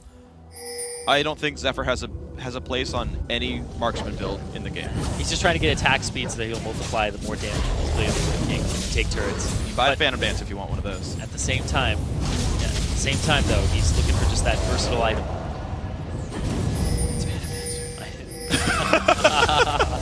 I know you're persistent in this one. I know. I know you're very persistent. Yes, I am. Look on the Voidal, big damage coming through, and he will go down. No flash on him either. They're just going to face tank this and go after. They have super minions knocking on their Nexus turrets. NIP, they're in a bad position right now. Oh, but the inhibitors are respawning for them. But the oh my god! Kabushard gets the shockwave though, and Kabushard gets out. Was that the bait? Alex is unstoppable now, picking up the kill on JWoww. Morden will fall as well. Freeze gets the credit. Kabushard low. Yuki forced to flash, but there is more artillery coming out, but he's out of range. And it's just another one of those. You get the hook, who's gonna die? Gets the first hook, Voidal's gonna die. Gets the second hook. They should turn this one to get Freeze. They should turn. They should kill him. They're trying to kill him. The damage though. Freeze might just block down everybody. Ulti from Ocelot doesn't have enough damage. Stun comes out. One more artillery shot and he's gone. So close. Dissonance, he's faster. Boom! Kill picked up. That is an ace for 40 seconds. There are no minion waves, but NIP, can they get enough with Alex in just tanking with his shield and his Zhonya's? I think they might have enough here with the attack speed from Freeze. He's 12, 3, and 5. He's going to start chipping away at it. It's going to take a while, but they have about 30 seconds. He needs to switch to, there we go. Alex is going to tank it now. He has the most armor of all these guys. You can see Freeze casting spells for Trinity Force procs occasionally. And there's the turret now onto the inhibitor. Gragas is now there as well, and Kabushard has become a tank. He can tank all of this. He's going to go for the Nexus turrets. 10 seconds on the respawns. Lower health bars now, but Kabushard is just very durable there. Turret number 1 down. Turret number 2 about to fall, but here comes JWoww. Explosive cast misses. He goes in. Big damage. JWoww very close to dead. They're going for the Nexus. In comes Morden as well. First kill comes through. Shockwave's going to make that a second one. 5 more seconds on respawns, and NIP fighting tooth and claw. Make it back in 53 minutes, 2-0. Better than their last record against Gamers 2. It was 2-1. Yeah. Gamers 2 had a great showing that game. Rydell kind of back and forth in terms of consistency and follow-up from his team off the hooks. That was kind of the big pivotal point there was it going to be a hook for my team or a hook for their team? Who's going to come out on top? And in that very last hook, it was NIP that came out on top. And that is the Orianna for you. That is Alex Ich back in the mid lane. 2 Orianna games. 2 phenomenal Orianna games. 7, 2, and 13 in that one. 22.6 thousand gold. Best in the game. And yeah, you hooked in a Gragas. The Gragas went to 10% health. But you know what? He got a shockwave on like 3 dudes right there. And the damage output stopped. He got to flash away. And everybody just went for the mop-up damage. Freeze was finally safe at the end of there, kiting away, not getting hooked, thankfully, and just had the damage out of the back line. Yeah, and Yuki wasn't as fast to get away from that fight at the very end. Didn't have, Zerker's Greaves, didn't have Alacrity on them or anything along those lines. Goes for the Zephyr, a little less movement speed, and he's going to get chased down by a dissonanced Kog'Maw. And they didn't turn on him in time off of the stun and knockup, and just a little bit of a miscommunication there. Because if they had turned on him all at the same time during the CCs and had that persistent damage, Freeze probably would have gone down. Yeah, I think if they had coordinated, and that was the one little thing, is G2 just weren't on the same page every time. Occasional hooks going in the wrong places. Again, the 3-on-1 where they really could have killed him instead of getting 3 killed by the Cog. Little things like that could work for G2. They said putting in Rydell would fix communication issues. They're still not perfect. We will see them in the playoffs. We'll see them in the 3rd place match as well against H2K. Maybe they turn it around. We'll have to see. But guys, with the semifinals now complete, our Summer 2 bracket is finally filled out. Ninjas in Pajamas advance to the finals to face SK Gaming Prime live on the LCS stage in Cologne, Germany on July 30th. And the 3rd place match has also been set. It's H2K Gaming against Gamers 2 on July 29th. But before those matchups, here's more LCS and Challenger action to keep you content. Tomorrow, the North American LCS kicks off Week 10 when LMQ and Complexity hit the Rift. Then it's Team Solo Mid and Evil Geniuses. Afterward, it's Cloud9 versus Dignitas, then Counterlogic Gaming against Team Curse. Then the NA Challenger semifinals gets underway as Team Coast and Team 8 play a best-of-3 match. And with that, we've reached the end of our time together tonight. But before we go, I want to say thanks again to our friends at Coca-Cola. Now for myself, Cyrene, and the entire live broadcast crew, thanks for watching, good night, and GG. Speaking of Co, a Q lands from Co, and they're going to get the kill traded back, though. And NIP going to respect that. Shockwave catches 2. Yuki's in a really bad spot. Box comes down. He's going to fall surely. And then his 2 kills, they trade 1 back onto the Gragas. But they did burn his Summoner heal. Co goes in, kicks in JWoww. Can he get away? No, he cannot. In comes Thresh. Alex Ich claims the kill, and out goes Co safely. Shockwave catches Morden. Big fight NIP. But the inhibitors are respawning for them. But the oh my God! Camo Shard gets the shockwave though, and Camo Shard gets out. Was that the bait? Alex Ich is unstoppable now, picking up the kill on JWoww. Morden will fall as well.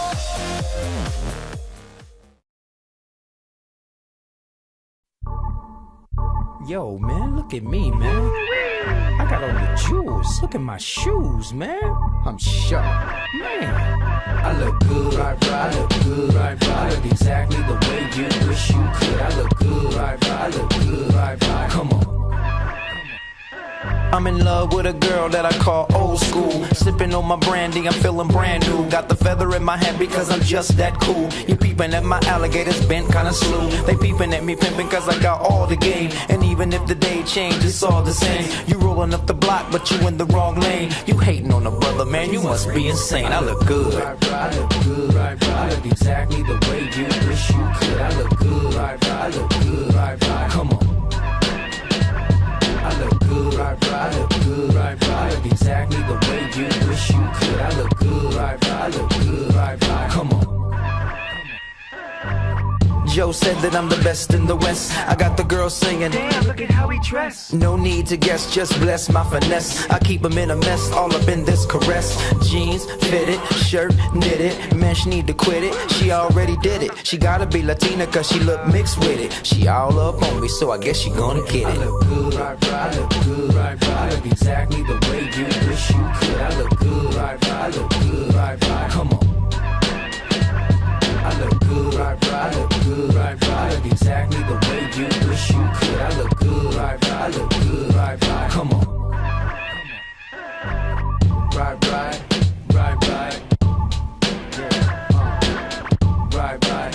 right, come on. right. Come on. Yeah. Right. Come on. I look good. Right.